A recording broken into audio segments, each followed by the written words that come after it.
come by her place to pick up the shopping list and the introduction letter she gave him. Soon, he arrived at the village committee courtyard. When he reached Lu Xiangnan's room, he accidentally bumped his head against something hanging on the iron wire in front of the room. What is this thing? It's soft. He instinctively reached out to grab it, but when he held it in his hand and looked at it, he was immediately stunned. Because through the bright moonlight, and with his knowledge of clothing products, he knew what it was. A bra. In this era, bras were already in fashion. But most bras in the country were of the type with thin shoulder straps cut short, with an elastic band underneath to hold them in place. In the holding area, they were either sewn with several layers of soft fabric, or for some higher-end ones, they had sponge padding inside. Clearly, what Qindong held in his hand was a high-end product. It had sponge padding inside. At this size, it must belong to Lu now. Hearing some noise in the room, Qindong panicked. If he was found holding her bra, he wouldn't know how to explain it. In the next moment, with a thought, the bra was stored in the spiritual spring space. Whatever, as long as the bra isn't found, I'm not a thief. Mainly, Qindong wanted to avoid embarrassment. Just 5 seconds after he stored the bra in the spiritual spring space, a petite and weak figure walked out. It was Wang Dali. Sister Wang. Qindong smiled and greeted her. After having a meal with Lu Xiangnan and Wang Dali, he referred to both of them as sister. With Wang Dali's rather ordinary name, he couldn't very well call her Dali's sister. Hearing Qindong's words, Wang Dali nodded slightly, and then said to Lu Xiangnan in the room, Sister Lu, Qindong is here. Lu Xiangnan came out and handed an envelope to Qindong. Qindong, this envelope contains the items I want to buy. Go find this person based on the address on the envelope. When she sees the letter, she'll help me buy the items and introduce herself to you. If something happens in the black market, you can go find her. Qindong nodded. Okay, Sister Nan. Originally, Qindong thought Lu Xiangnan would let him go to the supply and marketing cooperative to buy things, and if anything happened, he could take the letter to find the person she would introduce to him. But looking at Lu Xiangnan's arrangement, it could only be said that this woman was very meticulous. She arranged for someone else to buy things to avoid inconveniencing Qindong, and also introduced the person to him instead of having him find her when something happened.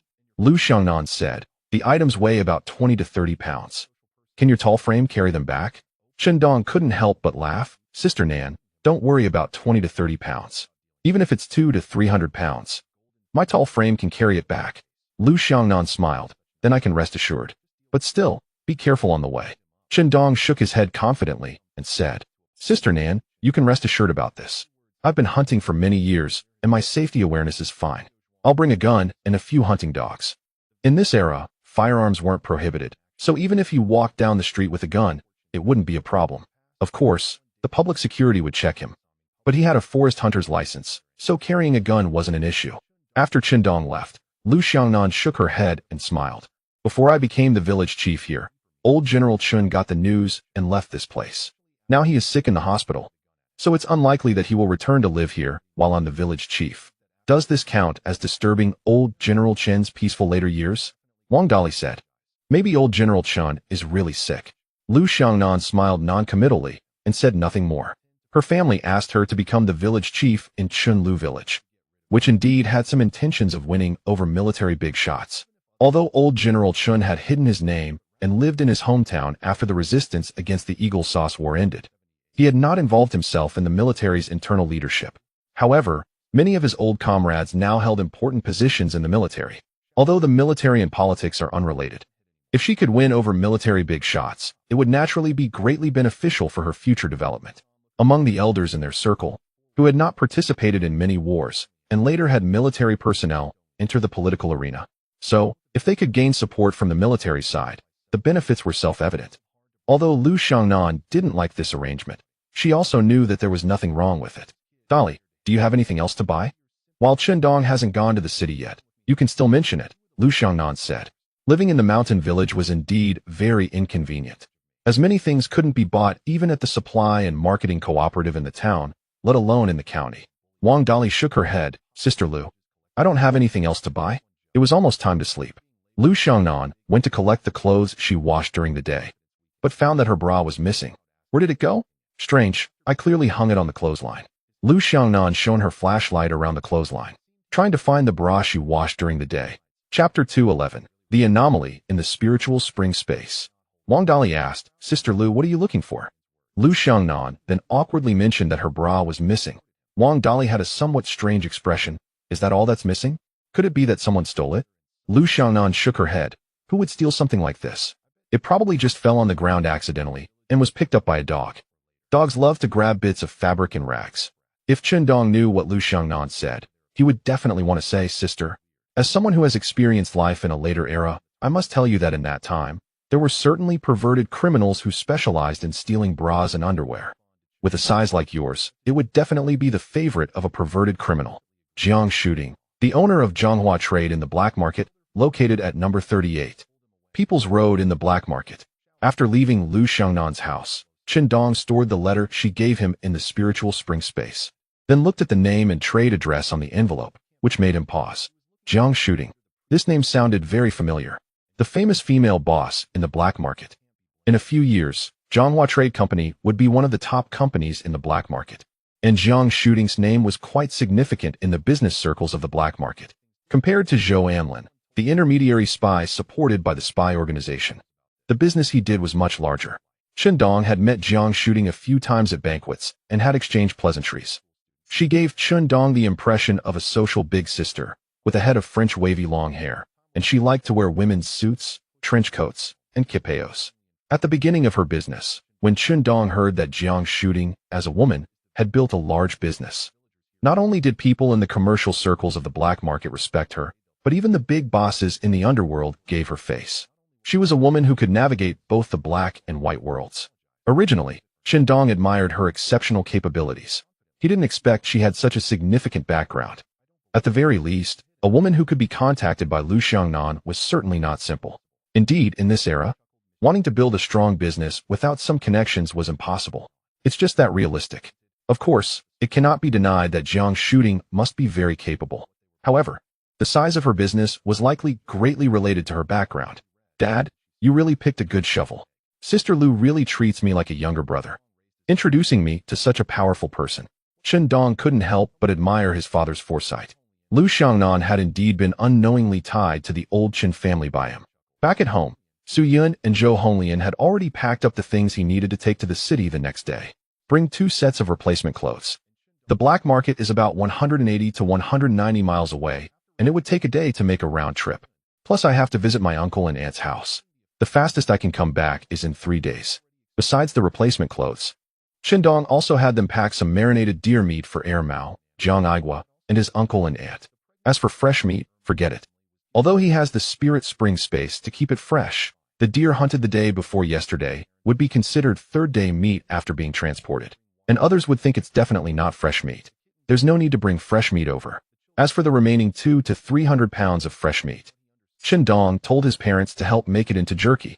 He wouldn't sell it. Making it into jerky means he can eat it whenever he wants in the future. You should go find Sister Honglian. When Dong crawled into her bed, Su Yun pushed him lightly, her tone carrying a hint of grievance. Dong hugged her from behind, placing his hand on her slightly bulging belly, and grinned mischievously, saying, "No, I promised to keep you company tonight, so I have to stay with you." While speaking, he gently caressed her belly a few times, then crawled forward. Su Yun tried to push his hand away, her body twisting slightly, her little bottom moving restlessly. "Stop it. You're making it uncomfortable." Dong held her tighter and whispered playfully in her ear, "Where is it uncomfortable?" After hearing what Su Yun said, Dong couldn't help but smile and then extended his hand. "Be careful when you go to the black market tomorrow. Don't flaunt your wealth, and pay attention to your surroundings when spending money."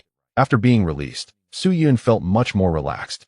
Although they hadn't had any substantial relationship, just thinking about Dong made her feel shy. She didn't expect Dong to be like this. He was really being naughty. How could he be so naughty now? Of course, she didn't treat Dong poorly either. Su Yun wanted to say that he must have learned to be so naughty from Sister Honglian, who was really too flirtatious. He promised to sleep with Su Yun, so he had to keep that promise. Then he would go accompany Zhou Honglian. He had become a master of time management, giving equal attention to all 3 of them, and still needed a quiet harbor to rest for a while. Although he said he treated them all the same, Su Yun's position in his heart was irreplaceable. The night passed without a word, and early the next morning, Dong hung the large bags his mother brought, totaling dozens of pounds, on Xiao Li's back. With his parents and Su Yun and Zhou Honglian seeing him off, he rode on Xiao Li's back, leaving amidst a pack of dogs. After reaching the main road and seeing no one around, Dong decisively stored Dahe, Xiaohuang, and the other dogs, along with the bags, in the spirit spring space. With this ability, he naturally wanted to travel light. As for the hunting dogs, he would just let them out one by one to follow him later. Go, go, go. Xiaoli, you big guy eats so much on regular days. Run a bit faster. Dong lightly squeezed Xiao Li's belly with his legs and whipped its rear with the whip. Hearing about the spirit spring water, Xiao Li's big eyes lit up, nodding vigorously, and let out a rough ugh sound before quickly starting to run forward. It must be said that reindeer run very fast on flat ground. Plus, both Xiao Li and Da Li had been transformed by spirit spring water for a month, standing over 10 centimeters taller than their peers, with strong builds and good endurance. Ordinary horses couldn't match them. On the main road, they encountered 2 buses, which were easily overtaken by Da Li. They also passed several small cars, which were similarly left behind, leaving many people in those cars dumbfounded. Although buses and small cars traveled on the main road, the roads in such a cold winter environment were made of crushed stones mixed with lime soil, compacted with a tamper and roller. On rainy days, some potholes would become quite large after being compressed repeatedly, especially in spring when the thawing occurs. The potholes would increase when cars passed over them. Therefore, it was common to see the highway department building small huts every mile or two, with dedicated road maintenance workers responsible for road upkeep. Unlike the southern regions where the roads were asphalt, this area was too cold in winter, and snowmelt would enter the gaps in the asphalt. Freezing and thawing would cause the road to bulge, making it bumpy in spring, which often led to traffic accidents. Of course, in the future with technological advancements, the northern roads would be made of stone asphalt mixed with anti-low temperature materials. It can only be said that technological development truly changes lives. Just like that, after an hour of running, Da Li had covered 70 to 80 miles, panting heavily. Seeing that Da Li could run no more, Dong stored it back in the spirit spring space and summoned Xiao Li. Xiao Li, run faster. When we get there, I'll give you a drop of spirit spring water. Dong patted Xiao Li's big head.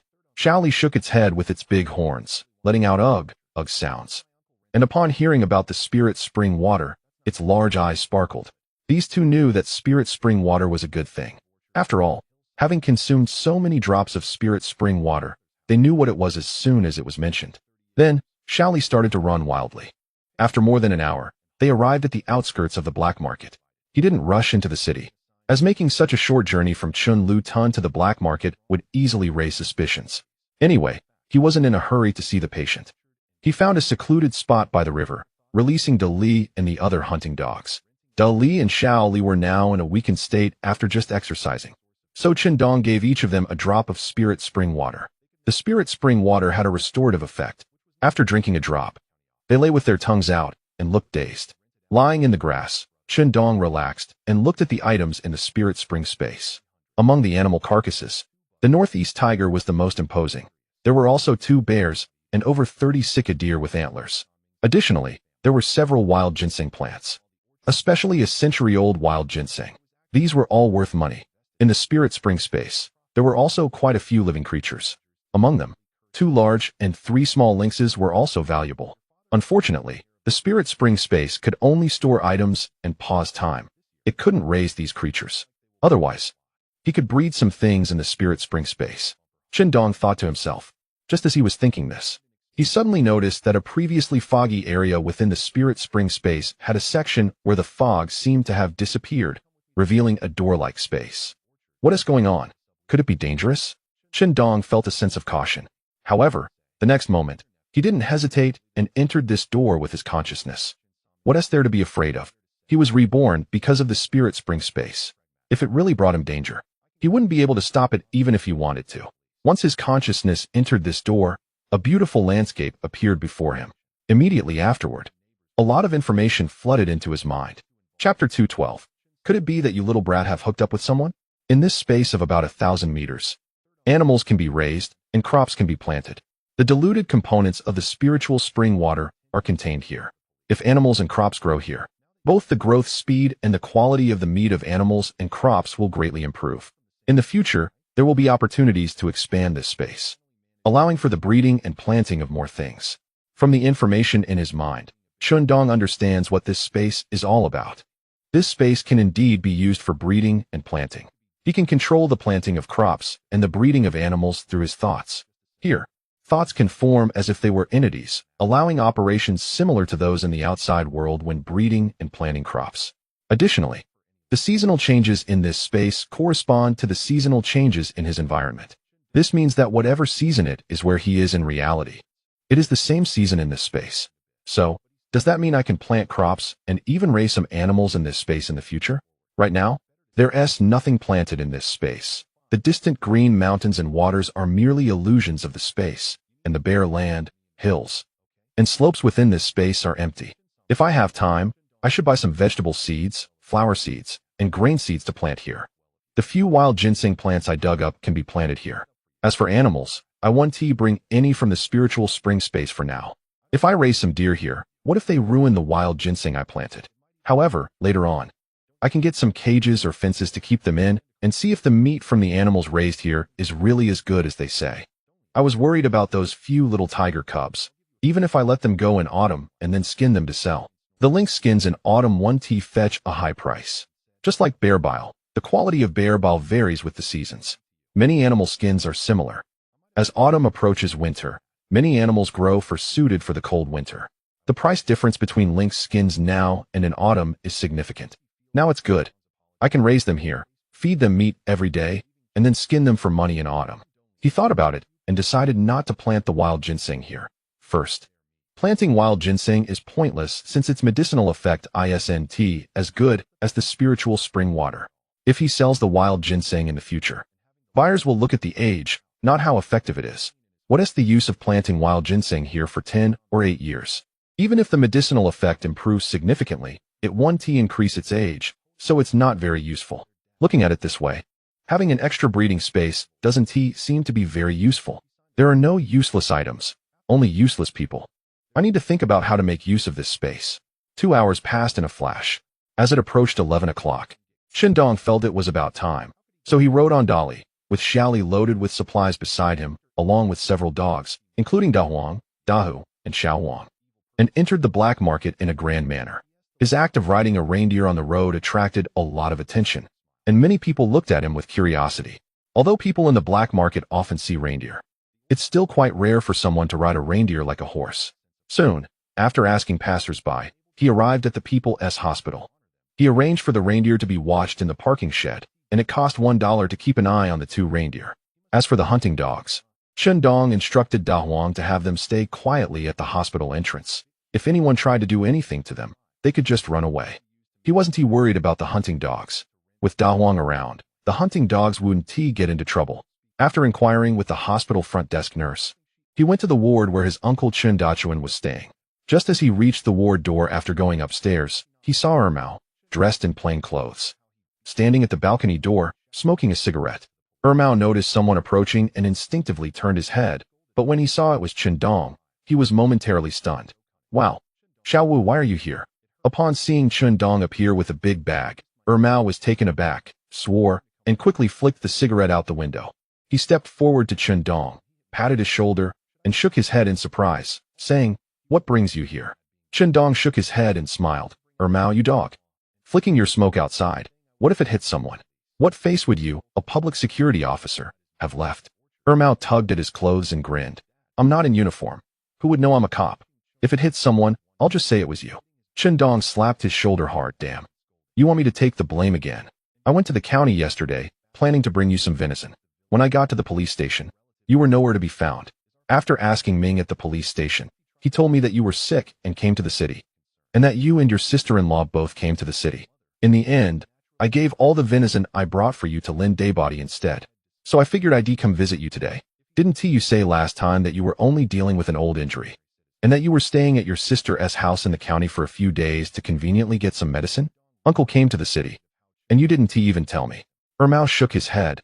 "Actually, it's nothing serious, just an old injury acting up. I was in a hurry when I came, so I didn't have time to tell you. Plus, you were out hunting, right?" Dong said irritably. "You could have told my wife. When I got back from hunting, I would have definitely come to see Uncle first." Ermao raised his eyebrows and whispered, "Should I tell the first wife, second wife, and third wife about this?" Dong, realizing it, smiled slyly and said, "It doesn't matter if it's the first or the second. I'm better than you. A single guy? Enough of this. I'm going to see Uncle. He didn't mind that his brothers knew about his relationships with the three sisters, and even felt a sense of pride. It felt like showing off his beautiful girlfriend or wife in front of his brothers. And he had three beautiful women. Wasn't intentionally showing off, but Ermao was pushing him to do so. Upon hearing Chen Dong's words, Ermao's face darkened, shaking his head. You don't need to flaunt your wife. Chen Dong held up 3 fingers. 3. Ermao pushed Chen Dong's shoulder playfully, pretending to be a bit angry. Just wait. If the organization finds out, they'll deal with you sooner or later and might even cut you off. Chen Dong laughed. I'm not part of the organization. This is mutual consent. What is the problem? Ermao scratched his head, breathing heavily. Damn, don't say that. Even the heavens can't control you. Let us not talk about it anymore. The doctor is checking on my dad's room, and my brother, sister, and brother-in-law are all in the room. Once the doctor finishes, I'll take you in. By the way, you said you gave the venison meant for me to Lin Day body. What did you give her?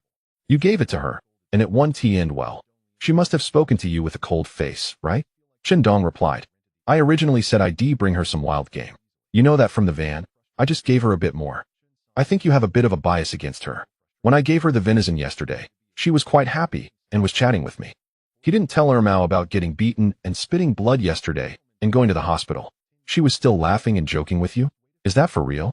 I've been in the police for over a month, and I've never seen her smile. You're kidding me, right? Ermao couldn't believe it. Chen Dong held up 4 fingers confidently. I swear on my ancestors, if I'm lying, may lightning strike me. Although he wasn't lying, what if the ancestor spirits really felt something? Ancestors, listen carefully. I'm swearing on 4, not taking an oath. Seeing Chen Dong actually swearing on his ancestors, Ermao believed what he said was true. She actually laughed and joked with you. That is unscientific. Could it be that you've hooked up with her? And that's why she is laughing and joking with you? Ermao stared at Chen Dong and asked. Chen Dong quickly shook his head, speechless. What nonsense are you talking? I wouldn't dare to hook up with her. If I did, I wouldn't want to live anymore, would I?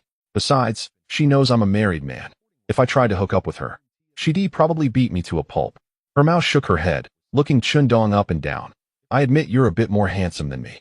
And you know how to sweet-talk women, plus you're pretty tall. You already have 3 women.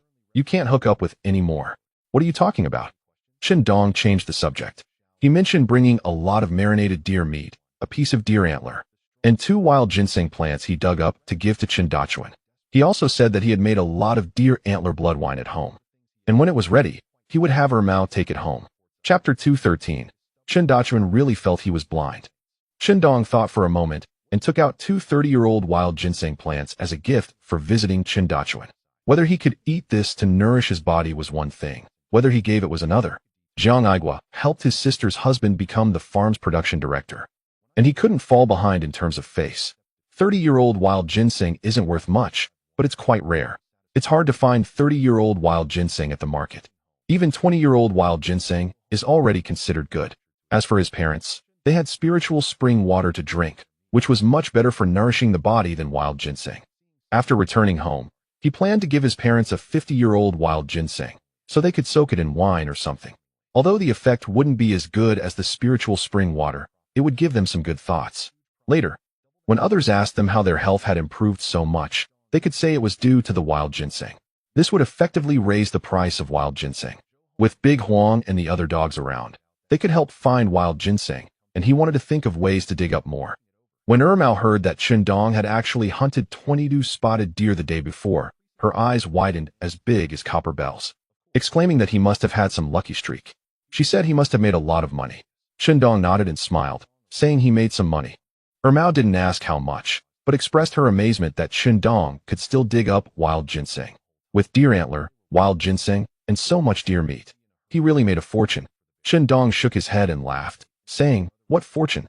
It's all thanks to the mountain lord feeding me.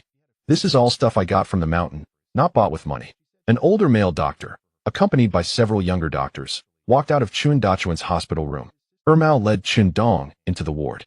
Chen Dong looked at Chen Dachuan, who was sitting in the hospital, his head full of white hair and many age spots on his face, looking somewhat old but with a straight posture. He quickly nodded and smiled. "Uncle Air, I came to see you. How's your health now?" As a child, Chen Dong was quite afraid of him. He had once been a soldier, having killed many people on the battlefield, and he always had a stern face, speaking in a very harsh tone. and had often seen Ermao being punished by him with small branches. Chen Dong had also been punished by him with a small branch. Of course, Ermao and Chen Dong deserved it. They were quite mischievous as kids. Chen Dachuan had a brother named Chen Dalai, who died during the war years ago. Although his name had big in it, he wasn't the oldest in the family. Now looking at Chen Dachuan, although he was old, there was an unyielding aura about him. And as a martial arts master, one could sense an indescribable extraordinary presence from him. When Chen Dong entered, Chen Dachuan, who was sitting on the bed with previously dull eyes, suddenly became sharp and fixed his gaze intensely on Chen Dong. However, this sharp gaze was fleeting, and soon returned to its previous dullness. "Dad, Xiaowu came back from hunting yesterday and learned you were in the city hospital. So he rode over to see you early this morning." Ermao supported Chen Dong from the side. "Xiaowu, I'm fine, just some old injuries, nothing serious." "Thank you for coming all the way from home," Chen Dachuan said with a faint smile. Chen Dong replied, "Uncle Air, it's no trouble at all. I should come see you." He then took out some marinated deer meat, a piece of deer antler, and 2 wild ginseng plants. Ermao's sister, Chen Fengli, laughed and said, "Why is Chen Dong bringing such valuable things?" Chen Dong replied that these were all things he got from the mountain, so there was nothing precious about them. He briefly mentioned his successful hunting trip, which wasn't a secret. People from nearby villages all knew about it. He said this to encourage Chen Dachuan to accept his gifts. He then greeted Ermao's brother, Chen Guohua, who was the section chief of the Black Market Civil Defense Bureau. He had served in the army before retiring and joining the Civil Defense Bureau. After chatting with Chen Dachuan, Chen Fengli, and Chen Guohua, Chen Dong found an excuse to leave, saying he needed to visit his maternal uncle and little uncle. Chen Dachuan asked Ermao to keep Chen Dong company and, noticing it was noon, invited him to lunch. "Xiao Wu's hunting is impressive. I heard from Air that his luck in hunting has been great lately. And he makes more money than people working in the offices for many years," Chen Fengli said with a smile. Zhang Aigua didn't mention that Chen Dong had provided him with clues that led to significant achievements. As Chen Dong preferred to keep it a secret, and didn't he even tell his wife, Chen Fengli. After Zhang Aigua and Chen Fengli left, Chen Guohua said to his father, Chen Dachuan, "Dad, Xiao Wu is not simple. The things he's done are not something an ordinary person can achieve." Chen Dachuan nodded thoughtfully. "Yeah, that kid is not simple. I never expected that right under my nose he could grow into such an extraordinary person." Chen Dong single-handedly dealt with 3 fierce bandits in the mountains and scared the other bandits into surrendering. In the black market, he managed to escape from numerous confrontations calmly. Plus, there was the incident in Chenlutan where Chen Sanming was killed by his son, Chen Dong, although it was unclear if he had intentionally set it up. He first provided information about the criminal activities of the notorious Huang Tianbao. Then recently, he reported a tomb raiding gang to Zhang Aigua. All these events combined were enough to prove his exceptional capabilities. Chen Dachuan was also aware that Lu Xiangnan had become the village chief in their village, and that some old comrades from the military had discussed with him about temporarily leaving Chenlutan, as Lu Xiangnan was considered a future leader. Although it is unclear whether the Lu family wants to use him to gain military support, several old comrades in the military have stated that the military will not participate in this matter. The military's existence is to protect this country and not to engage in political games. Thus, Chen Dachuan, under the pretense of being hospitalized due to an old injury, was arranged to go to the black market. He also learned about what happened to Chen Dong. After realizing all that Chen Dong had done, he could hardly believe it. After all, Chen Dong was a child he had watched grow up, and it was astonishing that he could develop to such an extent right under his nose. This made Chen Dachuan feel quite blind. Chapter 214. Instructing De Huang to do things. Regarding the 2 wild ginseng roots and deer antler that Chen Dong brought, Chen Dachuan did not accept them. In his words, just the fact that Chen Dong traveled such a long distance to see him was enough for him to appreciate. As for the wild ginseng and deer antler, he told Chen Dong to take them back and sell them at the supply and marketing cooperative for money. Although Chen Dong had earned money from hunting these 2 times, he would need money for many things in the future. Since the issue regarding Lu Xiangnan being the village chief in their village had already been investigated, no suspicious individuals were found around their village. In the past, Xiao did not display these abilities until recently. Such abilities certainly cannot be acquired overnight. For instance, his shooting skills require long-term practice to reach an excellent level. How did he know that Huang Tianbao was a major criminal? And how coincidentally did he know about Wang Chenghe's involvement in tomb raiding? It was only when Luo Daqiang and a few others wanted to use his illegal gun that he stood up to report them. Otherwise, I guess he wouldn't have dared to report them. Previously, he must have been hiding his skills. Now he no longer does. But for what reason? Dad, is there a possibility that the Liu family knows his identity? For instance, who taught him so much, and the person they want to win over is actually him. They might only know about you in the village because they want to get close to him and accidentally discovered you. Otherwise, the Liu family wouldn't be able to openly win you over. So, should we investigate who is behind Xiao Wu? Chen Guohao said. Chen Dachuan shook his head. No need. I have a rough idea of who taught Xiao Wu these things. Let's see what else Xiao Wu can do in the future. And then I can determine who is behind him. He thought of someone. Mao took Chen Dong to have a good meal at the hospital canteen. He wished he could buy all the delicious dishes in the canteen for Chen Dong. Chen Dong traveled such a long distance to come, and just for that intention. He was very touched. In the afternoon, Chen Dong was going to visit his uncle and small uncle's families, so they didn't drink at noon. But they agreed that they must drink a bit in the evening. As for visiting Jiang Shooting, he would go see her tomorrow morning and ask her to help buy the necessary items for Lu Xiangnan. There was no rush for the shopping. The afternoon passed quickly. Chen Dong led De Li, Xiao Li, and a few dogs to his uncle and small uncle's homes in succession, delivering items that his mother had asked him to bring back. Upon seeing the items Chen Dong brought back, the families of his uncle and small uncle were very enthusiastic, especially the two opportunistic sisters-in-law, who were all smiles upon seeing what he had brought. Whether it was deer antler blood wine, marinated spotted deer meat, deer skin shoulder pads, or wolf skin mats, these were all relatively rare items in the city. Indeed, money can change the eyes of the opportunistic. Although his uncle and small uncle tried hard to persuade Chen Dong to stay for dinner, he said he had other matters to attend to and wouldn't eat at their home. He also mentioned that his mother would come to visit them after some time. He wasn't particularly close to his uncle and small uncle, mainly because he was the youngest in the family. After he was born, it was just 2 years later that the 3-year disaster struck, followed by the collective cooking era. His parents were busy earning work points to feed the several children at home and had little time to visit the maternal family. Plus, his mother's family was quite far away. In the evening, aside from agreeing to drink with Mao, he had more important matters to attend to. He needed to instruct De Huang to secretly deliver the address of the traitor surnamed Wu to the Public Security Bureau's gate at midnight. Having been reborn, since he encountered such matters, he would consider it an opportunity to do something beneficial for the country. Mainly, he had a deep-seated hatred for traitors and collaborators. In the evening, he saw Mao again at the hospital, having dinner at a nearby guesthouse restaurant. Besides Mao, Jiang Aigua also joined Chen Dong for the meal. At the dinner table, Jiang Aigua thanked Chen Dong profusely, saying the information he provided helped him achieve 2 significant accomplishments, and his promotion was basically secured. Chen Dong said he was too polite, they were not outsiders, and he would definitely inform Mao or his brother-in-law first about anything he knew. Then Chen Dong thanked Jiang Aigua for helping his sister's husband get the position of farm production director.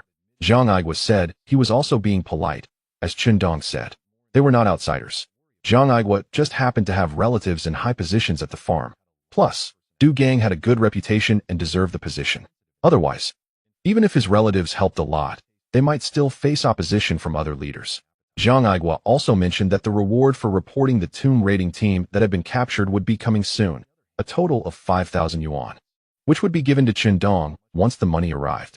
However, only he, Mao, and the 3 leaders at the Public Security Bureau knew about his reporting. He hadn't told anyone else, which made Chen Dong feel relieved. Having a reward was naturally better, but regarding his role as a whistleblower, Chen Dong mainly worried about not letting the families of those individuals find out. They were all from the same village, and what if their families retaliated? Such things happened frequently in this era, and were not surprising at all. The 3 of them ate until after 9 in the evening. Jiang Aigua left, while Mao went to accompany his father at the hospital. As for Chen Dong, he stayed at the guest house until after 11, and when he saw the time was about right, he went to the backyard of the guest house and brought De Huang, who was tied up there, into the Lingquan space. De Huang and a few dogs, as well as 2 reindeer, were tied in the guest house's backyard. After Jiang Aigua spoke with the guest house staff, they agreed to let him tie up these dogs. Then he swaggered out of the front door of the guest house and told the front desk he was going to that restaurant for a late-night snack because he was a bit hungry. After leaving the guest house, Chen Dong released De Huang from the Lingquan space. He gently patted De Huang's head and stuffed a thickly wrapped envelope into his mouth. De Huang, According to what I told you this afternoon, go and drop this letter at that place. Remember to do it when no one is around. Be cautious on your way there, and after you return, hide over there and wait for me." Chun Dong pointed to a dark tree. Chapter 215. Someone is really causing a riot in prison. After seeing De Huang nod and quickly disappear into the night, Chun Dong couldn't help but shake his head and mutter to himself, "I need to change my hot-headed ways." When he went to visit his uncle and small uncle's homes in the afternoon, he took De Huang and the other dogs along. When passing by the Public Security Bureau, Chun Dong pointed at the bureau's gate and explained his intentions to De Huang. After Chun Dong repeated it several times, De Huang finally understood what he meant. He even found a deserted spot for De Huang to practice. De Huang lived up to Chun Dong's expectations and successfully grasped the meaning he wanted to convey. After De Huang left, Chun Dong went to a restaurant next to the guest house called Fu Gui Restaurant, ordered a portion of braised pork, a portion of decent xian, and 2 bottles of beer. He drank alone for nearly an hour, then settled the bill and left, spending a total of 6 yuan and 8 cents. He arrived at the place he had agreed upon with De Huang and shouted towards a nearby big tree, "De Huang." Shortly after, De Huang's figure sprang out from behind the tree. Chun Dong then brought him into the spiritual space. Done. The intelligence was sent to the Public Security Bureau, and he had also written on the oil paper with small letters cut from a newspaper, stating it was a top-secret report that must be seen by the public security leaders. The thick oil paper wrapped it, making it very conspicuous with writing on it. He believed that the public security on duty would definitely show this oil paper-wrapped item to their leaders upon discovering it. Returning to the guest house to sleep, he planned to meet that social sister tomorrow. If nothing happened, he would return tomorrow afternoon. Staying in the black market was meaningless, especially with 3 beauties waiting at home. With 3 beauties waiting at home, if he wasn't in a hurry to go back, wouldn't that be crazy? After returning to the guest house, Chun Dong showed the leftover food he brought back to the front desk lady, saying he was going to feed his dog in the backyard. In the backyard, he let De Huang out. Everything was seamless. Perfect. In that report letter, besides revealing the hiding place of Wu Liangxin and that a Russian Special Forces team was sent to escort him, he also reported on the old silver coin Zhou Anlin, indicating that he might be involved in the prison rescue operation for the person with the surname Hu. In any case, he was just pushing the blame onto Zhou Anlin. As for Chun Dong's claim that he had dragged some people into the spy game, he couldn't say for sure. For example, whether the black market 2-bar trade he knew about was something he had done was still uncertain. Just consider it as eliminating harm for the country. As for the national security or public security, what they could extract from this guy would depend on their skills. At this moment, in the office of the Black Market Public Security Bureau Chief, several officers were gathered, including the Bureau Chief Ma Changzheng. More than 10 minutes ago, a police officer at the booth outside the Public Security Bureau discovered a thick oil paper-wrapped item at the entrance, and the small letters cut from a newspaper made the officer hesitant to open it. After confirming that the oil paper-wrapped item was not dangerous, several officers brought it to the working bureau chief, Ma Changzheng. To be cautious, the bomb disposal unit carefully unwrapped the oil paper bit by bit. "Chief, this is an envelope, and there may be some letter inside." The bomb disposal officer, wearing white gloves, held the envelope in his hand. It was understandable that the police were overly nervous in this situation, as every year there were cases where similar items thrown into the Public Security Bureau led to injuries or fatalities. Ma Changzheng stepped forward, put on white gloves, and opened the envelope. He saw that a very ordinary piece of letter paper had small letters pasted on it, cut from a newspaper. Looking at the content of the letter, Ma Changzheng's expression changed slightly. He signaled for the other officers to leave, then immediately dialed the phone number of Director Duan from the National Security Bureau. "Duan Bureau Chief, this is Ma Changzheng. I just received a top-secret report letter containing information about Wu Liangxin, who has stolen weapon research materials in Harbin." Ma Changzheng quickly reported the information about the traitor Wu Liangxin's hiding place, and that the Russians had sent members of the Alpha team to try to escape amidst the chaos at the forest farm. They were currently waiting for a guide with the surname Hu, who knew a secret route. However, this person with the surname Hu had been captured by the black market police some time ago. The spy organization was organizing to rescue him, and then have the guide with the surname Hu take them out through the secret passage. Duan Bureau Chief, the information in this report letter is very detailed, and I feel its authenticity is extremely high. A few days ago, we received a message from Kyoto to keep a close eye on this Wu Liangxin who stole classified materials and report immediately if his whereabouts are discovered. Ma Changzheng said seriously. Moreover, to prevent Wu Liangxin from crossing the border from the forest farm. The border defense forces had increased personnel and asked the forest farm to find an excuse to conduct a surrounding operation, aiming to see if they could find Wu Liangxin's trace in the forest farm. Duan bureau chief on the other end of the phone also spoke very seriously. Better to believe it than not to believe it. I will report this matter to Kyoto first. If the Russians really dispatched the famous Alpha Team members to escort Wu Liangxin across the border, we must have people to deal with them. We should notify some capable elites here, and once we get the instructions from Kyoto, our people will immediately head to Xiongxiazi Valley. Duan bureau chief was also very decisive. Regarding Wu Liangxin's theft of classified materials in Harbin, many leaders in various regions of the national security and public security had received the news, instructing all national security and public security officers to closely monitor Wu Liangxin's whereabouts. And since the content of this report letter was so detailed, regardless of its authenticity, they would immediately prepare to set off. Ma Changjing also agreed with Director Duan's statement. Now what we need to do is to find the guide with the surname Hu and check the recent arrests to see if we can locate him and extract information from him. I will call Old Ding from the city prison and ensure he strengthens the prison's security to guard against the spy organization attempting to create a riot and help the guide with the surname Hu escape. Ma Changjing said.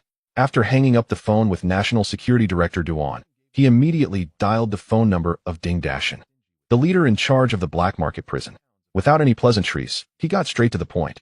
Old Ding, I received some news that someone may be trying to create a riot in the prison to rescue some prisoners. You must increase security measures on your end. Chapter 216. Hu Dakwai is rescued from prison. On the other end of the phone, Ding Dashin spoke urgently. Chief Ma, just a few minutes ago, there was a riot in the prison.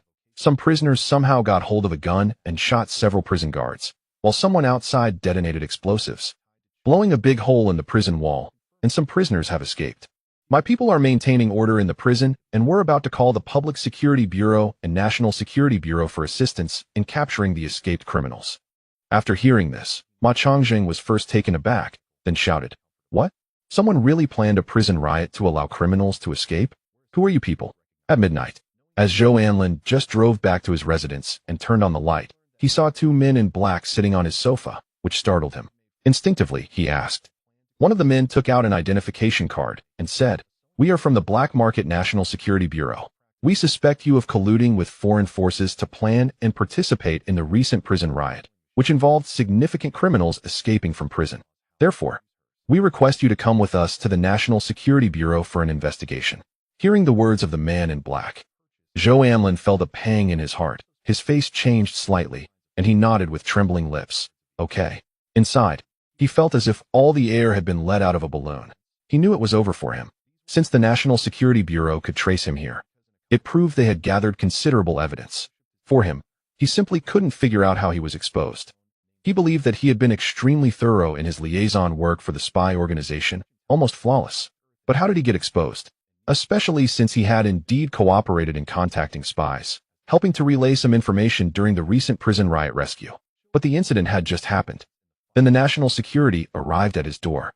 After a silent night, the next morning around 9 o'clock, Chen Dong, having finished breakfast, took a ride on a backward donkey to the place written in the letter from Lu Xiongnan, the black market by Xing Road, Fenghua Trading. In this era, there was no concept of corporate groups in the country, just terms like trading houses and chambers of commerce. There were no discriminating security guards, nor any pretentious female secretaries. Chen Dong told the front desk staff at the trading company that he wanted to see Jiang shooting, and that he was introduced by Lu Xiongnan, the village chief of Qinlutan village in Dafan Town, Shanhai County. Soon, he met a woman in her mid-30s, dressed in a wine-red high-shouldered tailored suit and sporting a French short curly hairstyle, in an office that was tastefully decorated. This woman had a fair and beautiful oval face, almond-shaped eyes, willow-like eyebrows, a delicate nose, and a beauty mole just below the left side of her cherry lips. This was Jiang Shooting. Compared to the Jiang Shooting he would meet in a few years, she looked much younger. However, her commanding presence at this age still shone through, and she appeared even more charming than the older version of herself in a few years. She looked mature and sexy, just right. She was about 1.7 meters tall, and just by looking at her curves, she could definitely compete with Lu Xiongnan. When she saw Chen Dong, Jiang Shooting stood up with a smile and said, Hello, comrade. May I know your name? Chen Dong introduced himself and took out the letter of introduction from Lu Xiangnan. Chen Dong, how about I arrange for someone to take you around the black market to try some delicious food? After I have the items ready, I can send them to you. And you can take them to Lu Xiangnan, Jiang Shooting said after reading the letter. In the letter, Lu Xiangnan not only asked her to help buy some things, but also to take care of Chen Dong. Chen Dong shook his head and smiled. No need. I happen to have to visit a senior at the People's Hospital. Just let me know the time, and I will wait at the hospital entrance to pick up the items. I will head back this afternoon. While it was polite of her to offer to take him out for food and drinks, he certainly couldn't go. Just getting to know Jiang Shooting was enough. There will be plenty of time in the future. If he really does business, he will reach out to Jiang Shooting again, and with Lu Xiangnan's introduction, he believed she would definitely be accommodating. With time and interaction, wouldn't they become friends? Relationships aren't built overnight. They require gradual nurturing. She was giving Lu Xiangnan face, while he was merely a country bumpkin from a hunting village. Thus, one must have self-awareness. Expecting someone from high society to be polite and friendly with a simple farmer is impossible unless it's all an act. They agreed that her people would bring the items to the hospital entrance at 11 in the morning, and then Chen Dong left. After Chen Dong left her office, Jiang Shooting couldn't help but smile. Xiangnan has a heavy burden. People from big families sometimes can't make their own choices. Chen Dong first went to the supply and marketing cooperative to buy some things, then returned to the People's Hospital to visit Chen Dachuan, and told Mao and the others that he would be leaving that afternoon. Mao asked why he wasn't staying longer in the black market, saying he could accompany Chen Dong around. Chen Dong replied that the peaches in his family's orchard were ripening and that he needed to help out. Jiang Shooting staff delivered 2 large bags of items, which were not heavy and contained daily necessities. At noon, Mao treated Chen Dong to another big meal. And just as Chen Dong was about to bid farewell to Mao after finishing his meal, Jiang Igua hurriedly found Chen Dong and told him something that made Chen Dong frown and his heart skip a beat, connecting some dots. Last night around 11, there was a riot in the black market prison, and some criminals escaped. Among them was Hu Dakue, the one you helped the police catch last time. Officer Song from the Municipal Public Security Bureau said that when you caught Hu Dakue last time, he made a threat, saying that if he got the chance to get out of prison, he would definitely seek revenge on you. Officer Song said if you find any trace of Hu Dakue, you should report it to the police immediately. Jiang Igua said seriously to Chen Dong. Chen Dong frowned, and his thoughts quickly linked many things together. The prison riot, Hu Dakue's escape, associating it with the traitor Wu Liangxin from the Bear Blind Valley. The contact person they were waiting for had the surname Hu, and they had mentioned that this Hu was captured by the police a few days ago. Now, Hu Dakue had been rescued from prison. This made Chen Dong connect Hu Dakue with Wu Liangxin. Previously, Chen Dong had not linked Hu Dakue to this matter, but now it was unavoidable. Chapter 217. He dares to come. Chen Dong dares to make him die. But Xiao Wu, you don't have to worry too much. Hu Dakue is currently hiding and has no time to seek revenge on you. Besides, it won't be easy for him to find you. He doesn't even know your name or where you live. Jiang Igua comforted Chen Dong, whose expression had changed slightly. If it comes to that, you can stay in the county for a while. Chen Dong shook his head and smiled. Brother-in-law, staying in the county for a while is out of the question. My family's orchard is busy right now, and I need to help out. As for Hu Dakue, if he really comes after me, I'm not defenseless. I could scare them into begging for mercy, so I can deal with him again. Chen Dong spoke with confidence. In fact, he felt a bit anxious inside. First of all, he remembered the harsh words Hu Dakue had left when he was caught. Secondly, he had inadvertently revealed that he was from Chinlutin in Dafan Town. He couldn't gamble on whether Hu Dakue would remember the address he mentioned and come to Chinlutin for revenge. He also wasn't sure if Hu Dakue would threaten him using his parents, wife, or people around him. A vicious criminal like him could resort to any brutal means. However, one thing Chen Dong could confirm was that Hu Dakue, having just escaped from prison, would likely first go to Bear Blind Valley and use the secret path he knew to escape to the Soviet Union.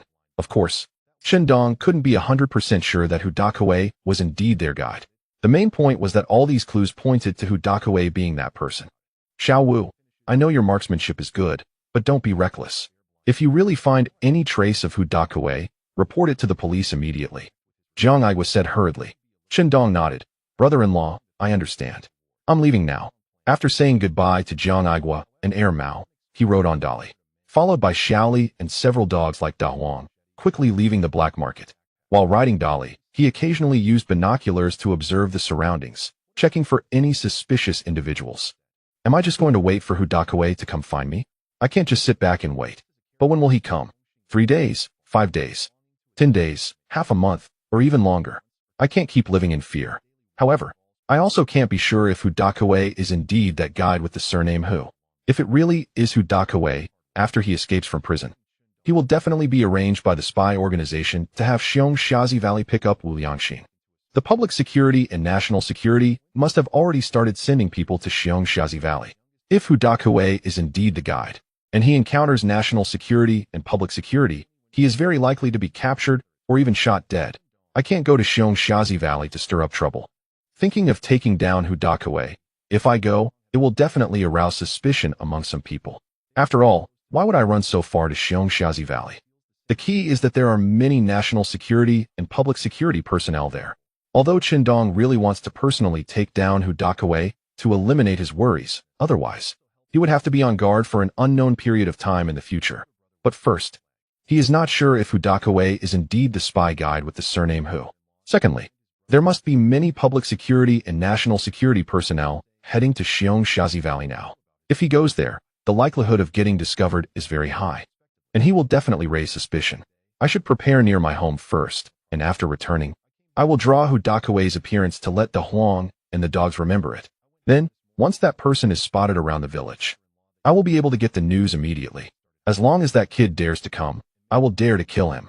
Besides, I can also check the intimacy levels of people once a day with the Rui Pearl, predicting emotional threshold events in the next 3 days. As long as Hu Dakawei does anything to the people around me, it will definitely raise their emotional thresholds. And I can know in advance whether Hu Dakawei is coming or not. Why should I be anxious? I am a man with a golden finger, originally filled with worries. Qindong suddenly thought of the Rui Pearl, which can predict some events about high-intimacy people in the next 3 days. This instantly brightened Qindong's mood. With the Rui Pearl, I can foresee some events in 3 days. The heart observation mirror allows me to have a god's perspective within a radius of 200 meters. Plus, there's the puppet talisman, which can give me 3 extra lives in desperate times. Not to mention, my shooting skills and Xingyi Quan martial arts are at a master level. What do I have to be afraid of? If he dares to come, Qindong dares to make him die. His confidence in his own strength shows that he does not look down on Hu Dakawei at all. However, with just 1 person, 1 gun, and 1 bow, he subdued 7 or 8 people from Hu Dakawei's gang. This ability does indeed show that he is not taking Hu Dakawei lightly. In the hospital, after hearing his son Chen Guohao's words, Chen Dachuan nodded and smiled. Guohao, do you think he will go to Xiongxiazi Valley? Chen Dachuan suddenly said. After hearing this, Guohao quickly asked, Dad, do you suspect it was him who provided the information? But how could that be? Even our people haven't obtained the location information of Wu Liangxin's hiding place. How could he possibly know? He can't have gone hunting in the mountains and just happened to head towards Xiongxiazi Valley, discovered their hiding place, and then used the excuse of visiting you to pass the information to the Public Security Bureau, right? Chen Guohao shook his head and smiled. Chen Dachuan smiled and said, what if it's not information he obtained, but someone behind him? There are many bearded men hiding in the mountains, but there are also some capable hermits among them. Chen Guohao was stunned for a moment, and then said, Dad, do you mean that the people behind Xiao Wu brought this news to the Black Market Public Security Bureau? But what benefits would they have in doing so?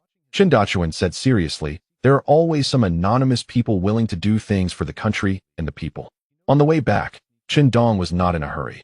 He thought through some things, and his anxious heart was much more relaxed. Before heading to the black market yesterday, he had checked Su Yun's emotional threshold for the next 3 days and did not see any major events occurring. Around 5 in the afternoon, riding Dolly, he returned to the village. As he happened to pass the village committee courtyard, he handed over the items Lu Xiangnan wanted. Chapter 218. Su Yun was overjoyed with the bank book. Lu Xiangnan thanked him and wanted to give him some money for the travel expenses, but Qindong refused, directly waving his hand and saying that if she gave him money, he wouldn't help her with any work progress in the village in the future. Back at home, Su Yun was cooking in the kitchen. Hearing that Qindong had returned, she walked out with a smile and happily told Qindong some good news. Yesterday morning, my dad took me and Hong Lian to the town to shop, and I deposited 7,500 in the savings office, just like you said, in a demand deposit account. Now I still have 650 yuan on hand. Su Yun said with uncontrollable joy on her face. You've saved so much. You'll be a little rich lady in the future. When I run out of money, I'll come to you for it. Dong teased Su Yun deliberately. Upon hearing this, Su Yun was delighted and shyly said, But this money is yours too. Since it's a demand deposit, I can take it out anytime. After saying that, she turned around and went back inside, quickly returning with a small blue booklet, which was the bank book. Dong took the bank book and flipped through it. It was handwritten, indicating the amount deposited in large characters, along with the stamp and seal from the savings office. In this era, there were no computers and very few handwritten printers. So many savings offices relied on handwritten records, which were then stamped with a seal. Moreover, the money deposited at one savings office must be withdrawn from that same office. Withdrawals from other locations were not supported. Once the pages of the bank book were filled, a new one would need to be issued. When withdrawing money, the teller would use an abacus to calculate the amount. You must take good care of it. If you lose it, it would be a hassle, Dong said. In this era, losing a bank book and trying to get a replacement was very troublesome. Some people would go to withdraw money with the bank book, and even if the savings office staff knew it wasn't theirs, they would still let them take the money. Su Yun nodded seriously. Yes, I will take good care of it. I promise I won't lose it. These days, she often took out the bank book to look at the numbers, feeling very happy. She felt that life was becoming more promising. Zhou Honglian went to work in the orchard, while Su Yun also worked in the orchard during the day. But she returned early to cook as dinner time approached. Women in this era were not so delicate, apart from being careful when they were newly pregnant. They worked when they needed to, just not heavy labor. These things are for you and Honglian. This one is for Lan Xin. Dong said as he unloaded the bags from the reindeer. Su Yun frowned slightly. Why did you buy so many things again? Didn't you just buy a lot of things in the city a few days ago? Dong shook his head and smiled. Last time was last time. This time is this time. I earned some money, so it's fine to buy a few things. I went to my parents' place and bought them some things too. And by the way, I brought back things from my uncles. After saying that, he led the reindeer carrying the items towards the orchard. In addition to buying things for the three women, Dong also bought things for Zhou Xianglan. They are all his women. He can't treat them poorly. He didn't use the Rui Pearl to check Su Yun's emotional threshold for the next 3 days. The ability of the Rui Pearl can only be used once on one person within 3 days. Therefore, the Rui Pearl cannot be used on Su Yun now. The same goes for Zhou Honglian. It cannot be used on her either. He must use the Rui Pearl's ability once a day, as it cannot accumulate if not used. However, he wasn't thinking about observing his parents' emotional thresholds for the next 3 days. Watching what would happen to them over the next 3 days was not much different from watching Su Yun and Zhou Honglian. Moreover, there was one thing that made Dong quite annoyed about the abilities of the Rui Mirror. The chance of observing events related to people he was close to was extremely low. When he arrived at the orchard, he saw his parents busy working there, along with many others helping out. Those people were from the village, learning fruit tree cultivation techniques from his father. The land in their village was mostly hilly, with less flat land, especially the small hills surrounding the village, which were covered in shrubs and weeds. Lu Xiangnan had already discussed with several village officials about utilizing the village's collective hillside land, which could not be used for crops next year.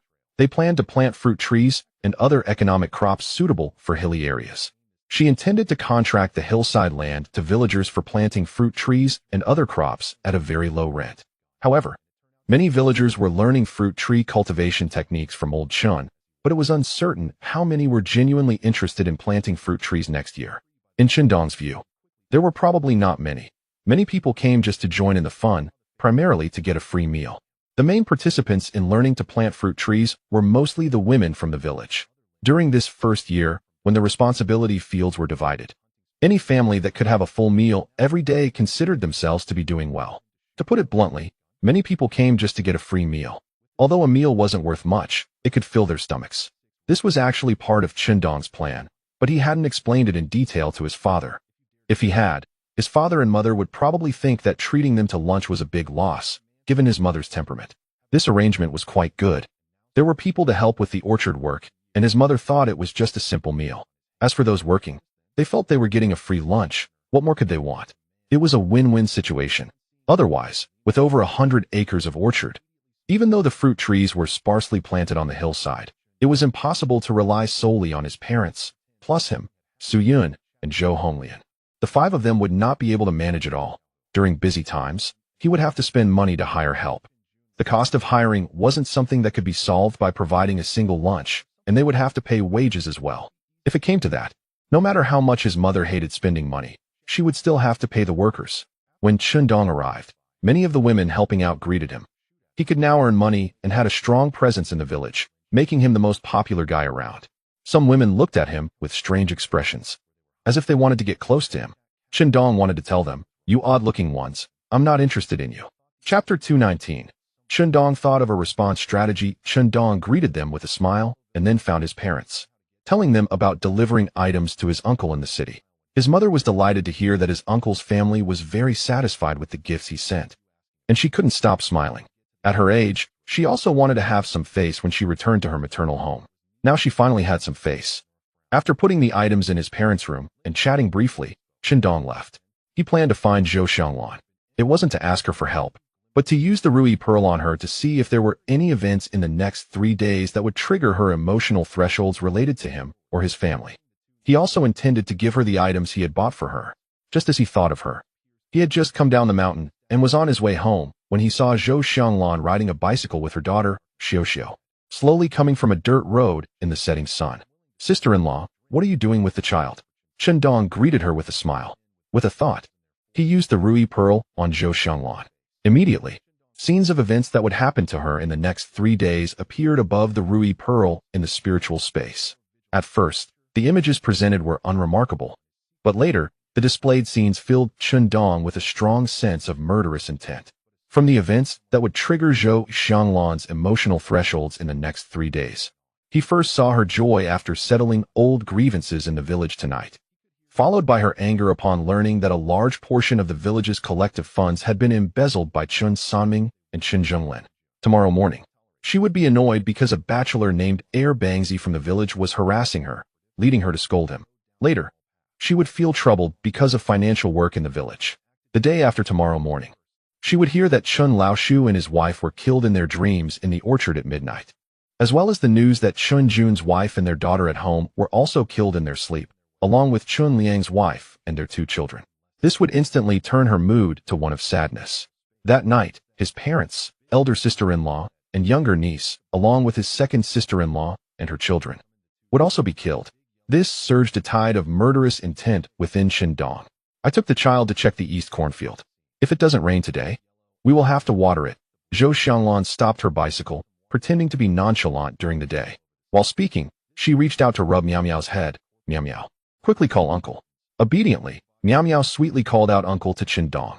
Chundong suppressed his murderous intent and pulled out a handful of white rabbit creamy candy from his pocket. "You're so good. Uncle has white rabbit creamy candy for you." Fortunately, he hadn't watched what would happen to his parents in the next 3 days, because if they were killed while sleeping, he definitely wouldn't see any useful information. Luckily, the events hadn't happened yet. He still had enough time to respond. As for who the murderer was, Chundong immediately thought of Hu Dakawei. Seeing the white rabbit creamy candy handed to her by Chundong, Miao Miao looked up at Zhou Xianglan, who smiled and said, "Miao Miao, you take it, but you should thank Uncle. Xiao Wu, you must have struck it rich, going to the city and buying such expensive white rabbit creamy candy." Zhou Xianglan said, "I've only heard people say that white rabbit creamy candy is delicious, but it's hard to buy, and it's expensive." Miao Miao happily took the candy, sweetly calling uncle with every bite. Chundong shook his head and smiled. "Sister-in-law, what do you mean by struck it rich? I just had good luck hunting and earned some money. This candy was given to me by Air Mao's father when I went to the city yesterday. His sister was also there and gave me 2 bags. Otherwise, if I had to buy it, I wouldn't be able to find it." The white rabbit candy was a scarce luxury item in this era, known to be worth 7 white rabbit candies compared to a cup of milk, with a low production rate. Each supply and marketing cooperative had a fixed quantity, and for the average person, buying white rabbit creamy candy required queuing and was limited. Just as Chundong said, even if he wanted to buy it, it wasn't easy to obtain. Zhou Xianglan inquired about Chun Dachuan's illness, and after chatting briefly, when Miao Miao went to play aside, Chundong quietly said, "Sister-in-law, I'll come to your place tonight." Zhou Xianglan hurriedly whispered, "No, the child is at home." What if the child hears, and what if the neighbors see? When Chundong came to her house, Zhou Xianglan was naturally very concerned about doing things. After all, she was a woman. However, thinking about Chundong coming to her house while her daughter was at home, and considering the neighbors who might see, she became hesitant. Tomorrow morning, at the usual place, Zhou Xianglan's. Dong shook his head and smiled. Sister-in-law, what are you thinking? I said I'd come to your courtyard tonight to drop off the things I bought for you. In the past 2 days, I've had something to attend to. We'll meet at the usual place another day. Zhou Xianglan quietly exclaimed in surprise. Did you buy me something? Dong nodded and raised his eyebrows at her. Of course. You are my good sister-in-law. It's really great to have a sister-in-law like you. Having such a sister-in-law is a must. Previously, from Zhou Xianglan, he discovered that someone wanted to take him down, and she even shielded Dong from a bullet. Today, he learned from Zhou Xianglan about the incident happening the night after tomorrow, where his parents, 2 sisters-in-law, and his nephews and nieces would be killed. Even though he didn't get along with Liang Fong, Dong felt very angry that Liang Fong would be killed because of him. Zhou Xianglan smiled brightly. As they said their goodbyes, on the way home, Dong was thinking about how to respond to the events happening the night after tomorrow. In fact, it was just a little over a day away. After tonight, the incident would occur late tomorrow night. Calculating the distance. If Hu Dakawei wanted to escape from the black market, it would definitely take some effort. And then he would have to travel from the black market to Chun Liutuan in Dafeng Town. Even by car, it would take at least a day. And since Hu Dakawei didn't go to Xiongxiazi Valley to pick up those Russian Special Forces members, but came to Chun Liutuan to kill his parents and sisters-in-law, his target must also be to kill him. Although he didn't see any indication from Zhou Xianglan's emotional threshold for the next 3 days that the killer was going to deal with him, Dong knew that the killer's main target was definitely him. However, wanting to kill him wouldn't be so easy, even at night. With so many hunting dogs at his home and his own abilities, it wouldn't be easy to kill him. Soon, Dong thought of a way to deal with it. Chapter 220, Sister-in-Law, he really thinks a lot. When he got home, Su Yun had already prepared dinner, and Zhou Honglian was also back. There was a large plate of marinated deer meat, a dish of mountain scallions stir-fried with deer meat, deer bone soup to drink, along with 2 light side dishes. There was also some deer meat in the cellar, so they would definitely be eating a lot of deer meat these days. Recently, many people from the village went to the orchard to learn fruit tree planting techniques with his parents. And Dong suspected that they were just there to get the deer bone soup. Dong had given a lot of deer bones to his parents. And as he told his mother, he suggested making deer bone soup at noon, believing that many people would take the opportunity to come to the orchard to drink the soup. Since they came, could they just eat lunch without helping out? Dong had run a business in his previous life and was a proper capitalist, even though he had a lot of leftover deer bones after cutting the deer meat. According to his father's idea at that time, he could distribute the deer bones since they were good things with a lot of scraps of meat on them. But Dong refused. Giving away things for free often doesn't earn goodwill. So he told his mother to let those who came to learn drink the deer bone soup and help out well. Free things are often the most expensive. As for feeding the deer bones to dogs, he had so many animals and animal carcasses in his spiritual space. Wasn't that enough for them to eat? Of course, he claimed that the Huang and the other hunting dogs were out hunting in the nearby mountains, filling their stomachs. Anyway, he was just making excuses. Who would expect him to have the ability to call back the hunting dogs? Tonight, I will go to the orchard to help my dad keep watch. Today he mentioned that there has been a family of badgers sneaking around at midnight, stealing peaches from the trees and ruining many almost ripe fruits. The 2 dogs in the orchard are somewhat silly. They only know how to eat and sleep all day without properly watching the orchard. I wonder if I can catch the badgers tonight. Once I catch them, I must render their oil. While eating, Dong said to the 2 women. What he said was indeed true. There had been badgers in the orchard ruining almost ripe fruits these past 2 nights. The 2 hunting dogs named a San and a Si, as he instructed De Huang to translate to them, were responsible for protecting his parents. So, the 2 dogs followed his parents all day. They didn't care about other small wild animals that wandered into the orchard.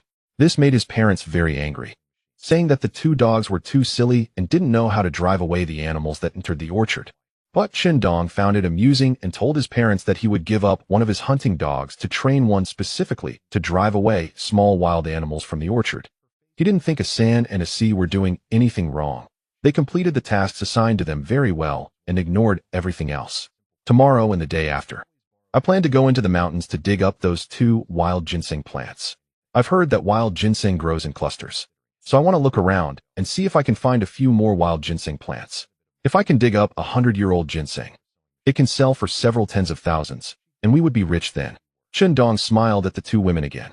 He took out the 2 wild ginseng plants he had intended to give to Dachuan, but that he hadn't accepted, showing them to the 2 women and saying he had dug them up a few days ago. The reason he had kept it to himself was that he wanted to wait until someone verified their age before telling them. Anyway, it was just an excuse to go into the mountains tomorrow and the day after. The 2 wild ginseng plants he took out could serve as an excuse. He was just going to wander nearby, and once the hunting dogs discovered Hu Dakuei's whereabouts, Chen Dong would decisively take action. Keep the enemy outside the door. Since he knew in advance that they were coming, how could Chen Dong allow them to get closer to Chen Liutuan? That was impossible. As for whether the murderer who killed his family was Hu Dakuei, Chen Dong wasn't entirely sure. But as long as he found a suspicious person, he would first see who they were and then decide whether to eliminate them. After learning that Chen Dong had dug up 2 ginseng plants, the 2 women were unexpectedly delighted. From Chen Dong's words, they learned that these 2 ginseng plants were over 20 years old, and one could sell for 200 to 300. Regarding Chen Dong's plan to go into the mountains to dig ginseng, the 2 women naturally said nothing, as Chen Dong had indeed dug up 2 ginseng plants. Besides, if he was really lucky and found even older ginseng in the same area, that would be great. After explaining everything to the 2 women and finishing dinner, Chen Dong lingered for a while before leading the hunting dogs out of the house. When he arrived at Zhou Xianglan's house, Chen Dong took out a box from his spiritual space and tossed it over the courtyard wall into the yard. Da Huang, bark a couple of times, Chen Dong quietly told Da Huang. Da Huang tilted his head, looking a bit confused in the moonlight, but still obediently barked a couple of times. Da Huang, Master, what are you doing? Woof woof, woof woof. The other dogs also started barking along. Chen Dong, shut up. Chen Dong's forehead was covered in black lines. He quickly walked away. The reason he had Da Huang bark was to alert Zhou Xianglan that he had tossed something into the yard. But with so many dogs barking, wouldn't that alert the neighbors? What if someone came out and ran into him? Sure enough, just a few steps away, someone from the next door, Uncle Air's house, came out with a flashlight. When the beam of the flashlight fell on Chen Dong and saw it was him and his dogs, the man smiled and said, Xiao Wu, I thought some dog was fighting in the street. Xiao Wu, have you eaten? Chen Dong smiled. Big brother, I just finished eating, and I'm just taking a walk. This middle-aged man was of the same generation as Chen Dong. He was the eldest of Uncle Air's family, and Chen Dong called him Big Brother. Then take a walk. The Big Brother nodded and smiled. After Chen Dong left, someone came out of the yard. Big Brother, who are you talking to? With Xiao Wu. Those dogs barking earlier were just Xiao Wu taking his dogs for a walk after dinner. He.S. taking his dogs for a walk after dinner? I guess he.S. scouting the village, gathering intelligence on some people in the village. That kid is quite cunning. Dad, don't talk nonsense. There are quite a few spies from Xiao Wu in our village, and I know several of them. Chen Dong didn't walk far because, feeling guilty, he wanted to hear what they would say about him. However, when he heard his older brother say that he had many spies in the village, Chen Dong's expression became a bit strange. The people in the village were scared of him to such an extent. But that's good. At least there are fewer people talking nonsense about him. On Zhou Xianglan's side, upon hearing a thud from the yard, something falling to the ground, followed by a series of barking sounds, she quickly walked out of the house into the yard, shining her flashlight to check. She saw a rather large box near the courtyard wall and immediately went up to pick it up. She knew this was something Chen Dong had bought for her in the city. What could he have bought that is so heavy? Zhou Xianglan wondered. After coaxing Miao Miao to sleep, Zhou Xianglan finally opened the box. The first thing she saw was a black dress and a white dress. Besides that, there were a pair of black high heels and a pair of white sneakers, along with quite a few snacks she had rarely seen. When Zhou Xianglan took out a black bra, a pair of panties, and several pairs of black stockings, she was first puzzled, then couldn't help but blush. This bad guy even bought me these things. He really thinks ahead. I wonder what it would be like to see my sister-in-law in that outfit. Chapter 221. Men do things. You women think too short thinking about the black bra and black stockings he bought for Zhou Xianglan. And imagining her in that outfit made Chen Dong somewhat expectant. The bra, stockings, and leggings were not bought, but rather, he had touched these items while purchasing the dresses and stored them in the spiritual space. Well, he took advantage of the absence of the salespeople at the black market clothing supply store to put them in the spiritual space. He was also quite surprised to see the bra, stockings, and leggings. Although these items are common in later generations, it was surprising to find them for sale at a black market supply store in this era, with the product information indicating they were imported from abroad. Stealing these items was mainly due to face. After all, in this era, if a big man like him bought these items, people around him would probably look at him with strange eyes during checkout. In addition to stealing 2 sets for Zhou Xianglan, Shindong also stole 2 sets for Zhou Honglian. The tense atmosphere surrounding the matter of someone killing his parents, 2 sisters-in-law, and nieces forced him to come up with countermeasures. Otherwise, he would have to let Sister Honglian showcase her talents. Soon, they arrived at the orchard, and Shindong said he would stay in the orchard at night to see if he could catch the badger that had been stealing peaches for the past 2 nights. The badger was so bold that it dared to cause trouble at a hunter's home. Wasn't that like a mouse provoking a cat, looking for death on purpose? Additionally, Shindong took out 2 wild ginseng plants that were over 20 years old to show his father. He explained the reason, just as he had told Su Yun and Zhou Honglian, stating that he would go to the place where wild ginseng was dug up tomorrow to see if there were any more ginseng, or even some older ones. There is a saying that wild ginseng grows in patches, when seeds fall to the ground and are blown by the wind. Some seeds will sprout and grow into new ginseng. I'll go take a look. What if there really is some old ginseng nearby? I think I'm quite lucky. I might just encounter some aged ginseng, Shindong said with a smile to his parents. His mother, pouting, replied, "You think too much. You can't have such thoughts. How can you expect to be lucky every time? The mountain god gives you as much food as you deserve. You can't keep asking him for more." She then said, "You were just saying that you would be busy in the orchard for a while and wouldn't go into the mountains anymore, but now you're planning to go back in. I think you're just trying to be lazy and not do field work." Shindong scratched his head and laughed. "Mom, you can think whatever you like. I just want to earn a bit more. What if I find some aged ginseng while digging? Maybe the mountain god will reward me with food. But I haven't eaten yet. There is still plenty left for me." His words made his mother laugh, and she jokingly scolded, "You little bear. Talking nonsense about going back to eat." His father, with a serious face, said, "All right, wife, Xiao Wu is just going for a couple of days to try his luck. What can happen? He made 7 or 8,000 in a few days. How many people in our county can earn that much in just a few days? Even if Xiao Wu says he won't work and takes a few months off, what's the big deal?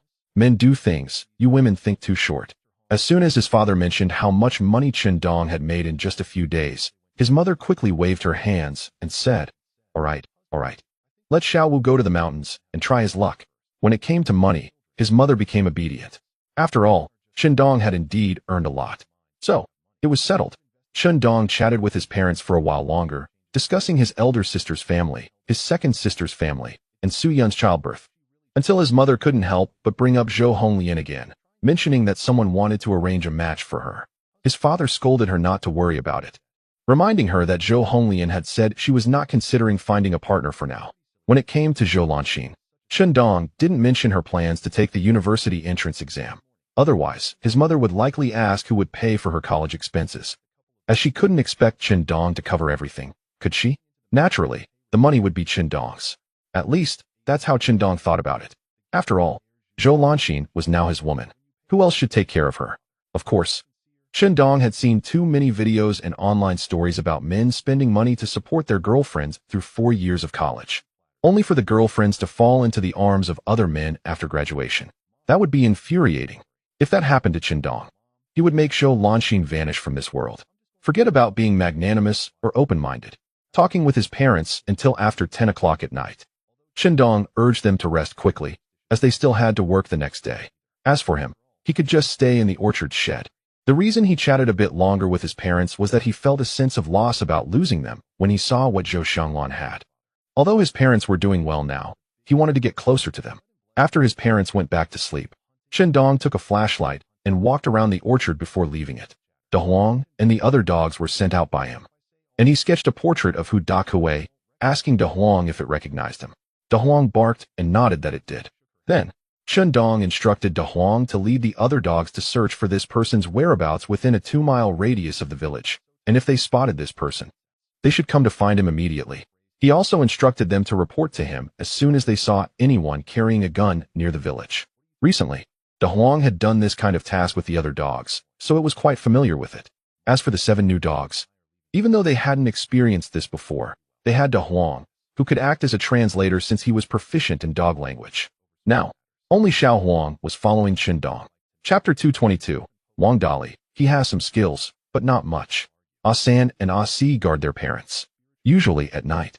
If someone approaches them, they will definitely bark loudly unless it's someone coming to kill their parents.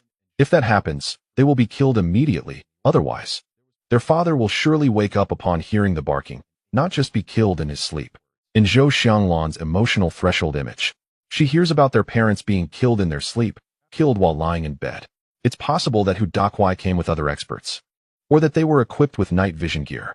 Although it was the 1980s, some firearms were equipped with night vision devices, and for a country like Russia, which had such strong military power at that time, it was normal for soldiers to be equipped with night vision goggles. If Hu Dakuai was indeed the guide coming to meet Wu Yanxin, then among the people who saved him, there might be elite members of the Russian Special Forces. Equipped with night vision gear and possibly silencers, they could easily kill 2 dogs from a distance. It's not that Chen Dong is overthinking. The reality may be even more severe than he imagines. Just as Chen Dong was walking along the orchard path towards the mountain, the little yellow dog beside him suddenly barked. Chen Dong reacted immediately, quickly jumping into the nearby bushes and lying down. Then he used his hard observation mirror, and the scene he saw next made him freeze in shock. About 70 to 80 meters away, behind a large pine tree along the mountain path, Wang Dali, dressed in black, was leaning against the tree, holding a pistol, looking very alert. Who is that over there? Chen Dong, also holding a pistol, let out a sigh of relief and shouted, Wang Dali, why are you wandering around at this time of night? You made me use my hard observation ability. Now I only have 17 uses left, and I can't waste them. I need to use them against the killers that might appear. If, as I suspect, Hu Dakuai is accompanied by elite members of the Russian Special Forces, having the hard observation ability would naturally give Chen Dong more confidence in subduing them. Although he is a master marksman and has master-level Xingyi Quan skills, which are fine for dealing with wild animals, he really doesn't have much confidence against experienced elite special forces, especially in a gunfight. Fortunately, with the hard observation ability, it's like having a map hack. As long as the opponent enters the range of the ability, their every move is under his observation. Who are you? What are you doing here? Wang Dali questioned. She recognized Chen Dong's voice, but couldn't confirm it with 100% certainty. Chen Dong replied, I'm Chen Dong. This orchard is my family's. What do you think I'm doing here? I'm Wang Dali, she said, placing her gun behind her, but not putting it away. Although she recognized Chen Dong's voice, her professional instincts kept her from being completely sure. Just the fact that he was walking on a dark road without a flashlight made her suspicious. Chen Dong wanted to say, Sister, you're also walking in the dark without a flashlight. Luckily, I used my hard observation to see it was you. Otherwise, I would have shot you. As for why Chen Dong wasn't using a flashlight, it was partly because the moonlight was good tonight, and his eyes had been modified by the spirit spring water, allowing him to see the ground clearly in the moonlight. Moreover, he didn't want to alert anyone unnecessarily. Sister Wang, what are you doing out here at this late hour? Chen Dong remained lying on the ground and asked with a smile from a distance. Wang Dali didn't move and replied, Nothing much, just bored and taking a walk. What about you? Chen Dong smiled and said, I'm having the hunting dog help me find the badger that's been stealing peaches from my orchard at night. I plan to catch it and turn it into oil. Badger oil is good for stomach problems and skin issues. I'll send some to you and Sister Lu. Neither moved. Chen Dong knew Wang Dali was probably a military expert, at least at the elite level, and Wang Dali should know about his capabilities. Like the recent incident where he shot 3 people and subdued Hu Dakuai's gang. The Black Market Security Bureau must have informed her about it since Liu Xiangnan had become the village head, and Wang Dali, as her protector, would definitely know about the events in the village. Thus, Chen Dong didn't pretend to be an inexperienced hunter. If he acted weak, it would only raise her suspicions. Also, the reason he didn't walk over was that Wang Dali was holding a gun, and he couldn't put himself in the line of fire. Then you continue looking for badgers. I'm leaving, Wang Dali said, taking a few steps back without turning around, but she didn't leave. All right, I'll continue looking for badgers. Take care, Chen Dong replied. He watched Wang Dali's every move. Seeing that she wasn't leaving, he couldn't help but smile. He pretended not to see her and continued walking down the mountain path beneath the orchard, pretending to search for badgers. However, after a few steps, he turned on his flashlight to let Wang Dali see him. Otherwise, she would always doubt that he wasn't who he claimed to be. And he couldn't keep using his hard observation ability all the time. After Wang Dali confirmed that it really was Chen Dong, she followed him for a short distance before heading off into the distance. She didn't know that her movements were being observed by Chen Dong. As for when Wang Dali left, Chen Dong didn't use the hard observation. In his view, it wasn't necessary to waste the use of the ability. She's not intentionally following me. Meeting me is just a coincidence. She's probably walking around the village to investigate the surroundings to protect Lu Xiangnan. Chen Dong speculated in his heart about Wang Dali wandering around the village so late. Isn't she going to take a walk outdoors tomorrow night to investigate the surroundings? Otherwise, how could those killers so easily kill my parents? He thought too much. Her purpose was to protect Lu Xiangnan, not his parents. She was likely spending more time with Lu Xiangnan. Wang Dali, on her side, was walking along the mountain path, carrying a slight smirk in her heart. He has some skills, but not much. Chapter 223. Hu Dakwai. I won't feel satisfied unless I kill that kid. In the evening, Wang Dali received intelligence from the Black Market Security Bureau stating that Hu Dakwai, a major criminal captured earlier with the help of public security and national security, had escaped from prison after a riot was instigated from within, and he might come to Chenlu village to take revenge on Chen Dong, possibly accompanied by some powerful experts. The National Security Bureau urged her to be vigilant. If those people really headed to Chenlu village, Wang Dali and her companions were instructed to apprehend the criminal. If capturing him proved difficult, they were to eliminate him. Wang Dali was just publicly protecting Lu Xiangnan. However, there were 4 others secretly protecting Lu Xiangnan around the village. Since there was a potential threat to Lu Xiangnan, Wang Dali informed them. They all stated that their responsibility was to protect Lu Xiangnan, and they wouldn't get involved in whatever happened in the village. They couldn't abandon their posts to protect someone in the village at the expense of Lu Xiangnan's safety. Of course, if anything unusual occurred around the village, or if suspicious individuals appeared who attempted to harm Lu Xiangnan, they would take action. However, they wouldn't intervene in the village's internal matters. Because they cannot easily expose themselves and cannot easily reveal Lu Xiangnan's identity, once she is exposed, it will pose a significant threat to her life and force her assessment task to be interrupted. Wang Dali can understand the 4 of them. And she also won't take action. She will just remind Chen Dong if Hu Dakwai shows up. Chen Dong was capable of killing 3 members of Hu Dakwai's team by himself and scaring them into surrendering, so he definitely has strength. If Hu Dakwai really comes.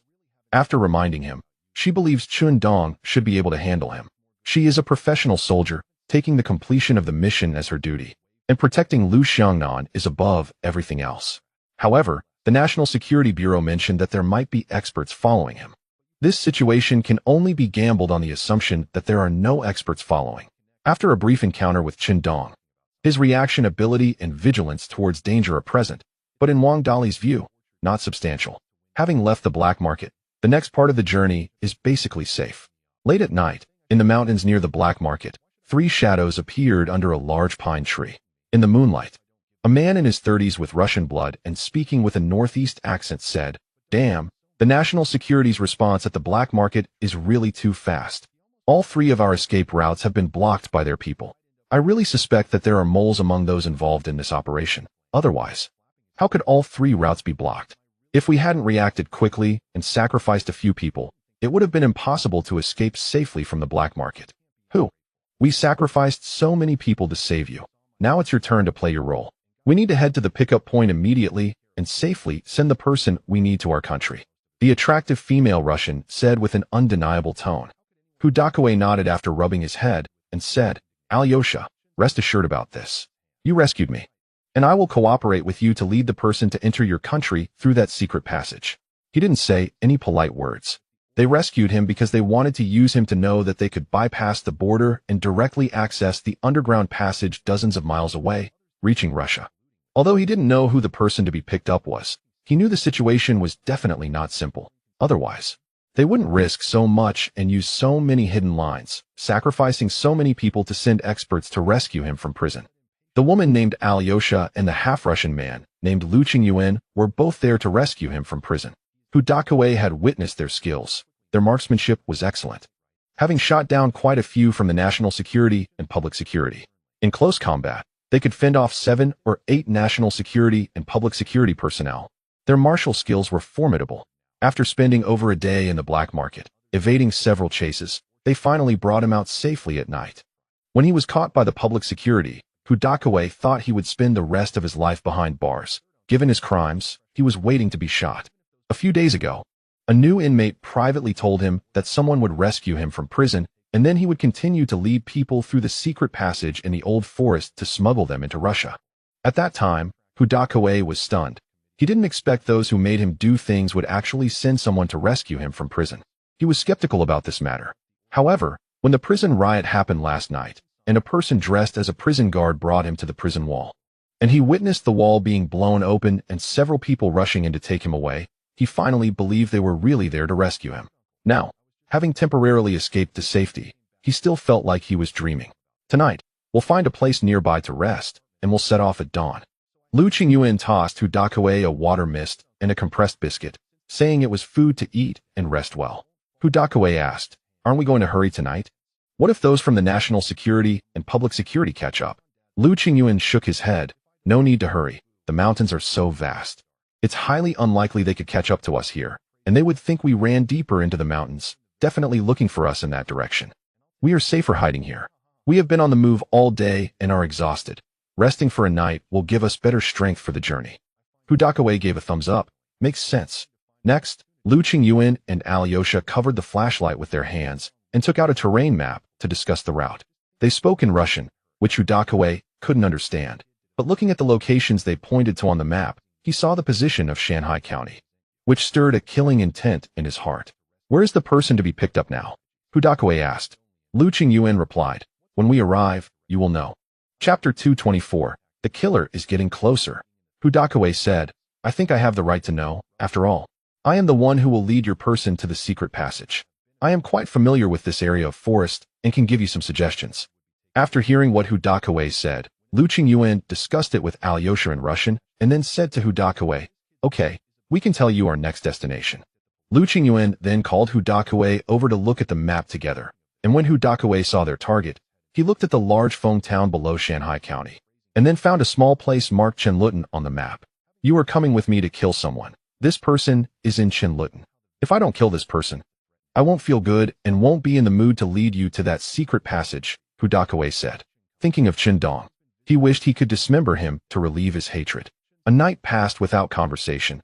Qindong hadn't rested well that night, and the dogs hadn't delivered any useful information. The badgers that had been causing trouble in the orchard seemed to sense danger and did not come to steal peaches again that night, although he hadn't slept all night. In the morning, after drinking a couple of drops of spring water, he felt much more invigorated. After his parents got up, he returned home, had a simple breakfast, and then left Chenlutan with a group of dogs.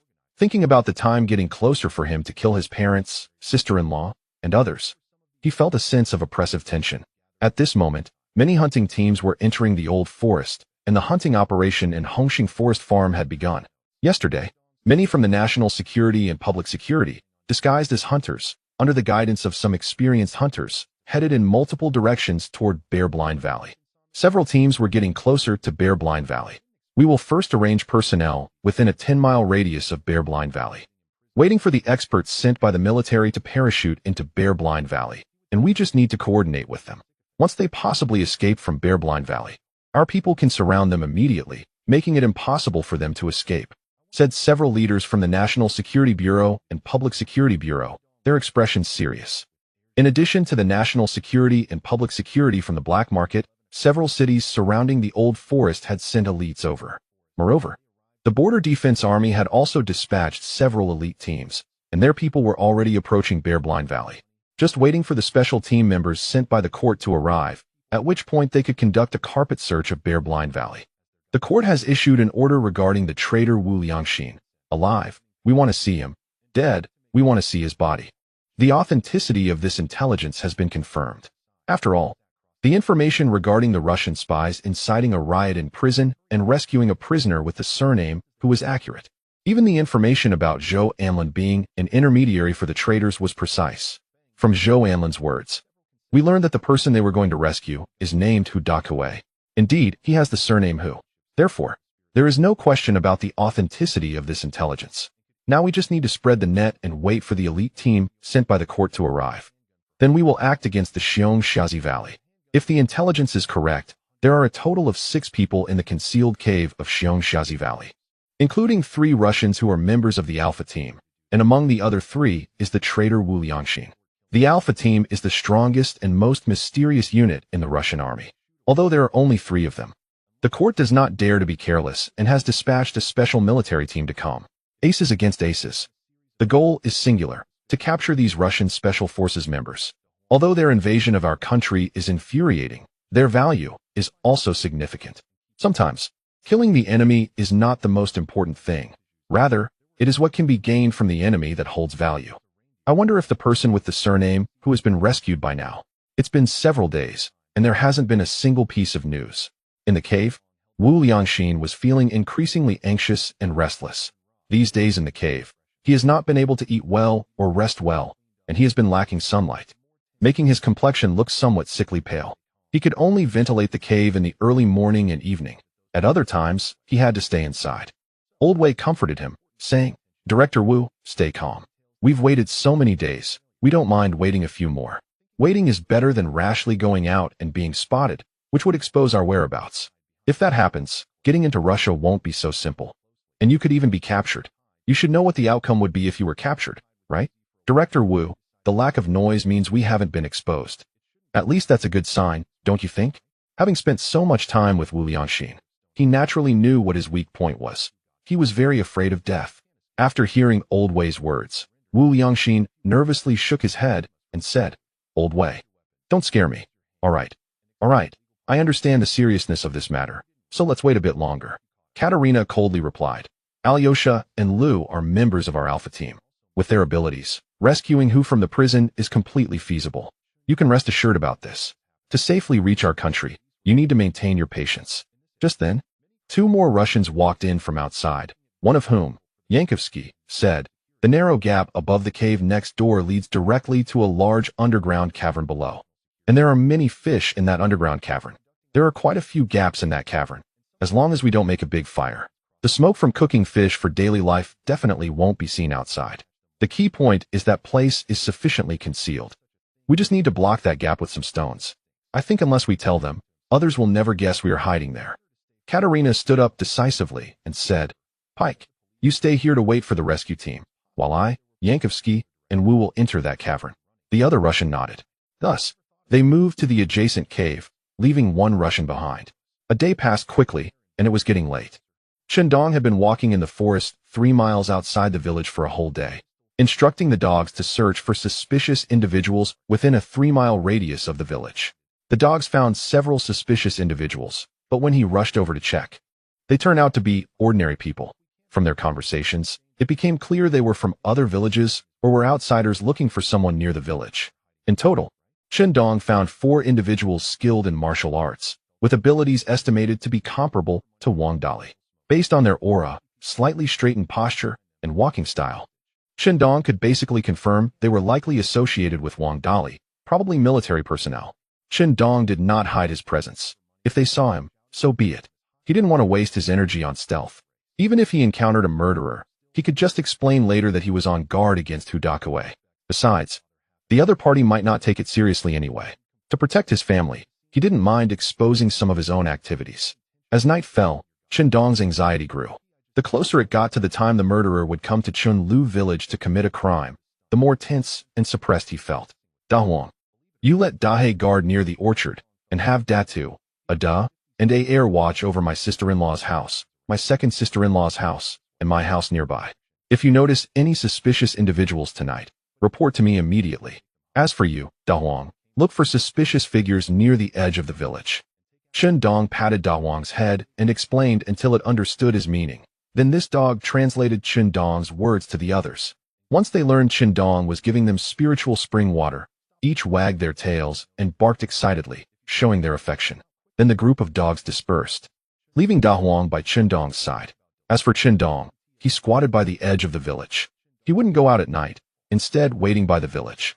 By narrowing the search radius, the dogs could find suspicious individuals more quickly and report back to him immediately. To be safe, he also had the dogs stationed near 4 families. If they spotted any suspicious persons, they would report right away. The place he chose was less than 500 meters from his family. If he ran at full speed, he could cover that distance in just over 30 seconds, far exceeding the world record. He had prepared as much as he could. Once the dogs found suspicious individuals and barked, Da Huang would relay the message to Shindong and then lead him to the location of the suspicious individuals, taking a maximum of 40 seconds. He had done everything he could. Of course, the best outcome would be to confront the enemy outside the village and keep the danger away from his family. The The other party should be appearing soon. Looking at the weapons in the spiritual spring space, Chun Dong was ready for battle. Old Chin told me that Chun Dong actually went into the mountains to dig ginseng today. I asked why I hadn't seen him. He had dug 2 wild ginseng roots over 20 years old when he went into the mountains a couple of days ago. And Old Chun said he would send me some after brewing the medicinal wine. With his deer antler blood wine, deer antler wine, deer whip wine. And now he wants to give me wild ginseng wine. It's really too much. During dinner, Lu Xiangnan shook his head and laughed. Wang Dali thought to himself, did he really go to dig wild ginseng? He had been wandering within 2 to 3 miles around the village with hunting dogs and a gun. He wasn't digging ginseng. He was looking for people.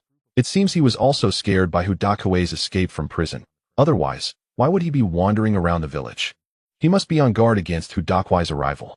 Although Wang Dali looks down on Chun Dong's abilities, she still recognizes his sense of responsibility as a man. After all, when faced with this situation, he did not choose to evade but instead chose to step forward.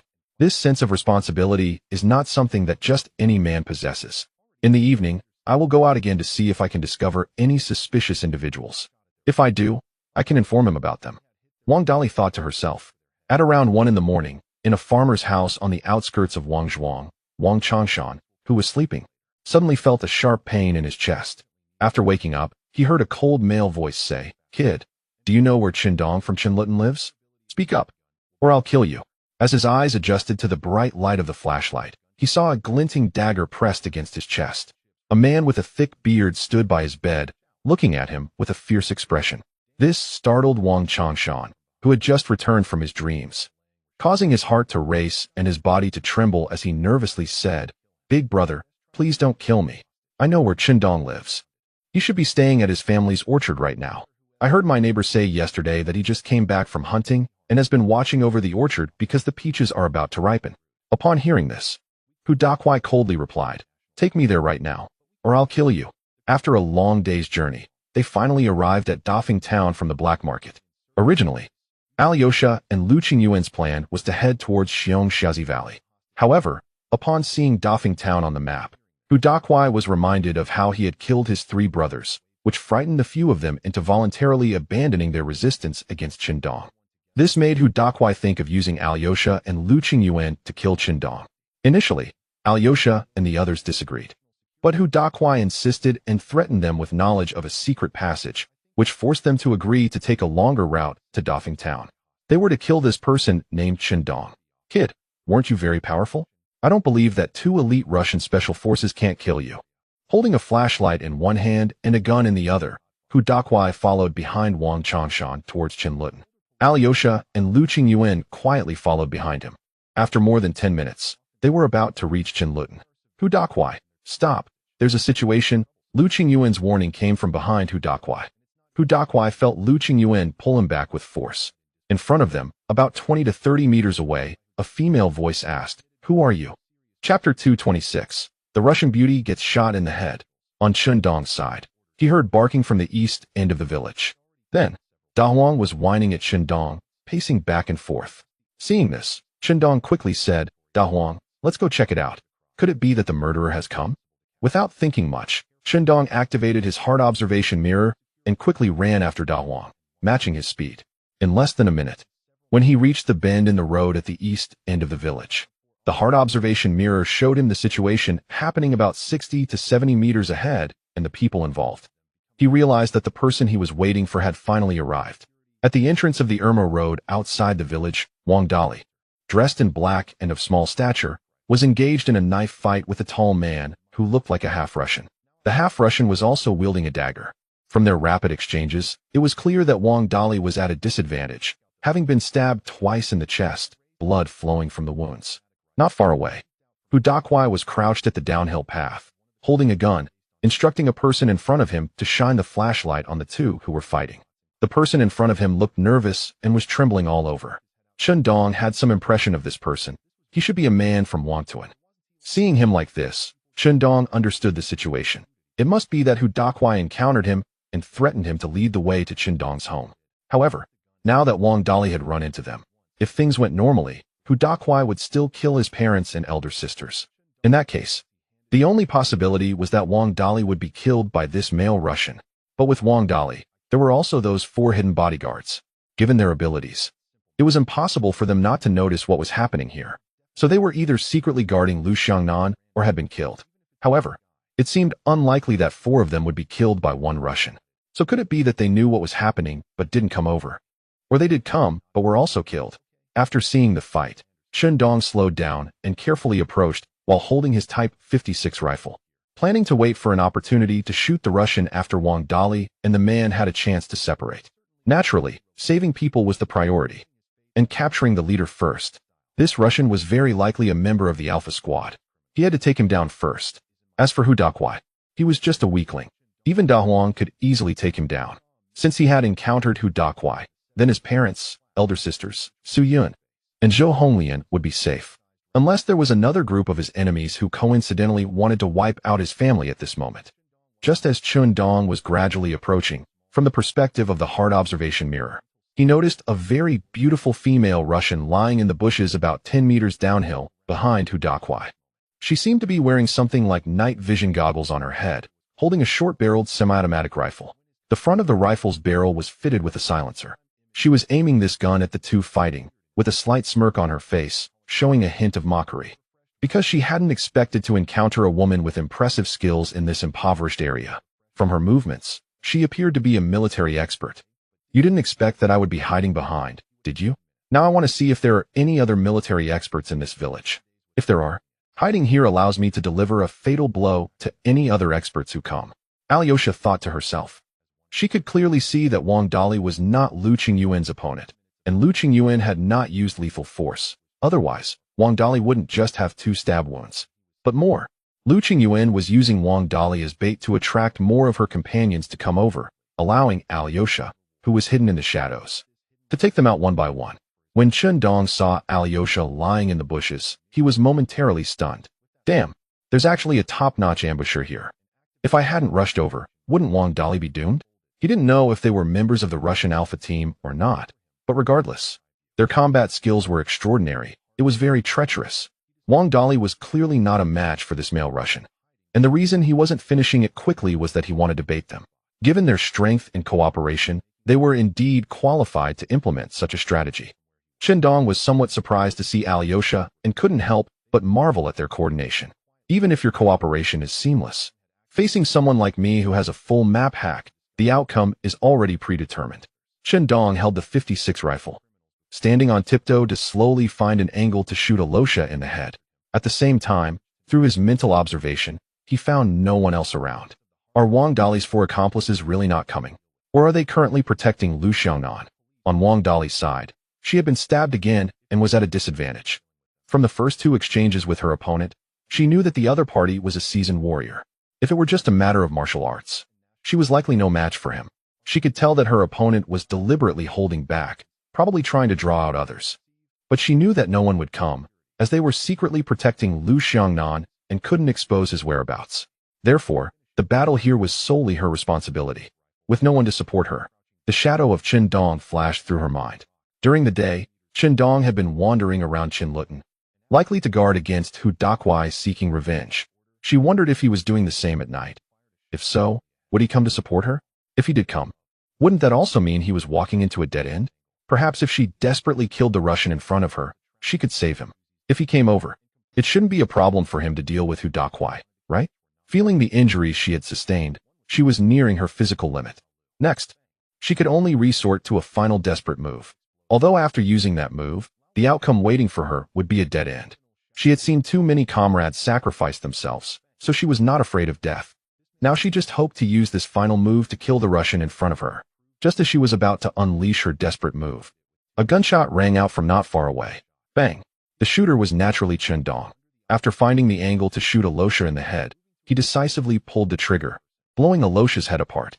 A spray of blood erupted from her head, instantly splattering her exotic and beautiful face with blood. One shot, and the Russian beauty was dead. Chapter 227. Hu Dakuai was shot dead by him. The brain matter matched well with her beautiful face. Chen Dong immediately aimed at the male Russian who was fighting with Wang Dali, but this male Russian quickly rolled back to the roadside the moment the gunshot rang out, crouching low and sprinting towards Hu Dakuai with incredible speed.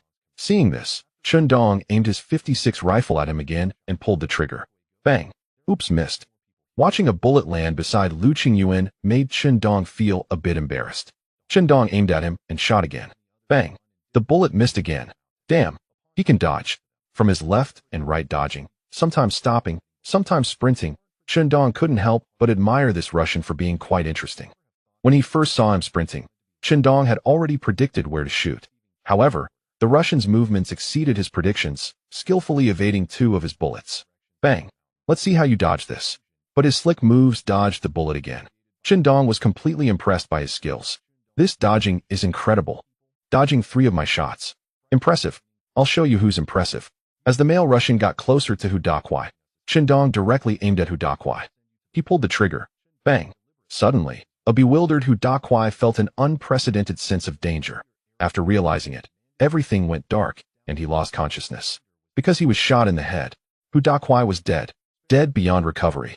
Brain matter spilled out. Seeing him dead, Chen Dong finally felt relieved. This guy was a source of chaos for Chen Dong, and now it was over. When Lu Qingyuan saw Hu Dakuai die right in front of him, he couldn't help but yell in anger. He was furious. His mission was to rescue Hu Dakuai and then assist an important person, as the information held by that important person was crucial to their military. Although their military was much stronger than this country's, with advanced weaponry, this country was also rapidly developing its military capabilities. Despite the gap, even though their military might had an advantage in equipment, they had lost in several border conflicts and proxy wars. Once this country caught up in weaponry, the Russians would have little advantage. So they were trying to hinder the military development of their neighbor. The top secret weapon information held by Wu Liangxin was extremely important to the Russians. But the only person who knew about the secret passage was Hu Dakuai. They had gone to great lengths to rescue Hu Dakuai from prison. But now, Hu Dakuai was dead. When they promised Hu Dakuai to come here to kill a hunter, he and Alosha didn't take it seriously, thinking it was just an ordinary hunter. What could possibly happen? Although it meant taking a detour, they thought it would be easy for Hu Dakuai to lead them. But now, they first encountered a female expert, and then Alosha, lurking in the shadows, was shot in the head.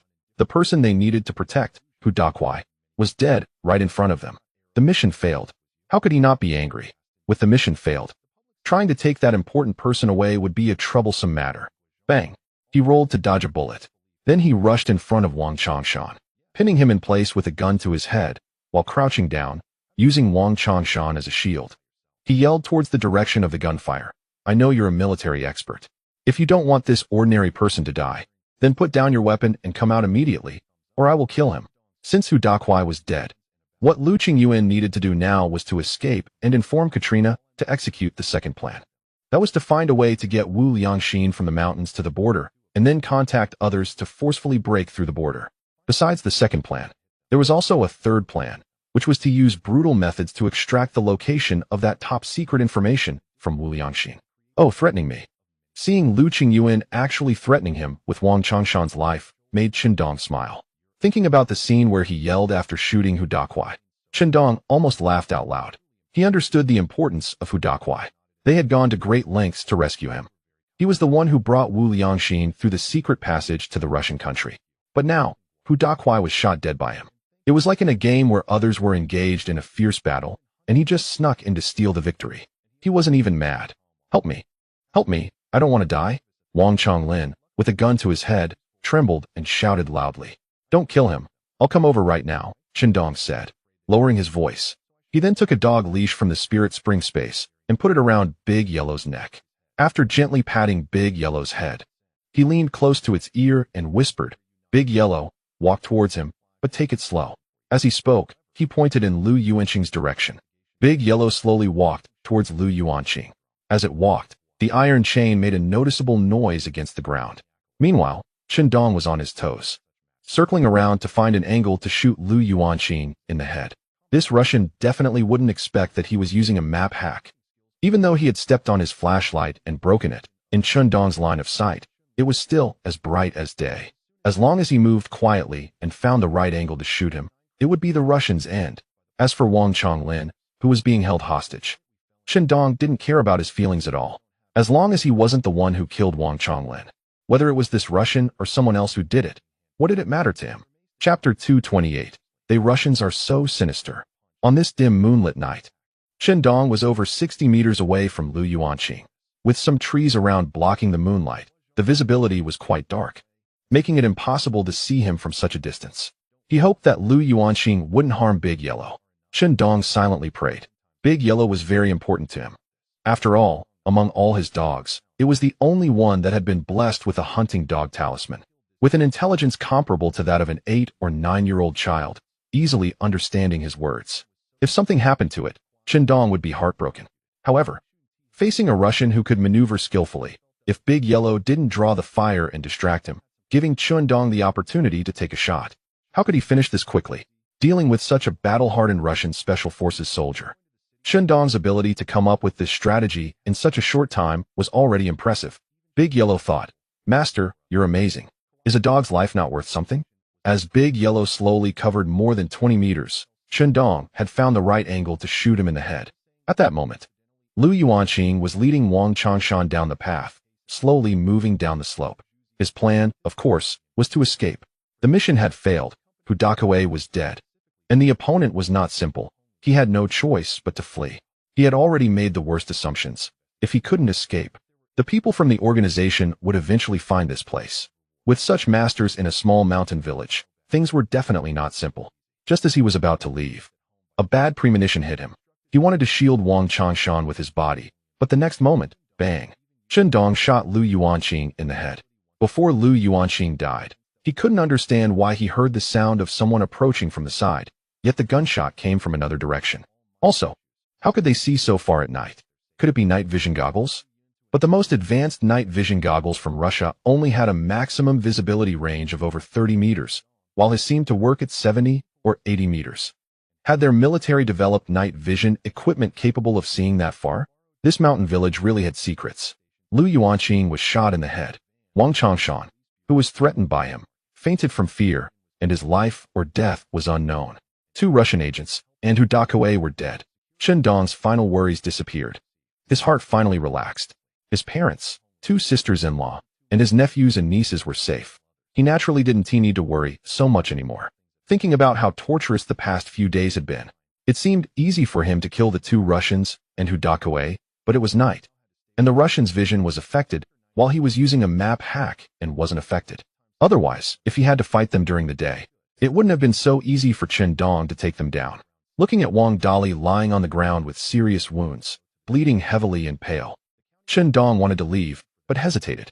He thought that even if Wang Dali didn't have merit, he had put in effort, and it could be said that he had inadvertently blocked them for a moment, giving Dong the opportunity to shoot. Seeing him die like this made Dong feel a bit guilty. After all, Wang Dali was also trying to deal with his enemies, which led to this outcome. Although he didn't know any medical skills, he had spirit spring water. However, whether the spirit spring water could save someone so severely injured depended on fate. Moreover, if Wang Dali's people investigated the incident of him killing the 2 Russian agents, they would easily suspect him. After all, in Chen Liutuan, who else had that capability besides him? Even if he didn't admit it, suspicion would still fall on him. He had been wandering outside the village for the past 2 days, and Wang Dali and the others couldn't have missed that. Although he had exposed his excellent marksmanship and night combat skills, it was reasonable for a hunter to have such abilities. After thinking it over, he approached Wang Dali, took out a wild ginseng from the spirit spring space, and stuffed it into Wang Dali's mouth. Wang Dali, I don't know if this wild ginseng can save you, but just eat a couple of bites first, and I'll go call someone to take you to the hospital. He used the wild ginseng as a cover to feed her the spirit spring water. Dong, seeing Wang Dali in a daze, heard his words and felt something stick in her mouth, along with a slightly bitter taste. She turned her head and opened her mouth. Dong nodded, "It's me. Don't speak yet. Just eat a bit more wild ginseng and see if it helps you." I shot down the 2 Russians, and as for the person from Wang village, he just fainted from fear. 2 drops of spirit spring water flowed into Wang Dali's mouth along with the wild ginseng. Looking up, Wang Dali saw a handsome face reflecting a faint glow under the moonlight, looking serious as it gazed at her. After confirming it was Dong, waves of shock surged in her heart. How could she not have thought that the person was just the somewhat capable Dong in her eyes? There was still another Russian? As the juice from the wild ginseng flowed into her mouth, she felt a gentle power quickly flowing through her body, and her condition was noticeably better than before. She tried hard to support herself and sit up. there was still another Russian. Chen Dong shouldn't be lying. If it weren't for Chen Dong, even if she used her last resort, she probably wouldn't have been able to kill the person she had fought with and would have been killed by the hidden Russian. She couldn't figure out why there would be two such powerful Russians here just to deal with Chen Dong, a hunter. Was their goal Chen Laojiang or Lu Xiaonan? But bringing an ordinary person along was obviously not the case. Just then, Chen Dong picked her up in a princess carry, one hand holding her feet and the other on her back. Yes, there is still another Russian. Thank goodness Big Yellow reminded me. Otherwise, if I had come over directly, I would have been finished. Those Russians are so sinister. Chapter 229. No way, Xiao Wu is actually this strong? Wang Dali struggled a bit, speaking very stiffly. Put me down. I don't need you to carry me. I feel like I'm still okay. I won't die anytime soon.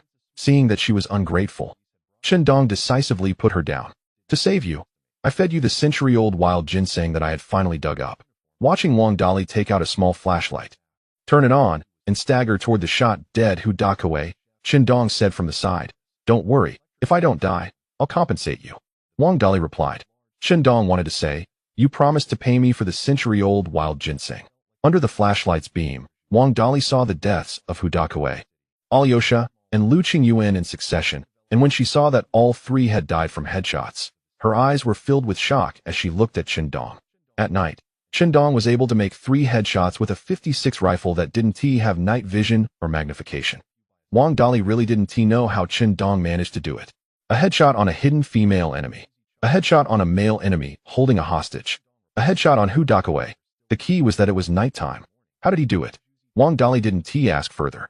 She didn't ask. And Chen Dong didn't feel like explaining. Chen Dong, thank you for saving me, Wang Dali said seriously. Feeling her body's condition, Wang Dali noticed that she was recovering quickly.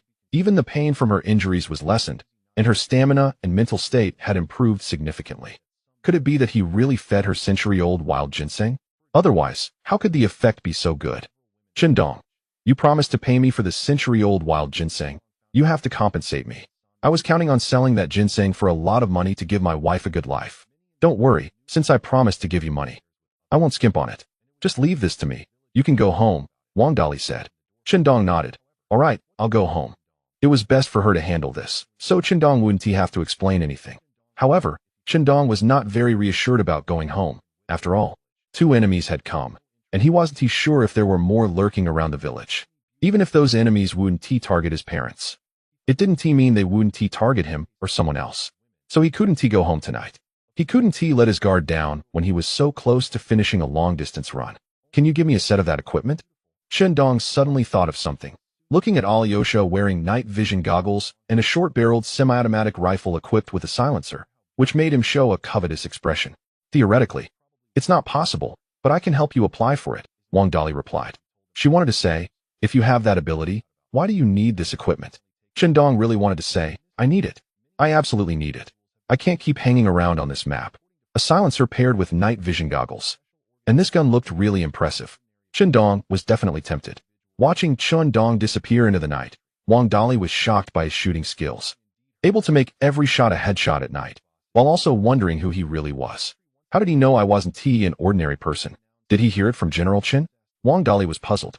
On Chen Dong's side, standing on a hillside, he saw that many houses in the village had lights turned on. Apparently many people were awakened by the gunshots. Da Huang, let everyone continue searching for suspicious individuals. Chen Dong patted Da Huang's head.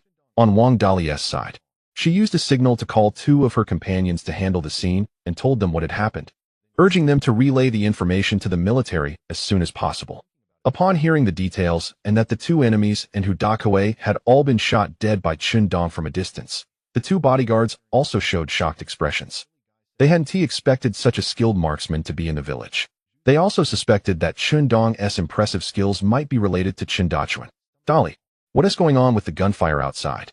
In the middle of the night, Lu Xiangnan, wearing loose pajamas, rushed forward to ask when she saw Wang Dali come in. She had been awakened by the gunfire. When Lu Xiangnan saw the wounds on Wang Dali's clothes, she frowned and said nervously, Dali, what happened? Who did you fight with? Hurry, let us go to the hospital. Wang Dali shook her head. Sister Lu, I don't need to go to the hospital. This little injury is nothing. I'll just take care of it. She had checked her wounds earlier, and they were no longer bleeding and didn't hurt as much. even showing signs of recovery. This made her believe that what Qindong had fed her might really be century-old wild ginseng. Otherwise, how could her injuries recover so quickly? Dolly, your injuries look serious. Are you sure you don't need to go to the hospital? Lu Xiangnan asked with concern. Wang Dolly shook her head again. Sister Lu, I'm fine. I know my situation. A few heavy criminals somehow came here and took a person from the neighboring village hostage, but they have already been dealt with. So don't worry. Naturally, she couldn't tell Lu Xiangnan what Qindong had done. The military hadn't clarified Qindong's identity yet, and she couldn't reveal anything about him.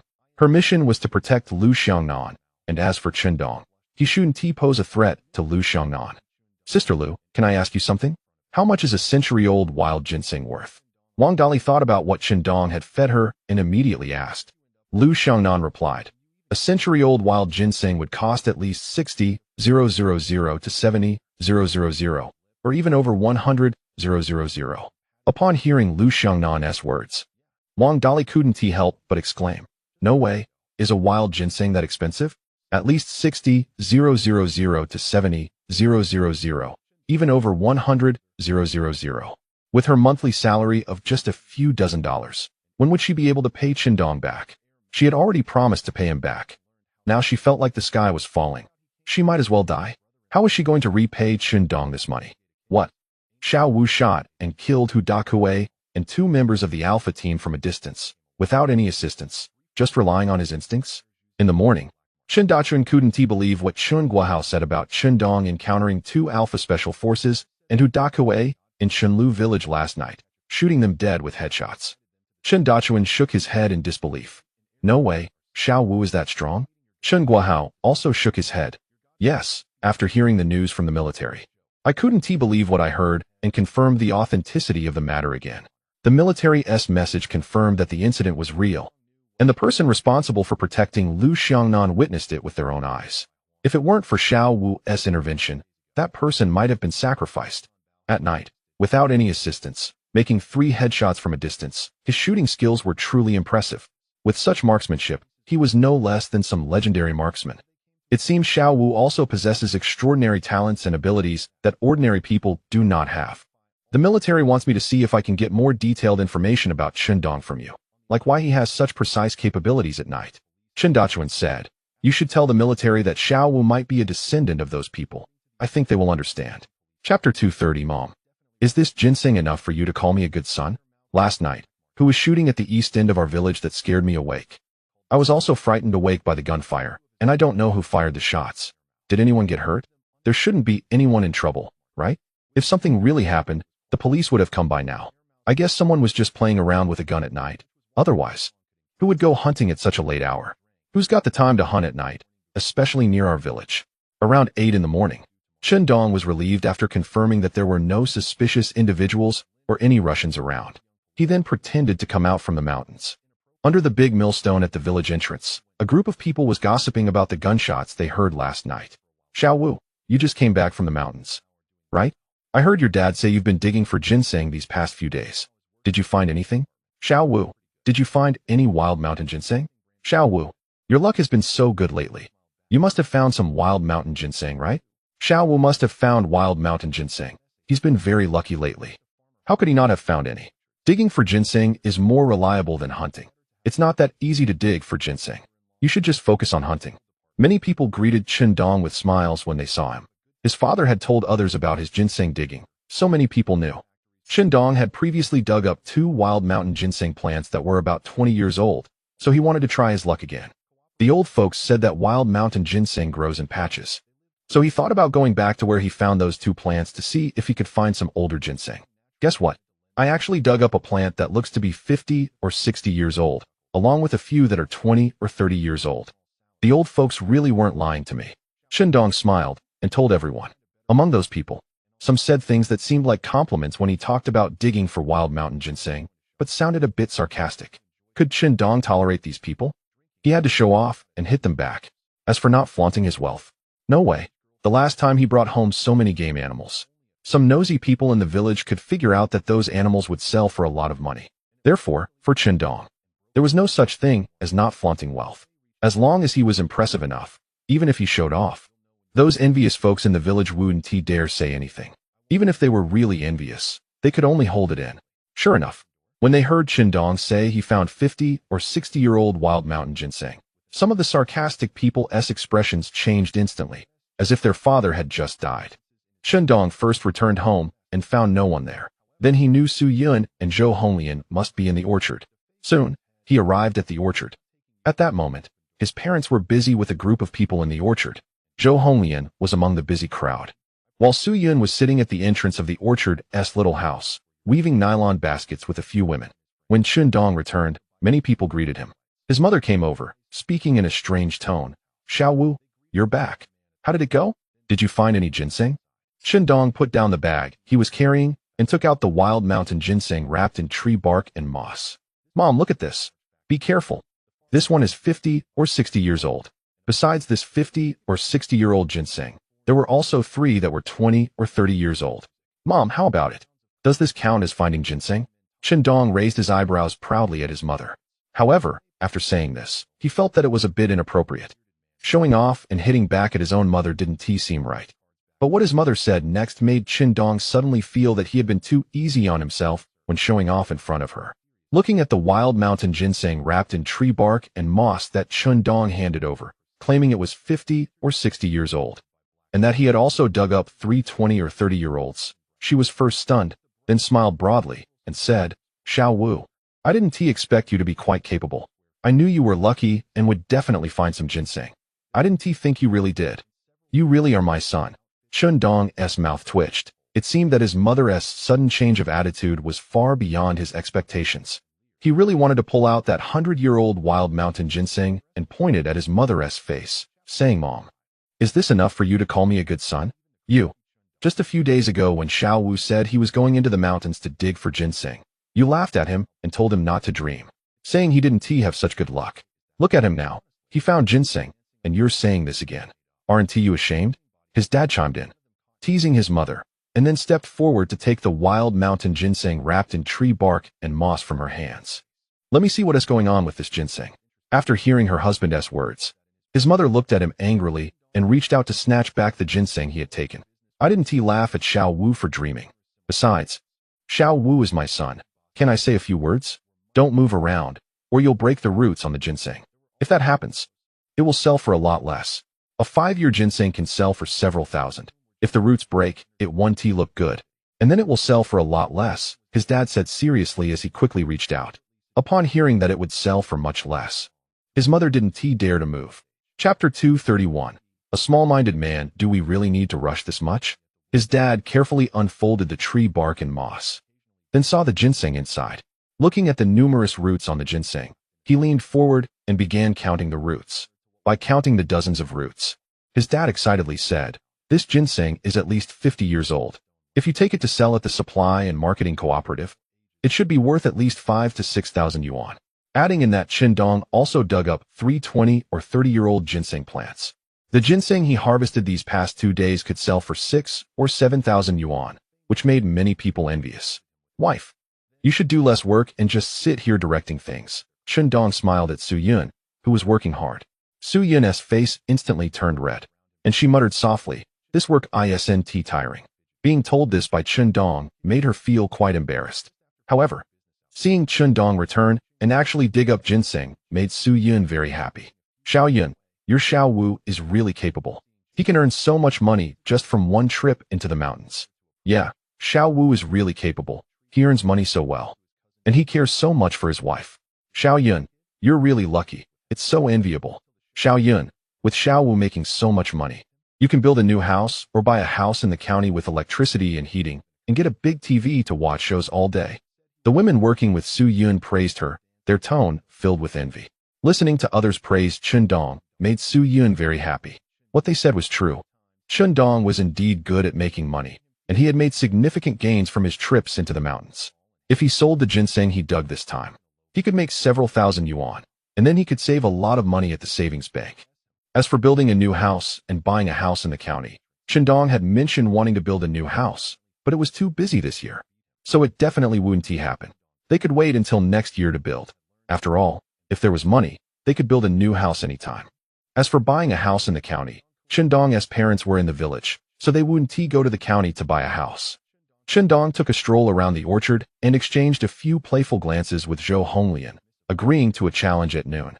Upon hearing Dong's challenge, Zhou Honglian couldn't help but slightly tighten her legs, indicating that another fierce competition was on the horizon. While others praised his ability to earn money and his competence, Dong merely smiled, looking at the early ripening peaches on the trees, which were growing as large as juicy peaches. People praised his father for taking good care of them and for the ample fertilizer. However, Dong knew the real reason behind it all. It was all thanks to the spiritual spring water. That was what made the fruits in their orchard grow larger and more vibrant than those in other villages. Although they still had a week before they could be harvested, his father had told Dong the day before that while the peaches were not yet ripe, he had tasted a few and found them to be large and sweet. Some had a crisp and sweet texture, while others were soft, glutinous, and juicy. However, the fruits still looked too green and had not reached the desirable appearance of ripeness. Otherwise, his father would have already considered selling them earlier. They also discussed that with such good fruits from their orchard, selling them individually would not be worthwhile. The prices would be low, and the sales would be slow, as they would not sell much each day. Once the peaches were picked from the trees, they were best eaten that same day. After 2 or 3 days, they would lose their flavor. Additionally, if the peaches were not sold quickly, they would fall to the ground when they ripened, and by then, they would be bruised. Therefore, his father asked Dong if he could discuss with his elder sister to talk to Director Xiao of the County Supply and Marketing Cooperative to have them collect their peaches. Dong agreed, saying he would discuss it with his sister in the next couple of days. If they could plant these fruit trees in the breeding space within the spiritual spring space, it would surely yield even better results than irrigating them with spiritual spring water. The breeding space appeared to cover several thousand acres, suitable for planting fruits and vegetables and raising chickens, ducks, pigs, etc. In the real world, he could irrigate the fruit trees with spiritual spring water while raising chickens, ducks, and pigs in the orchard and sell them together with those in the breeding space. The meat quality of the chickens, ducks, and pigs from the breeding space would be top-notch, allowing him to use them as a selling point, thus fetching a high price for those raised in the orchard as well. Furthermore, if necessary, he could contract the uncultivated wasteland in the village, hire people to plant fruit trees, and help raise chickens, ducks, and pigs. Eventually, relying solely on breeding could earn him a substantial amount of money. He was not in a hurry to do business. Even if individual business licenses were issued, the overall domestic environment would still take another 3 to 4 years to improve for fair business operations. With the addition of the planting and breeding area in the spiritual spring space, if he did not utilize it well, it would be a waste of that area. Compared to engaging in other businesses, Dong preferred to make good use of the extra planting and breeding area first. In this era, vigorously developing the rural economy and helping the common people increase their income was crucial. Additionally, Dong thought that since he wanted to align himself with Liu Xiangnan, he should contribute in some way to Liu's political aspirations. If Liu could advance further in his political career, Dong would naturally benefit even more. However, he needed to plan this carefully. Liu Xiangnan was planning to utilize the several thousand acres of uncultivated hillsides around the village for fruit tree planting or ecological farming. However, according to his father, the village leaders were not very optimistic about this, and the villagers were not particularly interested in planting and farming on wasteland. On one hand, planting fruit trees took too long to yield results, requiring 7 to 8 years to see any harvest, and it would take at least a decade for significant yields. Cultivating wasteland was time-consuming and labor-intensive, and the returns were slow. Who would waste time on that? It would be better to farm their own few dozen acres of land. As for ecological farming, raising chickens, ducks, pigs, and cattle was even less realistic. People were already struggling to fill their stomachs.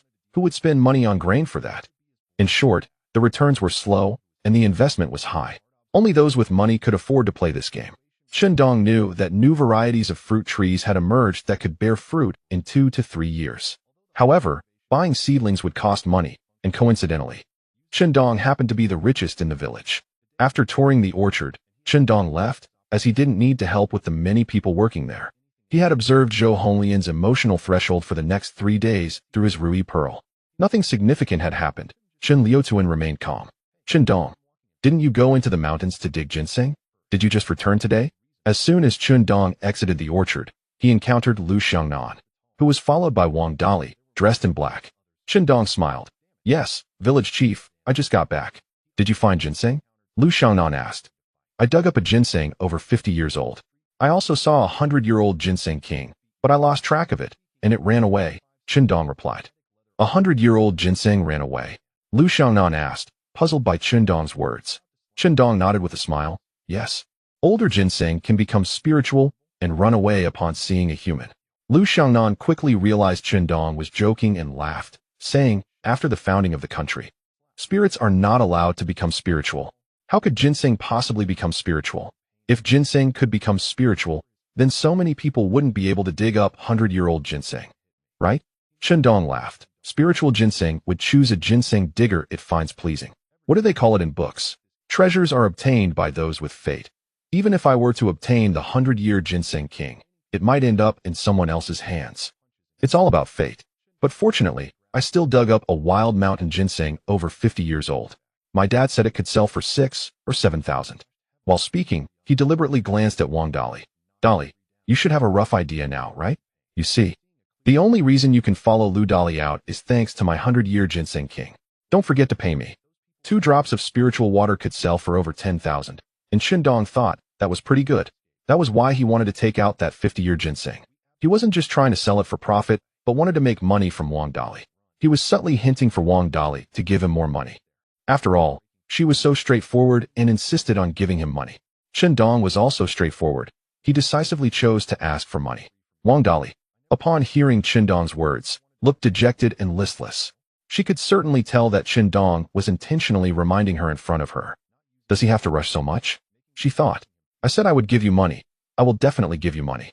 But with so much money, I can't just give it all at once. I'll go check your orchard. Director Chun is indeed an expert in fruit tree cultivation. The fruits he manages are much larger than those in other village orchards. So I was thinking of seeking more advice from Director Chun, and when the time comes, we can cultivate the many hillsides and wastelands in our village to plant fruit trees, which could also increase the income for the villagers, Lu Xiangnan said seriously. Then, he added in a negotiating tone, Qindong, you are an advanced member of our village.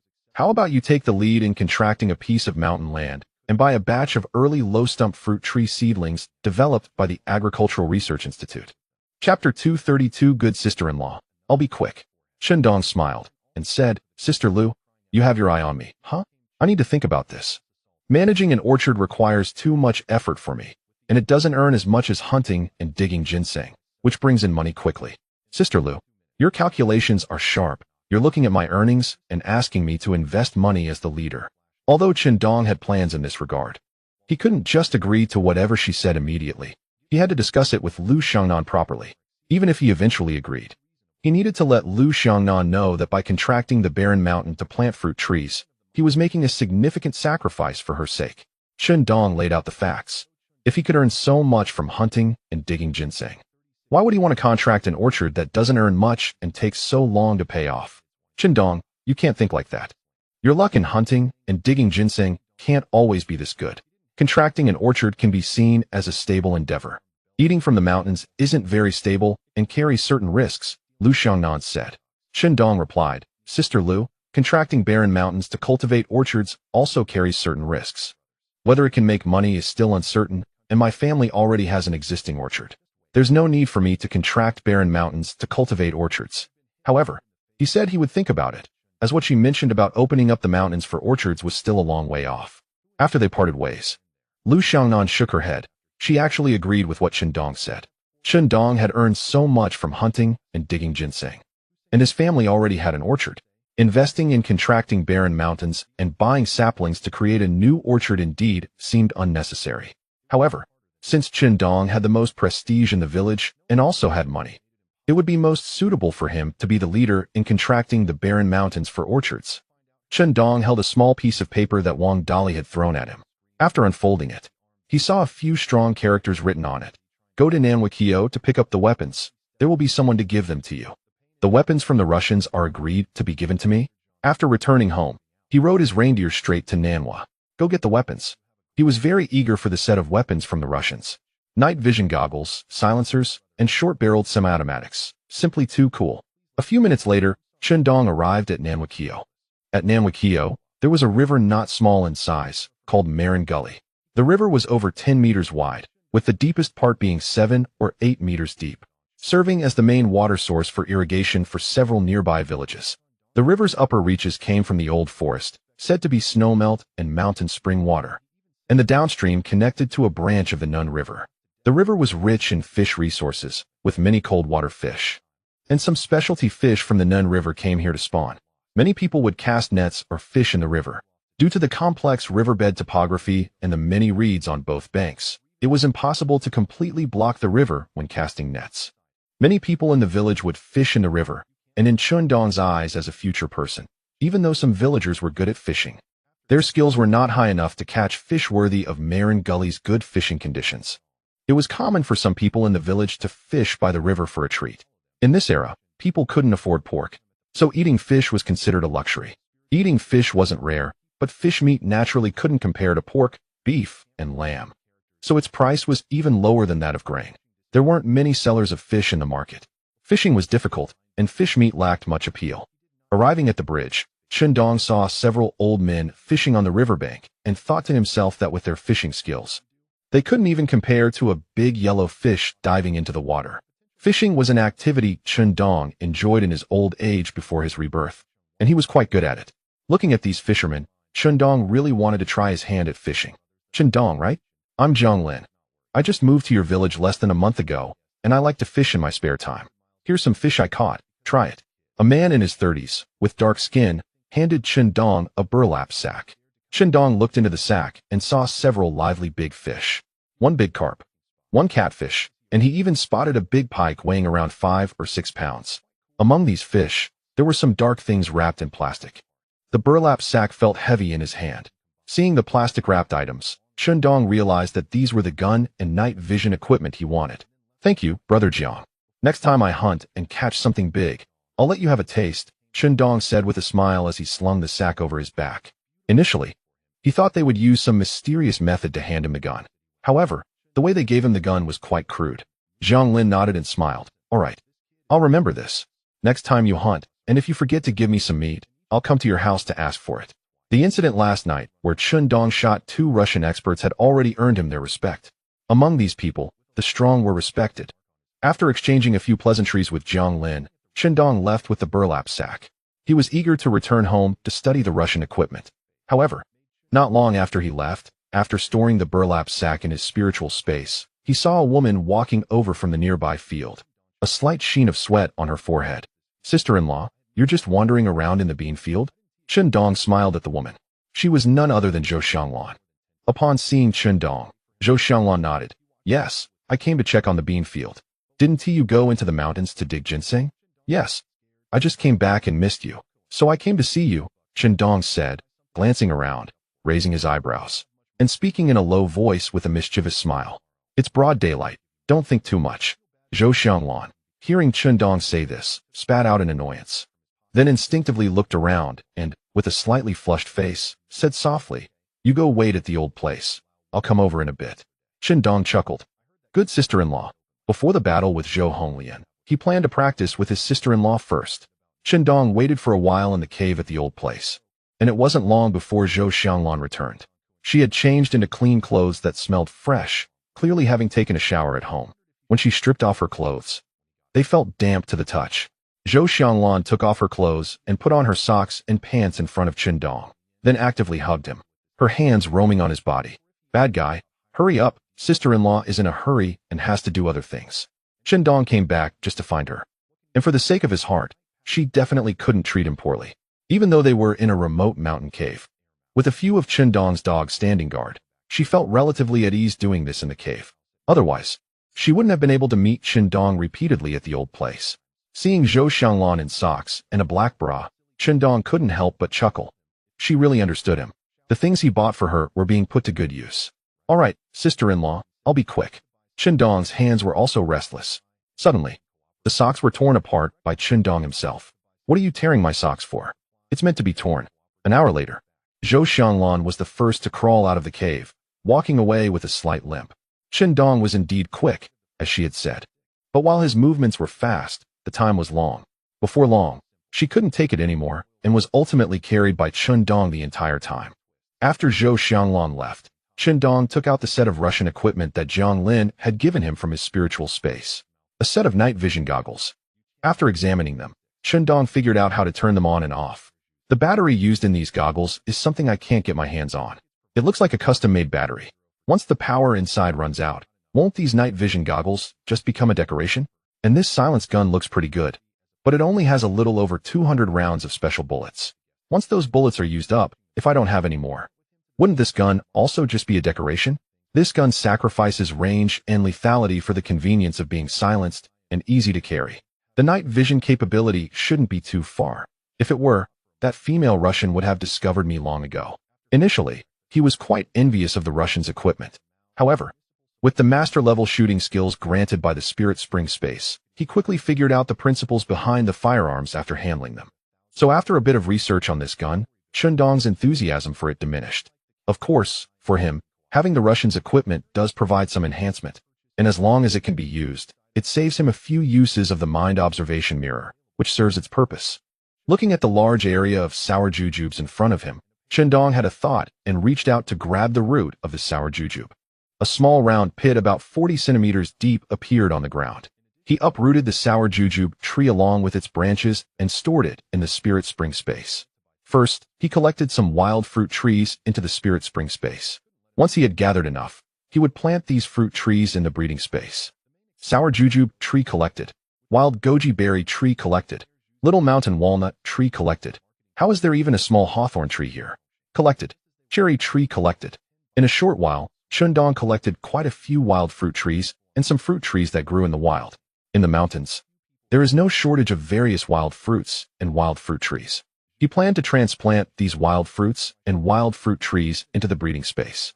Chapter 233. You bad guy, where did you learn such badness although many roots were cut off? The nutrients in the breeding space that are beneficial for the growth of plants and animals are many times more than those outside. Coupled with a little irrigation from the Spirit Spring water, he believed that even if the roots were cut quite a bit, they would still grow well. You're back, dear. Early in the morning, Su Yun, who was cooking in the kitchen, smiled when she saw Dong return. Dong opened his eyes and spoke nonsense. I just strolled around the village. The village chief wants me to contract the mountain and open land to plant fruit trees. I was thinking about how our village's hillside land looks, and we'll talk about it later. Hearing Dong's words, Su Yun immediately frowned and said, You're going to contract the mountain to plant an orchard? We already have an orchard. Why contract more land for an orchard? Dong thought to himself that even his silly wife, this iron-headed woman, knew he didn't need to contract land to plant an orchard anymore. Yet Granny Lu actually wanted him to contract the mountain and open land for an orchard. No, the village chief has such an idea. But I said I need to think about it. After all, opening up mountains and contracting land to plant an orchard won't yield any returns for a few years. Dong shook his head. As for why the village chief wanted him to open the mountain and contract land to plant an orchard, it should be because he saw that he had money and could speak a few words in the village, wanting him to take the lead.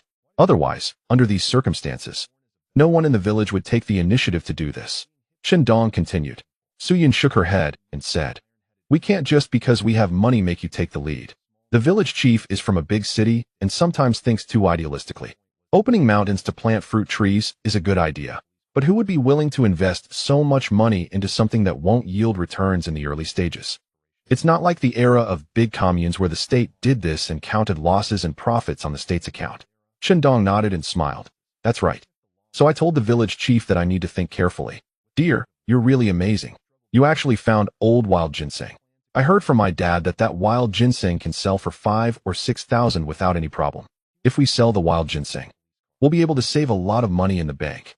Su Yun's eyes sparkled as she spoke like a little money grubber and then pouted, saying unhappily, The village chief must have seen you first making so much money from hunting. Now that you found such valuable ginseng, he wants you to use the money to open up land for the orchard. He's treating us like landlords.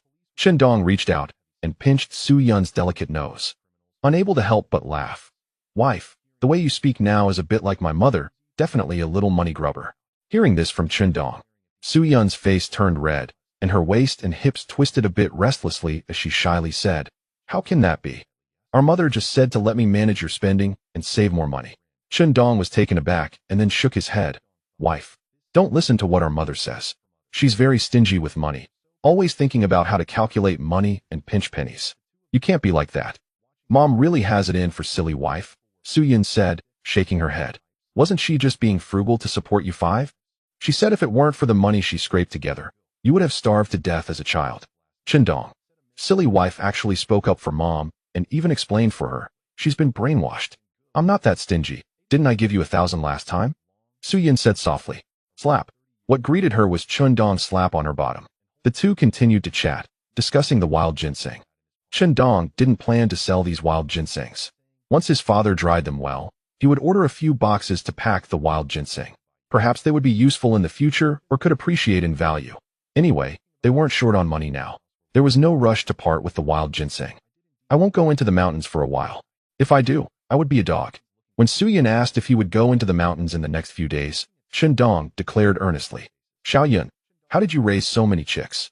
Walking in the courtyard, hearing the chirping sounds, Chindong found a group of fluffy chicks walking around the courtyard and immediately asked curiously. Su-Yun replied, the day before yesterday, someone was selling chicks, so I bought 50.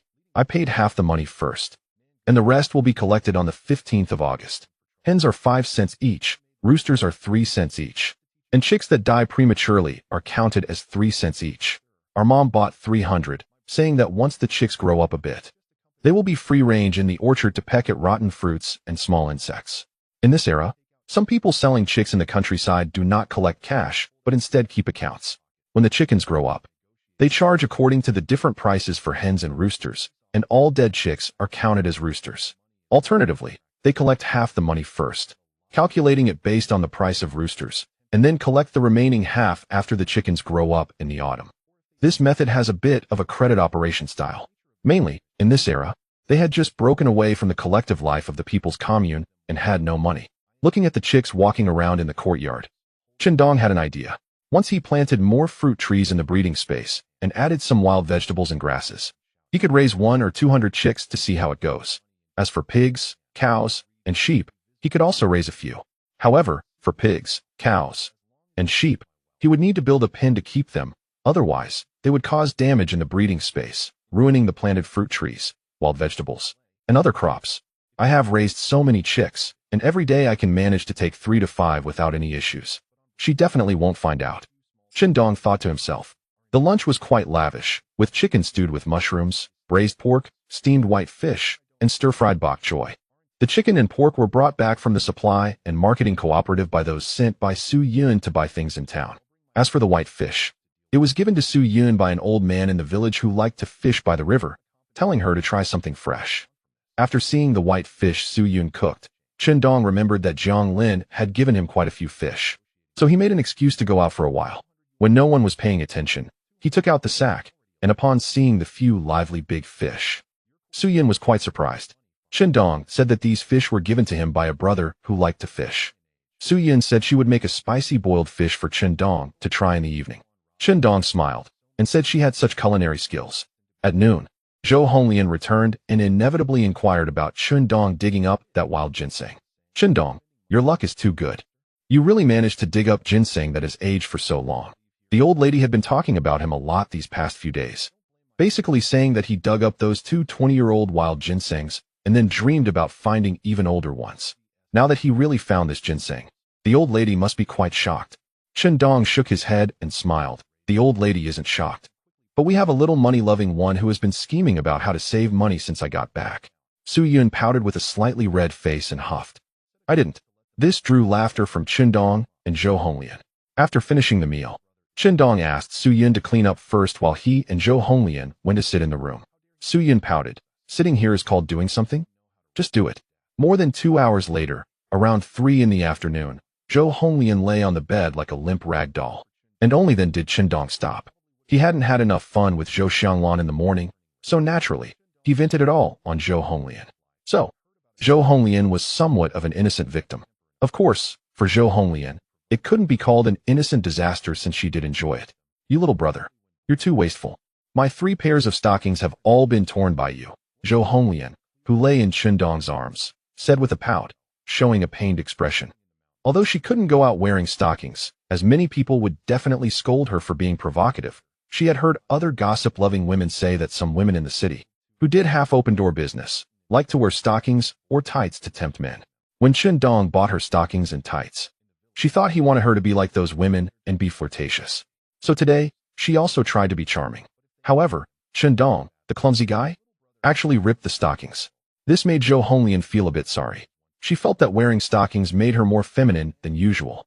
No wonder those half-open door women liked wearing stockings. Chen Dong grinned mischievously. Sister, next time I'll buy you a few more pairs. Both my sister-in-law, and you know how to play. Once I buy them, you won't need me to teach you. You'll just put them on yourselves. If it were for Zhou Lanxin, she would definitely be too shy to wear them. It had to be said that with Zhou Xianglan and Zhou Honglian's fiery figures and sexy legs, wearing such outfits looked quite appealing. Zhou Honglian spat in annoyance. If you buy them for me, you'll definitely rip them again. You bad guy, where did you learn to be so naughty? Did you learn from other bad women? Chen Dong reached out and patted her, laughing. I say, sister, what are you thinking?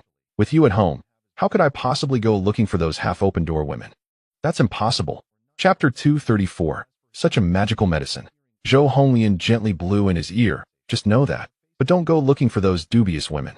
I heard those women are all sick, and if we catch something from them, you'll be a big embarrassment in our village. Being observant, she could naturally pick up on some clues about other women from Chen Dong. She just chose not to speak about it. Not everyone is like Su Yun, who is so simple-minded and only has eyes for Chen Dong without thinking about anything else. Chen Dong shook his head, feeling a bit awkward. Sister, don't think too much. Even if you died and came back, I wouldn't go looking for those women.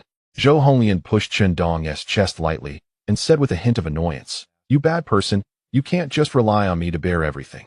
Are you going to let me live? Chen Dong then playfully touched her and chuckled. Those who can do more should do more. After chatting for a while, Zhou Honglian inevitably brought up the topic of the wild ginseng Chen Dong dug up that was 50 or 60 years old. Chen Dong, your luck is just too good. You just hunted so much, and now you've dug up this decades-old wild ginseng. Is it luck, or do you just have such keen eyesight? Chen Dong laughed and replied, Success is reserved for those who are prepared. Good luck is sometimes part of strength. He then said seriously, Sister, you can't see how much effort I put in while hunting and digging up that ginseng. Everyone knows I'm lucky. But if hunting and digging up ginseng were all about luck, why do I have good luck while others do not? I have done my homework on hunting and ginseng digging. If you rely on luck, how could there be so much good luck? Others don't have my golden finger. If others had my golden finger, as long as they weren't idiots, they could also become so impressive. Chen Dong's words made Zhou Honglian look serious. Success is reserved for those who are prepared. Chen Dong, I think we should find a way to sell your family's peaches to the supply and marketing cooperative or to some big institutions. Such good peaches deserve to be sold at a good price. Selling to ordinary people won't yield much profit. Zhou Honglian said regarding the peaches in the orchard that were about to be harvested. Chen Dong nodded. I also plan to look for the county supply and marketing cooperative or some institutions to see if we can get a good price for them. Our peaches are so good, they shouldn't be sold cheaply to ordinary members. Honglian, if it were you, what would you do to sell my family's peaches at a high price? Hearing Chen Dong's inquiry, Zhou Honglian thought seriously and said, Let your eldest sister go to find Director Xiao of the county supply and marketing cooperative and let him offer a high price. Our peaches are big and sweet, much better than similar ones. Then through the cooperative's connections with many institutions, let them sell the peaches to those in the institutions. Chen Dong smiled and shook his head. What you thought of, my dad thought of almost the same thing. Using my sister and Director Zhao's connections to sell the peaches at a good price and in large quantities. This method can indeed work. After all, the cooperative will sell whoever's peaches, and ours are so good, selling ours should also be fine. But in this way, we won't make much more money. My plan is to give our peaches a nice, catchy name that leaves a deep impression. Then invite a few people from the Agricultural Bureau to come and see our peaches on site, and then compare our peaches with similar ones in all aspects. By changing the name, it's equivalent to creating a new variety. Then, when compared to others, we can highlight how excellent our peaches are in every aspect. If it's not feasible, let's have an expert evaluate the composition of our peaches. If our peaches contain certain components that others don't, we can use that as a marketing point. I can also spend some money to hire 2 people to disguise themselves as fruit buyers from out of town and offer a high price. When the supply and marketing agency wants to buy our peaches, or when others want to purchase them, we can sell at the price set by the buyers or slightly lower. This way, the peaches can sell for more money. After hearing what Chen Dong said, Zhou Honglian was a bit perplexed. She didn't expect Chen Dong to come up with so many ideas for a simple peach. changing the name of the peach, inviting experts to the site, having them evaluate the peach's composition compared to similar peaches, and then hiring people to pretend to be out-of-town buyers to drive up the price. Zhou Honglian wanted to do business and thought she had some business acumen. However, compared to Qindong, she was clearly too naive. Qindong, your mind is too dirty. Zhou Honglian looked at Qindong with sparkling eyes. The way Qindong suggested to sell the peaches for a high price opened a new world for Zhou Honglian. A simple peach could actually be sold for such a price. She thought carefully and felt that this idea was very feasible. If they operated like this, their peaches could indeed sell for a high price. Qindong shook his head and smiled seriously. A businessman doesn't steal or rob. They earn money through their skills. What's dirty about that? My peaches are good enough, much better than similar ones. And buyers will be happy to pay more. Zhou Honglian asked. What if others don't buy it? Qindong confidently replied, don't worry, I'll make others buy it. This statement naturally had a bit of a show-off quality. What he really wanted to say was, if others don't buy it, then I can just let it go. I can find someone to buy this batch of peaches. If not, I can just keep them in the spiritual spring space for myself or feed them to the poultry in the breeding space. The key is, I'm not just selling these peaches this time. There will be more peaches, apples, pears, hawthorns, etc., coming out of the orchard later, all irrigated with spiritual spring water. And they will definitely be much better than similar fruits. He didn't believe that if one marketing attempt failed, the second or third wouldn't work either. Eventually, the money from selling the later fruits could make up for the earlier losses. Qindong, can you explain to me in detail tonight how you came up with these ideas? Zhou Honglian said while putting on her clothes. Qindong hugged her from behind. His hands a bit mischievous. No problem, but you can't skimp on the tuition fees you owe me. Don't worry, even if I have to grit my teeth. I'll pay the tuition, Zhou Honglian said, kissing Qindong on the cheek and giggling. Then she asked, you're not going into the mountains these days, right? She realized there was so much for her to learn from Qindong. Qindong vowed, I won't go into the mountains during this time. If I do, I'll be a dog. Qindong was naturally pleased to see her so eager to learn and willing to pay tuition with her life on the line. Mainly, Qindong was also willing to teach Zhou Honglian some business techniques, so that when she learned enough, he could be hands-off. In the afternoon, Zhou Honglian and Su Yun went to work in the orchard, while Qindong stayed home. To outsiders, it seemed reasonable that he had just returned from digging ginseng in the mountains and was resting at home for a day. He planned to transplant the wild fruit trees he had collected in the spiritual spring space, as well as those growing in the wild, into the breeding space. Planting fruit trees on the hillside and growing melons, fruits, and vegetables in the flatlands, along with some corn and wheat. He needed to set up pig pens, cow pens, and chicken coops. He had to dig a water reservoir on the hillside, and when it was ready, he could directly draw water from the river when needed. By the way, Dali, last night you asked me about the 100-year wild ginseng. Who do you want to buy it for? It's hard to find a 100-year-old one. It's a rare encounter. Didn't I just dig up a 50 or 60-year-old wild ginseng? You can ask those who want to buy wild ginseng if they are interested. Qindong's luck was truly extraordinary to have dug up another 50 or 60-year-old wild ginseng. During a break in the afternoon, Lu Xiangnan couldn't help but shake his head in admiration. Wang Dali shook his head and said, I was just casually asking someone. I have no plans to buy ginseng. I have to find a way to pay Qindong back for using his 100-year wild ginseng. But at the rate my salary is going, it might take a long time to pay him back. Thinking of this, Wang Dali felt troubled. I thought you were going to help someone buy ginseng. How's your injury now? Lu Xiangnan asked again. Qindong had first earned so much money from hunting and then dug up such valuable wild ginseng, which made her, from a prestigious family, envious. Wang Dali replied, my injury is much better now. I can move around normally without much problem. Lu Xiangnan nodded. Then I'm relieved. I was really scared when I saw your wounds last night. You worked hard to protect me. Wang Dali said seriously, Sister Lu, you're being polite. Protecting you is the task given to me by the organization. Lu Xiangnan noticed that his complexion had indeed improved a lot, and his movements were, as Wang Dali said. He could move normally without any major issues. Dali, do you have some miraculous medicine? Your serious injury has healed so quickly in such a short time. Wang Dali explained. It's not medicine from the organization, but a precious medicine given to me by a friend. After I took it, I recovered quickly. It's all thanks to that 100-year wild ginseng. Otherwise, I would have been finished. However, he was still wondering how to pay Qindong back. Lu Xiangnan remarked. Such a miraculous medicine. Chapter 235, Dali, can I not go? However, speaking of it, there are indeed some capable individuals and extraordinary people in our country. as well as some miraculous prescriptions that have been passed down for thousands of years. Unfortunately, too many were destroyed during the turmoil of the past few years. I hope such things won't happen again in the future. Things that have been passed down for thousands of years must have their use. And many things can't even be explained by science. We can't just dismiss things that science can't explain as unreasonable. Liu Xiangnan couldn't help but sigh. In Bear Blind Valley, several elite teams composed of national security and border defense forces had entered Bear Blind Valley for a day. After careful investigation, they found no trace of the Russian special forces or the traitor Wu Liangxin. In the morning, the leader responsible for this operation issued an order for several elite teams to first investigate the situation in Bear Blind Valley, and once the situation was clarified, they would send a signal for a special combat team from the military to take over the subsequent battle. However, it had been nearly a day since they entered Bear Blind Valley, and they still hadn't found any suspicious individuals. According to the intelligence provided by the leadership, the enemy was likely in the vicinity and hiding in a concealed cave, so everyone was instructed to search carefully. The captain of one elite team spoke to the temporarily assembled elite members. The leadership had received intelligence indicating the specific location of the enemy in Bear Blind Valley. However, these elite teams were conducting their search by converging from both sides towards the center, aiming to prevent any chance of escape.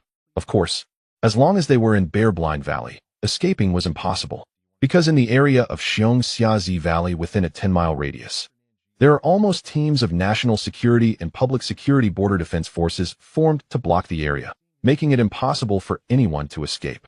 As long as someone is present, they would find it hard to fly away. Director Xing and Captain Xiao have discovered a situation. There are traces of activity in a concealed cave ahead, and from some excrement and other evidence at the scene.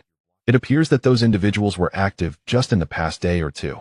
Moreover, based on the scent detected by our police dogs, it has been confirmed that Wu Liangxin has stayed in this cave. However, after checking the surroundings of the cave, we found no trace of them. And there were also no signs of them nearby. Someone came to report the specific situation to Director Xing, who, upon hearing this news, said sternly, "Search. We must search thoroughly.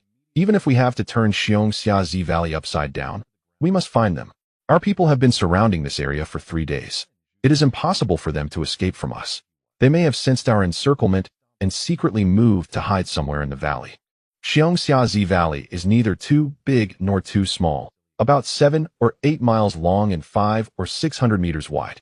It is indeed quite difficult to find the few individuals hidden inside.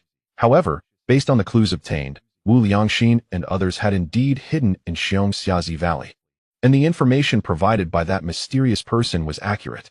They immediately dispatched personnel to encircle the outer perimeter of Xiongxiazi Valley, making it impossible for those hiding inside to escape. Therefore, they should still be hiding near Xiongxiazi Valley. However, a night and then a day passed without any trace of Wu Liangxin and the others. Several leaders looked at each other, wondering how they could have vanished. Could it be that they sprouted wings and flew away? Could they have escaped under the encirclement of so many of us? One leader shook his head. Another leader said, "I feel they shouldn't be able to escape. We surrounded this area early. Where could they run to? I think they must still be hiding somewhere."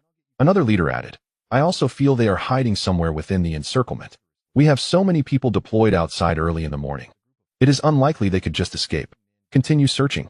Even if we have to turn Xiongxiazi Valley upside down, we must find them." One leader then spoke up. "I think it is possible that they might try to escape at night, so we must strengthen our vigilance. Besides that, in my opinion, we should also increase our search efforts by mobilizing more police dogs to search in Xiongxiazi Valley. We must be prepared for a potential battle that could occur at night, as the opponent has members of the so-called strongest special forces, the Alpha Team, and they may have night vision equipment, giving them an advantage in night combat." The leaders all expressed their agreement with this leader's remarks. After all, the reputation of the Alpha Team members is well known, and their equipment gives them a clear advantage in nighttime combat. Of course, the Special Forces members dispatched by the military are also seasoned veterans, and in terms of individual combat ability, they are not weaker than the Alpha Team members. However, it is definitely not possible to let the Special Forces members participate in searching for those individuals. They can only be deployed once we discover their whereabouts. Listening to their discussions, Director Xing thought to himself that while the Alpha Team members are formidable, last night, a hunter managed to take down 2 of them with headshots. Thinking of this, Director Xing recalled the information he received about a hunter named Chen Dong, who was quite skilled with a gun and could accurately hit the head of an opponent even at night based on their outlines. Even more exaggeratedly, without any auxiliary tools at night, he was able to score a headshot on an Alpha team member holding a hostage just by relying on his eyesight and instincts. If it weren't for the message from the military headquarters, he would hardly believe the truth of this matter. That hunter named Chen Dong also had several dogs that were quite impressive and very intelligent, enabling him to detect the Alpha team members at night. All thanks to his dogs guiding his vision. He thought about whether he could invite him over to let his dogs help search for people. Yankovsky, why haven't your people come to meet us yet? Could something have happened to them? In the dark cave, Wu Liangxin spoke to someone nearby with a rather bad tone. Yankovsky replied in broken Chinese. Wu, please rest assured, nothing will happen to our people, and we will safely take you to our country. Wu Liangxin said, it's been so many days, they haven't come yet. Something could really have happened. Yankovsky then spoke in Russian to Katerina and another companion. This valley has been surrounded by the armed personnel of this country. Their search actions here must have been prompted by news of our hiding here. Otherwise, they wouldn't conduct a carpet search here. Clearly, the cave we were in before has already been discovered by them, and if we hadn't moved here in advance, we would likely be facing a bad outcome. Alyosha and Lu shouldn't have disclosed our whereabouts here, and as for Hu, he doesn't know about our situation here. Only a few of us know about this, and I don't know how the other side got this news. Katerina said, let us wait here for now. There is a water source and food here, and it won't be so easy for them to find us. After a few days, we can assess the situation and either find a way to leave or wait for Alyosha and them to arrive and attract the other side's attention before we find an opportunity to leave. 3 days later, around noon, after Chen Dong finished eating, he planned to go to the orchard, but he unexpectedly saw Wang Dali walking towards him. Initially, he thought Wang Dali was looking for him to discuss repaying money. However, Wang Dali's following words made Chen Dong feel a bit overwhelmed, and he silently thought, damn, I've really become a dog. Wang Dali approached him and said that the military wanted to invite him to participate in an operation to apprehend an official named Wu Liangxin, who had stolen highly classified weapon information from Harbin and was bribed by the Russians. After stealing the classified weapon information, he secretly fled and was taken to the mountains by the Russians. The military got wind of their hiding in Xiongxiazi Valley and immediately sealed off a radius of over 10 miles, proceeding with a carpet search. However, after several days, they still hadn't found any trace of them. It is highly likely that they are still in Xiongxiazi Valley or the surrounding area. However, they just couldn't find them. Therefore, Chen Dong was requested to bring his hunting dogs, which were quite capable. The last time, they managed to kill 2 Russians. And that was achieved with the help of his dogs, which had already been reported. This is why the military asked Chen Dong to bring his dogs to see if they could locate where Wu Liangxin and the others were hiding. It was more like they specifically wanted Chen Dong's dogs to help out. So, you guys still haven't found this traitor named Wu Liangxin? Chen Dong shook his head and asked. He felt like a boomerang had come back to hit him in the face. Just a couple of days ago, he had told Su Yun and Zhou Honglian that he wouldn't be going into the mountains anymore. Going back and would make him a dog. Yet now, he was being invited back into the mountains to search for that traitor and the Russians. The key was that he had passed on the intelligence about Wu Liangxin and the Russians being in Xiongxiazi Valley. Now they were actually asking him to go back. Chen Dong was speechless.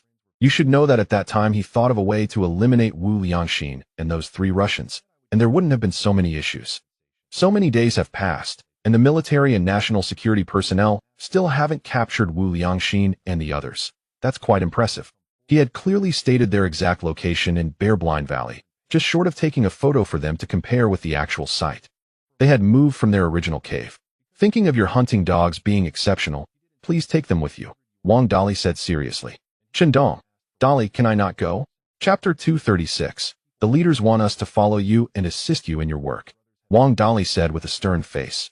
You already know such a confidential matter. You cannot refuse, you must go. Assisting the state and the military is the duty of every citizen. Chen Dong shrugged and said, all right, then I'll find a suitable reason. Otherwise, my wife and my parents will worry. Wang Dali took out a letter from his pocket. It was an invitation from the Red Star Forest Farm for a hunting event, inviting you, as a well-known hunter from Chenlutan. Completing this task, the Red Star Forest Farm will give you a share of the hunting game. And you can take your share of the hunted game to the Red Star Forest Farm to receive the corresponding reward. This is a secret reward from the state for killing 2 Russian special forces and a major criminal. Alright, everything is arranged properly. He couldn't refuse to go. It didn't matter. He would just go through the motions. The rewards from the state were in place. Very nice. I mean, he killed 2 Russian special forces and a major criminal. Of course, he should be rewarded. Now that the rewards are in place, and they are reasonable, letting him appear to participate in the forest hunting and then rewarding him based on his hunting results. This way, he can use the money openly. The state has considered everything very thoroughly for him. Okay, then I can only go. When do we leave? Chen Dong took the invitation letter Wang Dali handed over. Having come this far, he had no choice but to go. Wang Dali, right away, you tell Andy and Uncle and your wife. And I'll arrange for someone to take you over immediately, aiming to arrive at Bear Blind Valley by tonight. Your night combat skills are strong. If those Russians really come out at night, it will be just the right time for you to shine. Chen Dong pouted. We're leaving now? Isn't that too rushed? Once their essay mission, of course, you must rush to the scene immediately, Wang Dali said with an extremely serious expression. Chen Dong couldn't help but shake his head. Dali, I'm not like you. Dali, when will you give me the ginseng money? I'm still waiting for that money to live on. Dali, you pass the tasks from above to me and then ask me to go over immediately. That puts me in a tough spot, okay? You put me in a difficult position, so don't blame me for making things difficult for you. Upon hearing Chen Dong's words, Wang Dali's serious expression showed a hint of awkwardness, and his brows furrowed, revealing an unnatural look. After a few days, I will give you this money. I've already inquired. A century-old wild ginseng costs around 100,000, and I won't give you a penny less. Wang Dali said very seriously. Chen Dong, 100,000. She actually wants to give me 100,000. She is really straightforward. With such a straightforward person, I'm definitely going to keep her. Dali, there's no rush to give me the money. Don't put too much pressure on yourself. Whenever you have the money, just give it to me then. And also, it doesn't necessarily have to be cash. You can use items to offset the money, like gold or silver. That would work too, Chen Dong said in a negotiating tone. Encountering such a straightforward person, Chen Dong didn't want to push too hard. What if he forced the honest person into doing something silly? He was originally trying to exploit a wolf with empty hands. And it was not easy to catch a straightforward wolf. He couldn't push the honest person too hard. Alright, I got it. I do have some spoils on hand that can be exchanged for money later, Wang Dali said directly. Listening to Wang Dali's words, Chen Dong couldn't help but chuckle internally. Dali is indeed a bit of a simpleton. I just casually mentioned it, and she disclosed everything. A person so easy to deceive, I almost feel sorry to trick her. But as a businessman, how could he refuse money that comes knocking at his door? Moreover, Wang Dali's life was indeed saved by him. It was only right for him to claim this money. After Wang Dali left, Chen Dong looked at the hunting invitation from the Red Star Forest Farm, thinking about how to tell Su Yun and Zhou Honglian about this matter. It was noon now, and Su Yun and Zhou Honglian were still at home. After returning home, he took out the hunting invitation from the Red Star Forest Farm and shook his head helplessly, saying, Wife, Honglian, I have something to tell you. I have to go out immediately. The forest farm has invited me to participate in the hunting, and I received the invitation letter. They are an official department, and I can't refuse. Chen Dong didn't beat around the bush and stated the matter directly. Su Yun furrowed her brows. The forest farm invited you to participate in the hunting. Isn't hunting going into the mountains? Zhou Honglian joked, giggling. Chen Dong, a few days ago, you said hunting in the mountains is for dogs. Chen Dong helplessly shook his head. I don't want that either. But the forest farm has heard of my name. I'm one of the top hunters in Dafeng Town, so they sent me an invitation. I'm just an ordinary person. If an official department invites me, and I don't go, I might offend them. I didn't plan to participate in the hunting initially, but since they extended the invitation, I really want to participate. Most of the game obtained from hunting belongs to me, and it can also be exchanged for money. I can earn some money by participating in the hunting, which is not bad. Honglian, I also want to earn more money to support you all. Su Yun shook her head seriously. Honglian, this is also an invitation from the forest farm, plus the head of the household also wants to earn more money. After discussing with Su Yun and Zhou Honglian, Chen Dong took the forest farm invitation letter to his parents and told them about his immediate plans to go hunting. His parents were supportive when they heard that the forest farm invited him to participate in the hunting, especially his mother, who was eager for Chen Dong to go as soon as possible upon hearing there was a bonus involved. As his mother would say, as a specially invited hunter by the forest farm, he would definitely receive preferential treatment. With so many people hunting together, there wouldn't be much safety issue. With Chundong's marksmanship, achieving a good result in the hunting wouldn't be difficult at all. Anyway, while he stayed at home watching the orchard, he wouldn't earn much money, so it's better to go hunt and earn some more. Chundong wanted to say, Mom, your son is going to face the members of the strongest special forces in Russia. Even our country's battle-hardened soldiers don't have a great chance against them. It's just that your son has a spiritual space. Otherwise, even if he encounters them, it would likely be a lost cause. This money is not easy to earn. This operation is to participate in the search for Wu Liangxin and the members of the Russian Alpha team. He borrowed the cover of night to shoot down 2 Russian Special Forces members, mostly by launching a surprise attack. But this time it's different. If a real battle occurs, the opponents are renowned members of the Alpha team, and if they are well prepared for combat, it will likely be quite intense. Perhaps he might not be able to participate in such a battle, but what if they target him? After saying goodbye to them, Chundong took along 5 dogs, including De Huang, De He, and Xiao Huang, and arrived at the east end of the village, where he saw a military green jeep parked. He really wanted to bring 10 dogs and 2 reindeer with him. The more dogs he had, the more secure he felt. As for the reindeer, riding them in the mountains would save him a lot of walking effort. However, Wang Dali told him to go to the forest farm, and then a helicopter would take him to a base near Bear Blind Valley. When Chundong arrived, the front window of a military green jeep rolled down, and a middle-aged man with a big beard leaned out, waving and smiling at Chundong. Comrade Chundong, welcome here.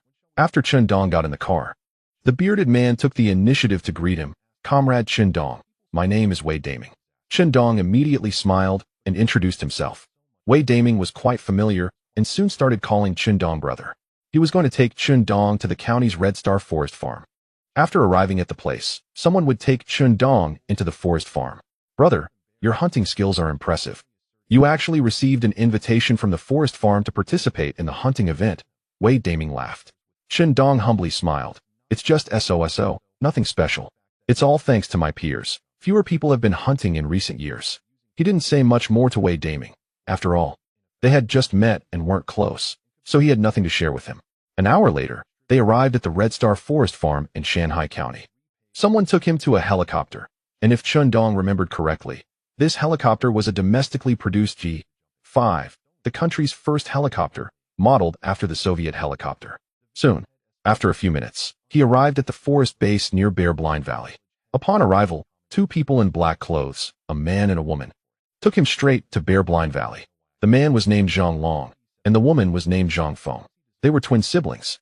From the aura they exuded and the temperament revealed in their eyes, it was clear that they were not ordinary people.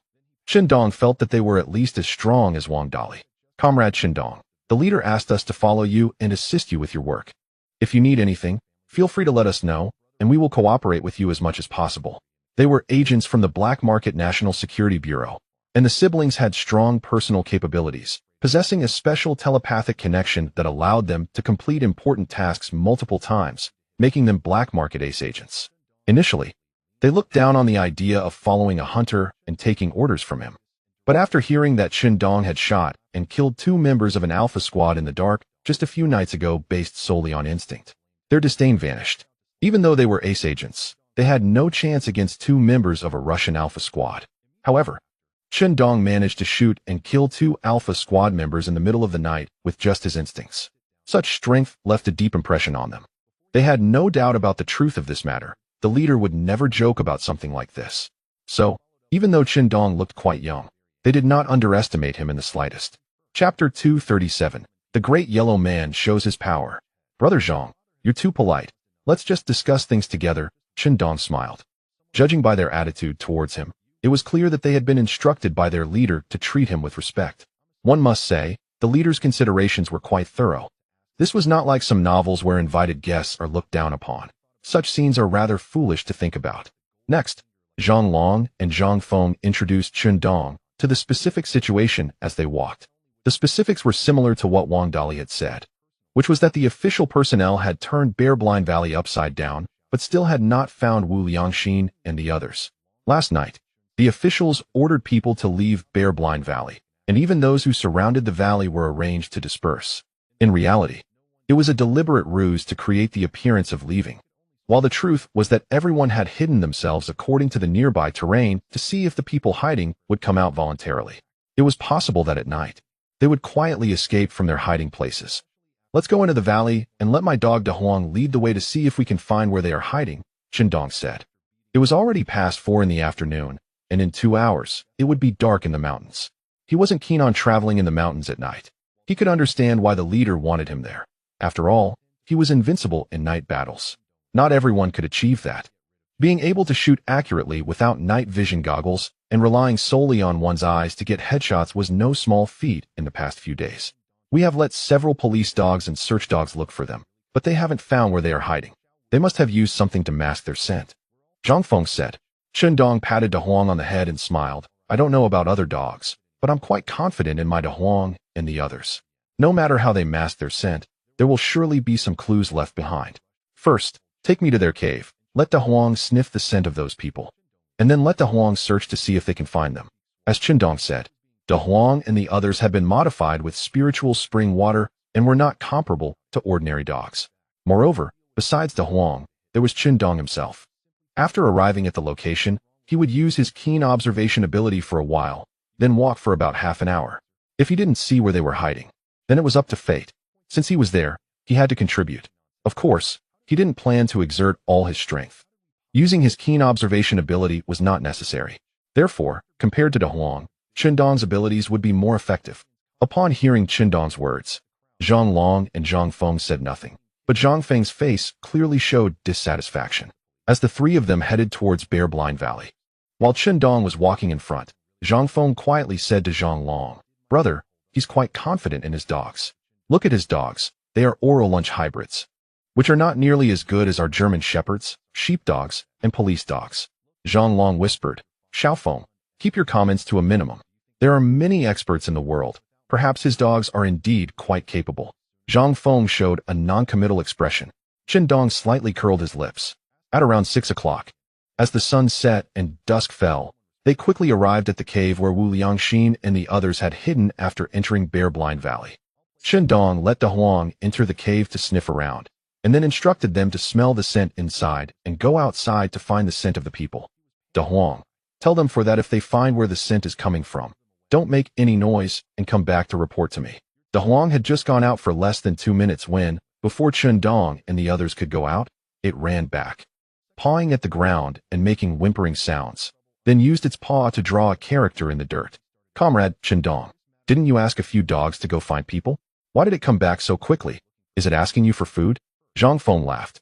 Zhang Long looked at the character De Huang had drawn in the dirt. His expression slightly changed, and he sternly said to Zhang Feng, "Xiaofeng, shut up. Comrade Qindong, what De Huang wrote is indeed the character for person, right? Did it find someone?" Zhang Long asked seriously. Zhang Feng couldn't help but smile. "Brother, De Huang has become quite clever. It can even write characters." Qindong nodded.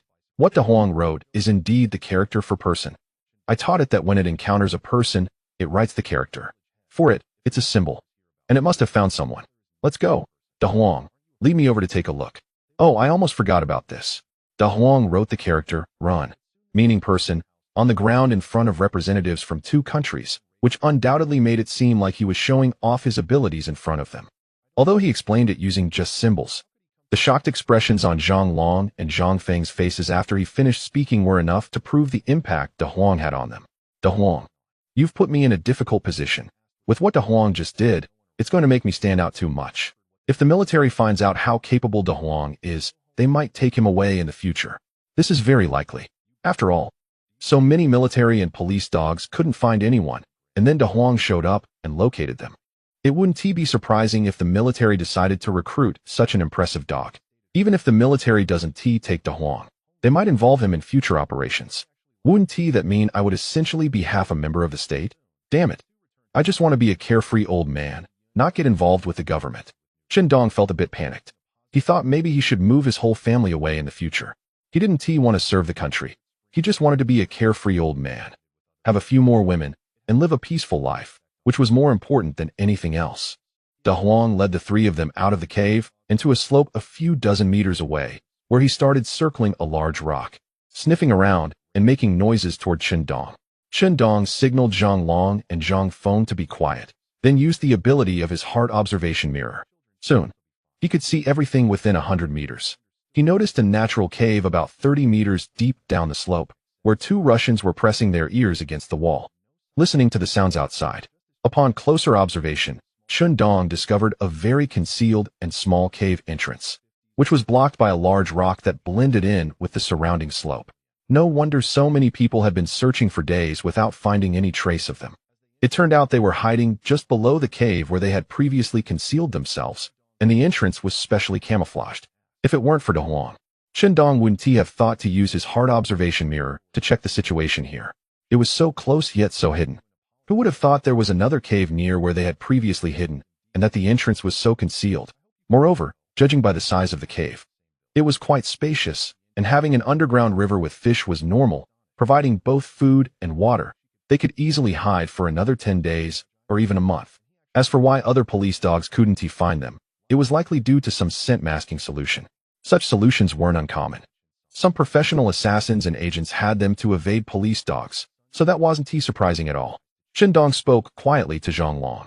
He pointed at the large rock blocking the cave entrance, then pointed inside, nodding seriously at him, before saying no more and leading them, waving at De Huang, towards the depths of the valley. After they had walked a distance, Chun Dong said, "Those people are probably inside, under that rock. There should be a cave, but the entrance is blocked by the rock, so it's not visible from the outside. Of course, I'm not sure, but since De Huang is circling that rock, there's likely something going on underneath it." After hearing Chun Dong's words, Zhang Long and Zhang Feng both looked very serious. "Comrade Chun Dong, I used to look down on your dogs a bit, but I didn't expect them to be so capable. I apologize for that," Zhang Feng said with a look of apology, bowing slightly to Chun Dong. Chun Dong replied, "My dogs are native breeds from our country, but to be honest, native breeds aren't necessarily worse than foreign breeds like German Shepherds." Zhang Feng's previous disdain for his dogs was understandable, and now that she apologized, Chun Dong appreciated her straightforward personality. Next, Zhang Long conveyed this information to an elite team hiding in the Bear Valley, instructing them to inform their superiors, so that the higher-ups could make detailed arrangements for the situation. It turned out there were still people searching in the valley. Damn it, who leaked our hiding place? Did Alyosha and Lu really run into trouble? It's been so many days. Why haven't they found a way to rescue us? One member, named Joseph, asked Catherine in Russian. Chapter 238. The big shots above are playing a larger game. Catherine replied, "Wait. We have plenty of water here and fish to eat. Enough for us to wait for a while until their people leave. Right now, we only have this option. If we rush out now, we won't be able to manage with just the three of us. Alyosha and Lu might have encountered some trouble, and if they did, the captain would have other plans." He had anticipated this situation. If who, the guide, couldn't arrive, and if Alyosha and Lu were captured or killed, and our hiding place was discovered and surrounded, he would create chaos outside to draw attention away from us, then send other teams to rescue us. The information in Wu's possession is crucial for our country. The new weapons developed by the Eastern superpower can significantly enhance their military-esque combat capabilities, and we must obtain this information to devise a way to counter their new weapons. They were deep in enemy territory carrying out the mission, and the overall commander, the captain, had imagined many possible outcomes. The current situation was one of those scenarios he had foreseen. In the face of being trapped, the captain would create chaos in the forest. It was currently hunting season, and many hunters were participating in the hunt. If their people launched indiscriminate attacks on these hunters, it would undoubtedly attract a lot of firepower from those surrounding them. Then, other teams from Alpha Squad would rush here to rescue them. Catherine was quite confident in the combat capabilities of their squad. In a forest battle, even a 5-person team could hold their own against 100 elite border guards. Years ago, their Alpha Squad's 8 teams coordinated to eliminate over 300 of this country's border guards, killing high-ranking military officials leading them. Therefore, facing the current encirclement, Catherine didn't feel much panic. They had water and fish, and the conditions weren't harsh. She was absolutely confident they could wait for the rescue team to arrive. Before the operation, they had prepared for various scenarios, and the current situation was within their predictions, so they had corresponding contingency plans. Originally, they planned to wait for the searchers to leave, take advantage of the next 2 nights, and then leave their hiding place under the cover of darkness. However, since someone had started searching again, she naturally changed her mind. They couldn't leave now. Their people lacked patience, and if they acted without patience, they might be discovered when leaving. Now that they had discovered that there were still people deployed here, they couldn't take risks. They had to wait for the rescue team to come, Catherine said to her companions. Yankovsky said sarcastically, "Yes, their people have no patience. They can't wait to find us." Instead, they revealed their flaws. They never expected that we are fully aware of their movements. And we are hiding right next to the cave where we were supposed to be concealed. Despite their numbers, they have searched for us for so long and still can't find us. Joseph spoke with concern. Just now, did their hounds find us? Yankovsky shook his head and laughed. Joseph, your worries are unnecessary. We used chemical agents to mask our scent. No matter how skilled the hounds are, they cannot track us by smell. Hearing the three Russians speaking in their language, Wu Liangxin, who understood what they were saying, pretended not to hear and impatiently said, "Katerina, we've been here for many days. When can we leave?" Katerina replied sternly, "Wu, there may be some developments now. If you don't want to die, please cooperate with us." After hearing Katerina's words, Wu Liangxin hurriedly said in a panic, Okay, I will cooperate with you. Please make sure to take me to your country. I don't want to die. If I fall into the hands of the military, they will make my life worse than death. I beg you to take me away. Once I reach your country, I will definitely tell you where I hid that information." Hearing Wu Liangxin's words, the three Russian Special Forces soldiers exchanged glances of disdain. However, in the darkness, they could not see the slight curve of Wu Liangxin's lips. He was actually found by a rural hunter. Their hiding place was not far from where they were supposed to be concealed. After all this time, they were hiding in plain sight, thinking they could search for them elsewhere in the valley, not realizing they were right there. This was truly unexpected. "Director Xing, how did you think to look for a hunter?" one of the leaders asked. "It's not that the hunter is skilled, but his dogs are quite remarkable. A few ordinary hunting dogs managed to do what our police dogs couldn't." Upon hearing that Wu Liangxin's hiding place was likely discovered, the leaders responsible for this operation began to discuss it in the temporary command post in the mountains. Director Xing thought to himself that Chun Dong's dogs were indeed impressive. They accomplished things that trained dogs could not. Of course, compared to his dogs, Chun Dong was the truly remarkable one. What is his background? The higher-ups haven't said. But from their words, he seems to have a significant background. It makes sense. It's only reasonable for a child raised by General Chun to be extraordinary. Everyone, the higher-ups have instructed us to pretend we haven't found them, then send professionals with specialized equipment to investigate whether there are indeed people hiding there. Secondly, most of us should pretend to leave, but some elites need to hide nearby and wait for what might happen next, Director Xing informed the other leaders. After hearing this, one of the leaders spoke up, "Director Xing, why don't the leaders let us capture them? Do they have other arrangements?" Director Xing replied, "As for what the arrangements are, that is unknown. Just follow the leader's instructions." As the commander of this operation, he was aware of what the higher-ups planned next. He could only say that the think tank was adept at seizing opportunities. Currently, at the national level, the situation with the Russians hasn't escalated to open conflict, but the competition between the two sides is quite intense. The military leaders were furious about the Russians attempting to subvert Wu Liangxin, a high-ranking official with important secrets, and had already issued threats. Even if Wu Liangxin dies, if that classified weapon information leaks, they cannot allow him to leave alive. If they can confirm the hiding place of Wu Liangxin and the others, they would pretend not to have found them, using them as bait to lure some Russians to rescue them, and then eliminate as many of these Russians as possible. Director Xing recalled that before the new year, the Russians attacked a border military division, killing a key military leader who was heading to the border division, and over 300 border soldiers sacrificed their lives. The military leaders likely wanted to use this opportunity to take revenge on the Russians. If the intelligence received was true, the mission to retrieve Wu Liangxin involved several teams from the Russian elite Alpha team. If they could manage to keep them behind, it would be a significant blow to the Russians. They calculated their people, so it is only reasonable for them to calculate the Russians in return. I never expected the military to introduce me to Chun Dong for assistance. I thought no matter how skilled he was, it would be unlikely he could help find Wu Liangxin and the others. I didn't expect his dogs to be so capable, finding them after just one round. According to Zhang Long, his dogs can even write characters in the dirt. His dogs are almost like they're becoming sentient. Only the military bigwigs hinted that his background is not simple. Otherwise, I would truly want to requisition his dogs. He and General Chun grew up in the same village, and several prominent figures have come out of those mountains near their village. Director Xing couldn't help but think. He took 5 dogs to the scene. and his dogs were the first to discover Wu Liangxin's hiding place. In the city hospital, Chen Dachuan, after hearing what his son Chen Guohao said, shook his head in disbelief. Chen Guohao nodded and said, "Yes, I heard this news from old Wang at the military. He praised you, saying that the child you raised is indeed impressive. Not only is he skilled, but even his dogs are remarkable." Regarding Chen Dong growing up under his watch, Chen Dachuan had no objections. Chen Dong had indeed grown up right under his nose. However, the fact that Chen Dong had such abilities made Chen Dachuan feel it was unbelievable. As an elder, he naturally wanted to protect Chen Dong well, not wanting him to get too involved in political and military matters.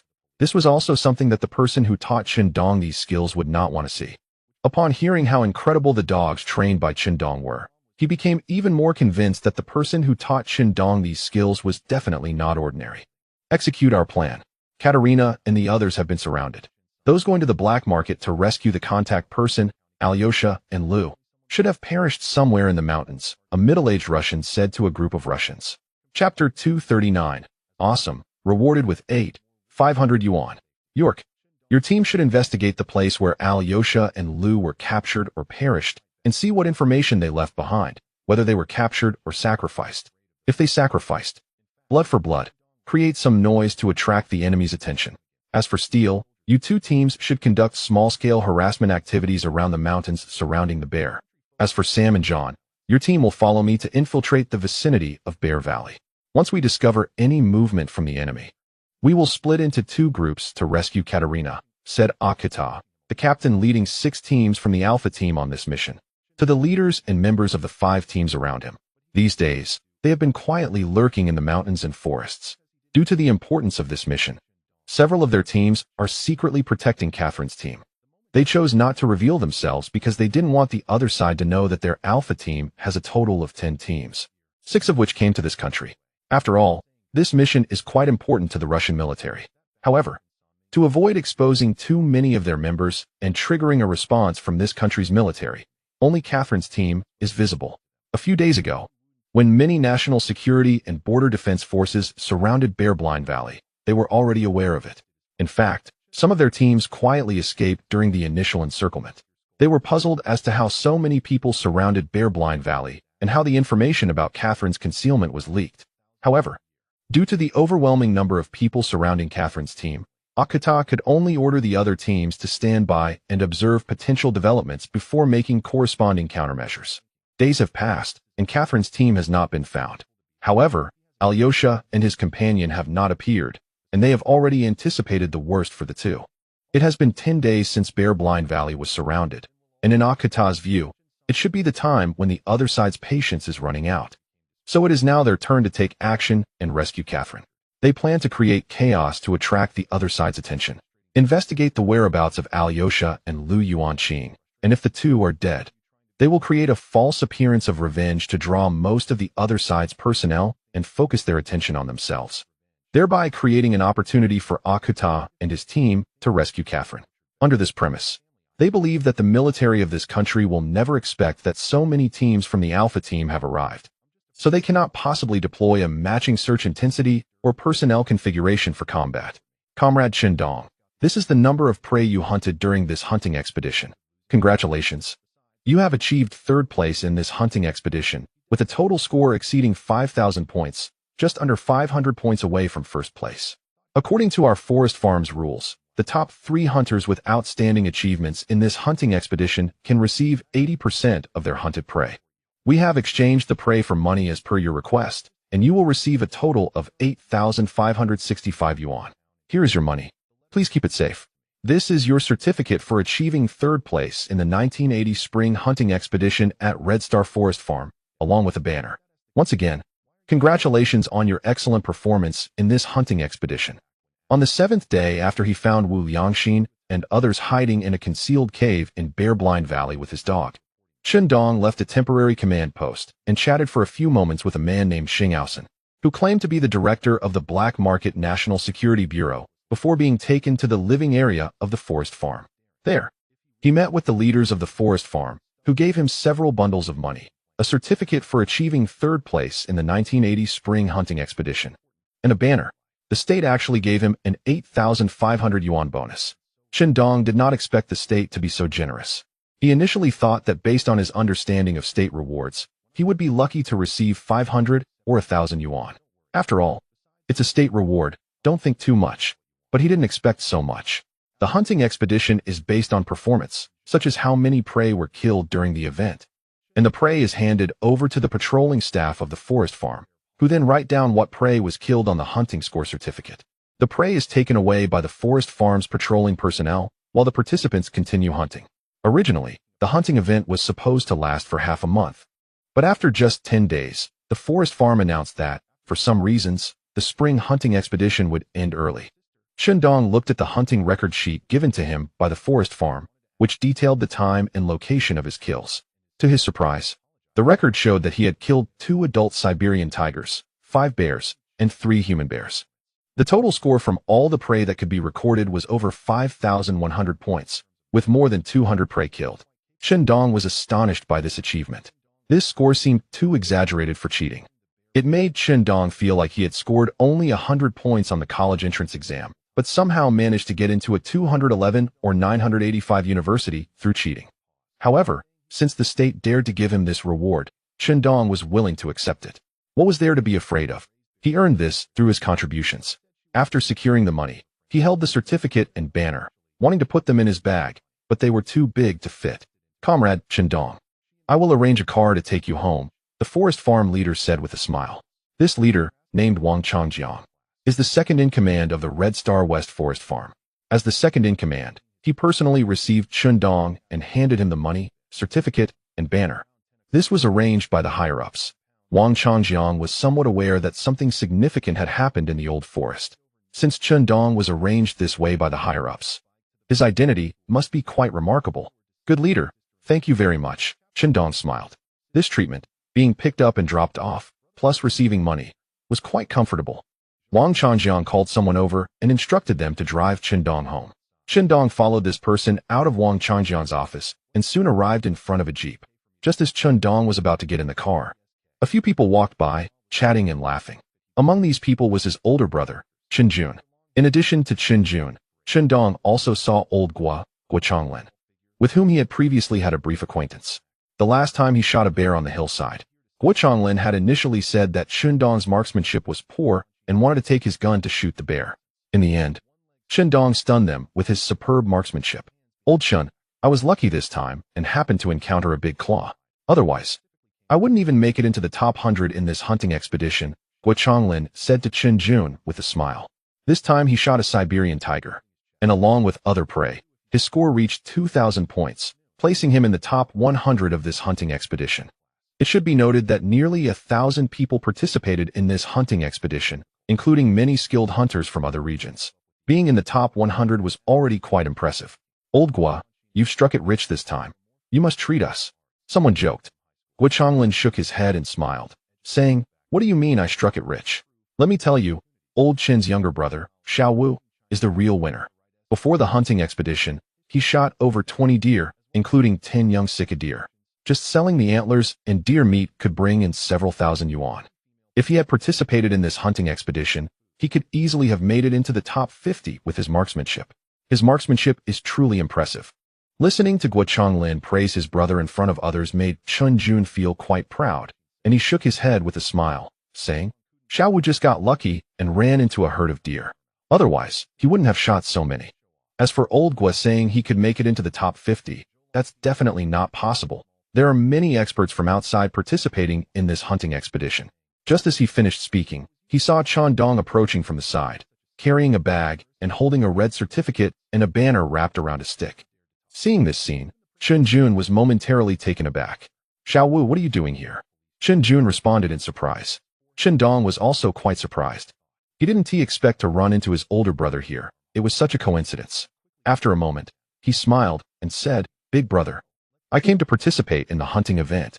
Since everyone in the village knew he was invited to the hunting event, it wasn't a secret. So there was no harm in saying it. Jun then asked in confusion, Aren't you not participating in the hunting event? You were supposed to help harvest peaches at home, right? How come you're here for the hunting? Guo Changlin smiled and said, Brother, you're also participating in the hunting event. How did you perform in this event? With your abilities, you must have done quite well. Dong laughed and said, "Big brother, I was invited by the forest farm to participate in the hunting event. Wagyu, my performance was average." Guo Chonglin shook his head and laughed. "That shouldn't be the case, Xiao Wu. With your abilities, you should at least be in the top 50. Dong didn't think much of Guo Chonglin's words, but the driver, Lao Wei, who was accompanying them and planned to take him home, thought Guo Chonglin was mocking Dong. He immediately interjected in a sarcastic tone, "I say, comrade, do you really take Xiao Dong's modesty seriously? He actually achieved third place in the hunting event, and our forest farm even issued a certificate and a banner for him. Besides, our director Wang even specially asked me to drive him home. Dong, I don't want to show off." "Lao Wei, what are you doing?" "Wei Gu, keep it low-key, low-key." Dong quickly waved his hand and smiled at Lao Wei. He didn't blame Lao Wei for anything. Lao Wei thought Guo Chonglin was looking down on Dong, which is why he spoke up. Although Dong said to keep it low-key, when Lao Wei revealed his achievements, the surprised and shocked expressions from everyone made Dong feel quite pleased inside. "Xiao Wu, no way. You got third place in this hunting event? You're being too modest." Guo Chonglin shook his head in disbelief. Dong smiled and said, "I like to keep a low profile." Jun looked at Dong with a flushed face, saying nothing, but inside he felt more joy than shock. Third place in the hunting event. That meant over 5,000 points. Achieving that required hunting several hundred animals. His younger brother actually got third place. He would have something to be proud of in front of his colleagues. "Xiao Wu, you're not just modest. How many animals did you hunt? Did you catch any big ones?" "Old Chen, your brother is amazing. He actually got third place in this hunting event. He has hit it big. I can't believe I know someone who got third place in the hunting event. Xiao Wu, you're incredible. Xiao Wu, you're so impressive. If this autumn hunting hadn't ended a few days early, you might have even aimed for first place." The few people who came with Jun and Lao Guo praised Dong, many unable to hide their envy. Third place in the hunting event meant a significant share of the income. Dong modestly downplayed it, then spoke to driver Lao Wei, saying he wanted to chat with his older brother for a bit before stepping aside with Jun. "I was invited by the forest farm to participate in the hunting event. I didn't plan on participating at first. After all, the peaches in the orchard are about to ripen, and this is the busiest time," Dong said. Jun smiled and said, "The fruits in the orchard aren't worth that much. You made so much money in this hunting event. Our parents would take 10 or 8 years to earn that much from the orchard. Xiao Wu, I didn't expect your hunting skills to be so high." Jun praised with satisfaction. Dong nodded and smiled modestly. "It's all thanks to our dad. All my skills come from learning with him." Jun shook his head and smiled. "You also have talent in hunting. If the hunting event hadn't ended early, you might have really gotten first place." He knew his brother was good at hunting, but he didn't expect him to be this skilled. As for how much money Dong made, he didn't ask. Being out and about, he understood the principle of not flaunting wealth in front of others. Dong thought to himself that the hunting event had to end early. The government was planning something big, and they definitely wouldn't joke around with so many hunters' lives. Since the government knew where Wu Yangxin and the others were hiding, and yet they hadn't pressured them out but pretended not to have found them, Dong knew the government must be playing some strategy. However, this had nothing to do with Dong. He just wanted to quickly leave this place and prioritize saving his own life. After a brief polite conversation with Jun, Dong got into the jeep driven by Lao Wei, along with 5 hunting dogs, and headed home. On the jeep, he thought about how happy Su Yun would be when he brought home this money. He had been out for a few days and earned over 8,000. Chapter 240. Significant changes in the breeding space. 3 hours later, at around 4 in the afternoon, without any surprises, they returned to Chun Liutuan from the living area of Hongxing Forest Farm. On the way, Dong chatted with driver Lao Wei about various topics, including how high his hunting skills were. Dong mentioned his childhood hunting experiences. In the past week, aside from initially finding out where Wu Yangxin was hiding with the help of De Huang, he had indeed pretended to hunt around for the remaining 6 days. However, he hadn't hunted many animals. This was quite normal. The Bear-Blind Valley had been thoroughly searched by the military and national security personnel, almost like turning the ground over, so there were hardly any large wild animals left.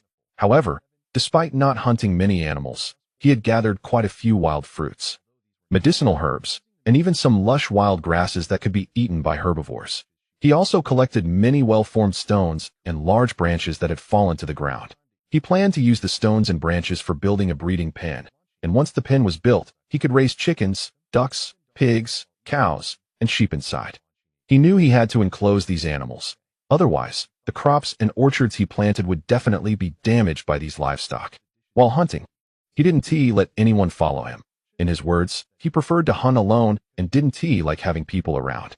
He would agree on tasks with Zhang Long and Zhang Feng daily and would do what was required of him. However, in these 7 days, after confirming where Wu Liangxin and his group were hiding, Qindong had nothing else to do. That's why he had the time to hunt nearby, collect wild fruits, and set up the breeding space. Now, the breeding space had many fruit trees and wild fruit plants, and he had also planted quite a few common mountain medicinal herbs. In total, there were hundreds of trees planted, covering an area of about 5 to 6 acres, and the area for medicinal herbs was about an acre. Qindong also created a grassy slope. He had time to work on these things in the past few days. Otherwise, if he had been at home, he wouldn't have had much time for the breeding space, as he was busy with the orchard. However, looking at the breeding space, with over 1,000 acres of area and the layout covering less than 1%, it was clear that setting up this space completely would be a long-term task for Qindong. While on the road, Lao Wei expressed regret to Qindong, saying that if the hunting event hadn't ended a few days early, Qindong might have achieved even more. Wei Ge, you're too polite. Why not stay a bit longer? Let us have dinner before you head back. After arriving at Chunliutuan, Qindong invited driver Lao Wei to sit for a while, brewed a pot of good tea, and chatted a bit. When Lao Wei said he needed to head back, Qindong immediately responded with polite words. Old Wei shook his head and smiled. Brother, I won't sit down. As for dinner, I can't eat anymore. Once it gets dark, I won't be able to drive back to the farm.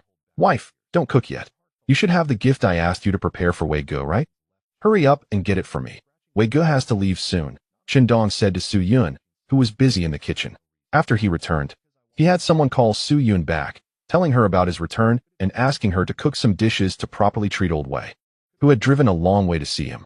Although this was arranged by Director Wang, in terms of human relationships, it was clear that such arrangements should be made clearly. Hey, Wei Ge, I'm about to cook.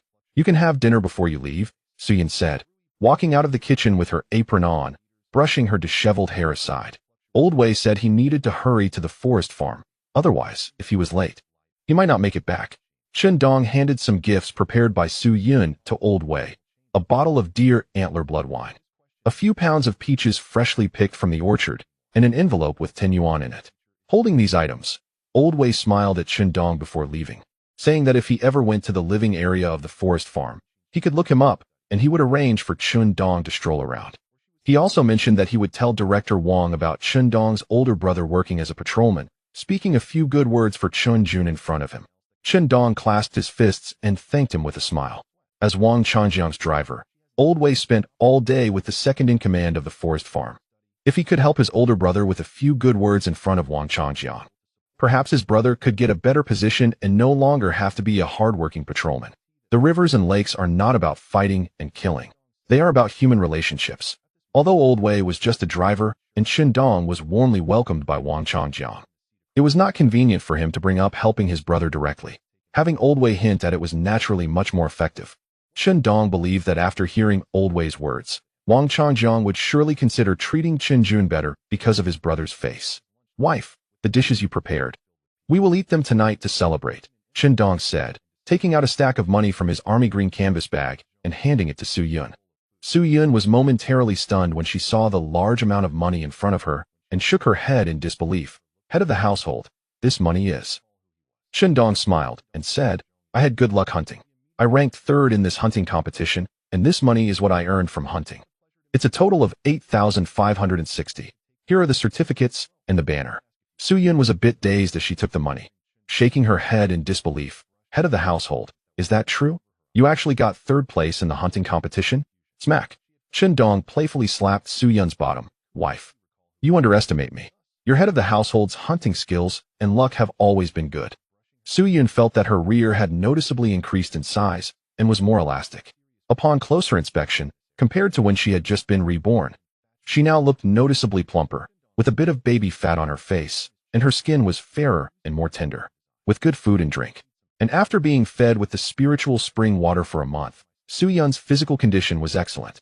Not only Su Yun, but also her parents had been in good health after a month of transformation from the spiritual spring water. Qindong leaned his head on Su Yun's belly, listening to the sounds coming from it. After a week, Su Yun's belly had obviously grown a lot. Watching Chun Dong lie on her belly, listening intently, Su Yun gently placed her hand on his head, her eyes curving into crescents, her face beaming with excitement. She was very happy that Chun Dong could earn so much money in just one outing. The more money, the happier she was. "Wife, I'm going out for a stroll. You stay busy at home," Chun Dong said, chatting with Su Yun about hunting and reminding her not to tell anyone about him earning a lot of money from getting third place in the competition. Not even to her parents, as it's unwise to show off wealth. Earlier, while at the forest farm, Chun Dong told his brother not to mention this to anyone in the village, as he had made too much money recently and didn't want to attract too much attention. Before leaving home, he had already used the Rui Pearl to observe Su Yun's emotional thresholds for the next 3 days, and nothing significant was expected to happen. Soon, Chun Dong arrived at the orchard, where many people greeted him, asking how much money he earned from the hunting competition. He opened his eyes and told a white lie, saying he earned just a few hundred yuan, not much at all. Of course, a few hundred yuan was far less than what he had actually earned, but it still made many people envious. After all, a few hundred yuan is still money. In just a week, Chun Dong had made a few hundred yuan, which was quite impressive. Most workers nowadays only earn a few dozen yuan a month. A few hundred yuan was equivalent to what a worker in a public institution might earn in over a year. "Xiao Wu, you're just in time.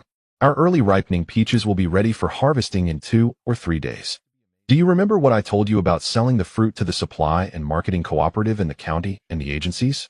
When you come back in the next few days, run over to the county supply and marketing cooperative, or contact your sister to see if we can sell the peaches at a good price," Chun Dong said as he met his father, who was smoking a cigarette and frowning at an early ripening peach tree.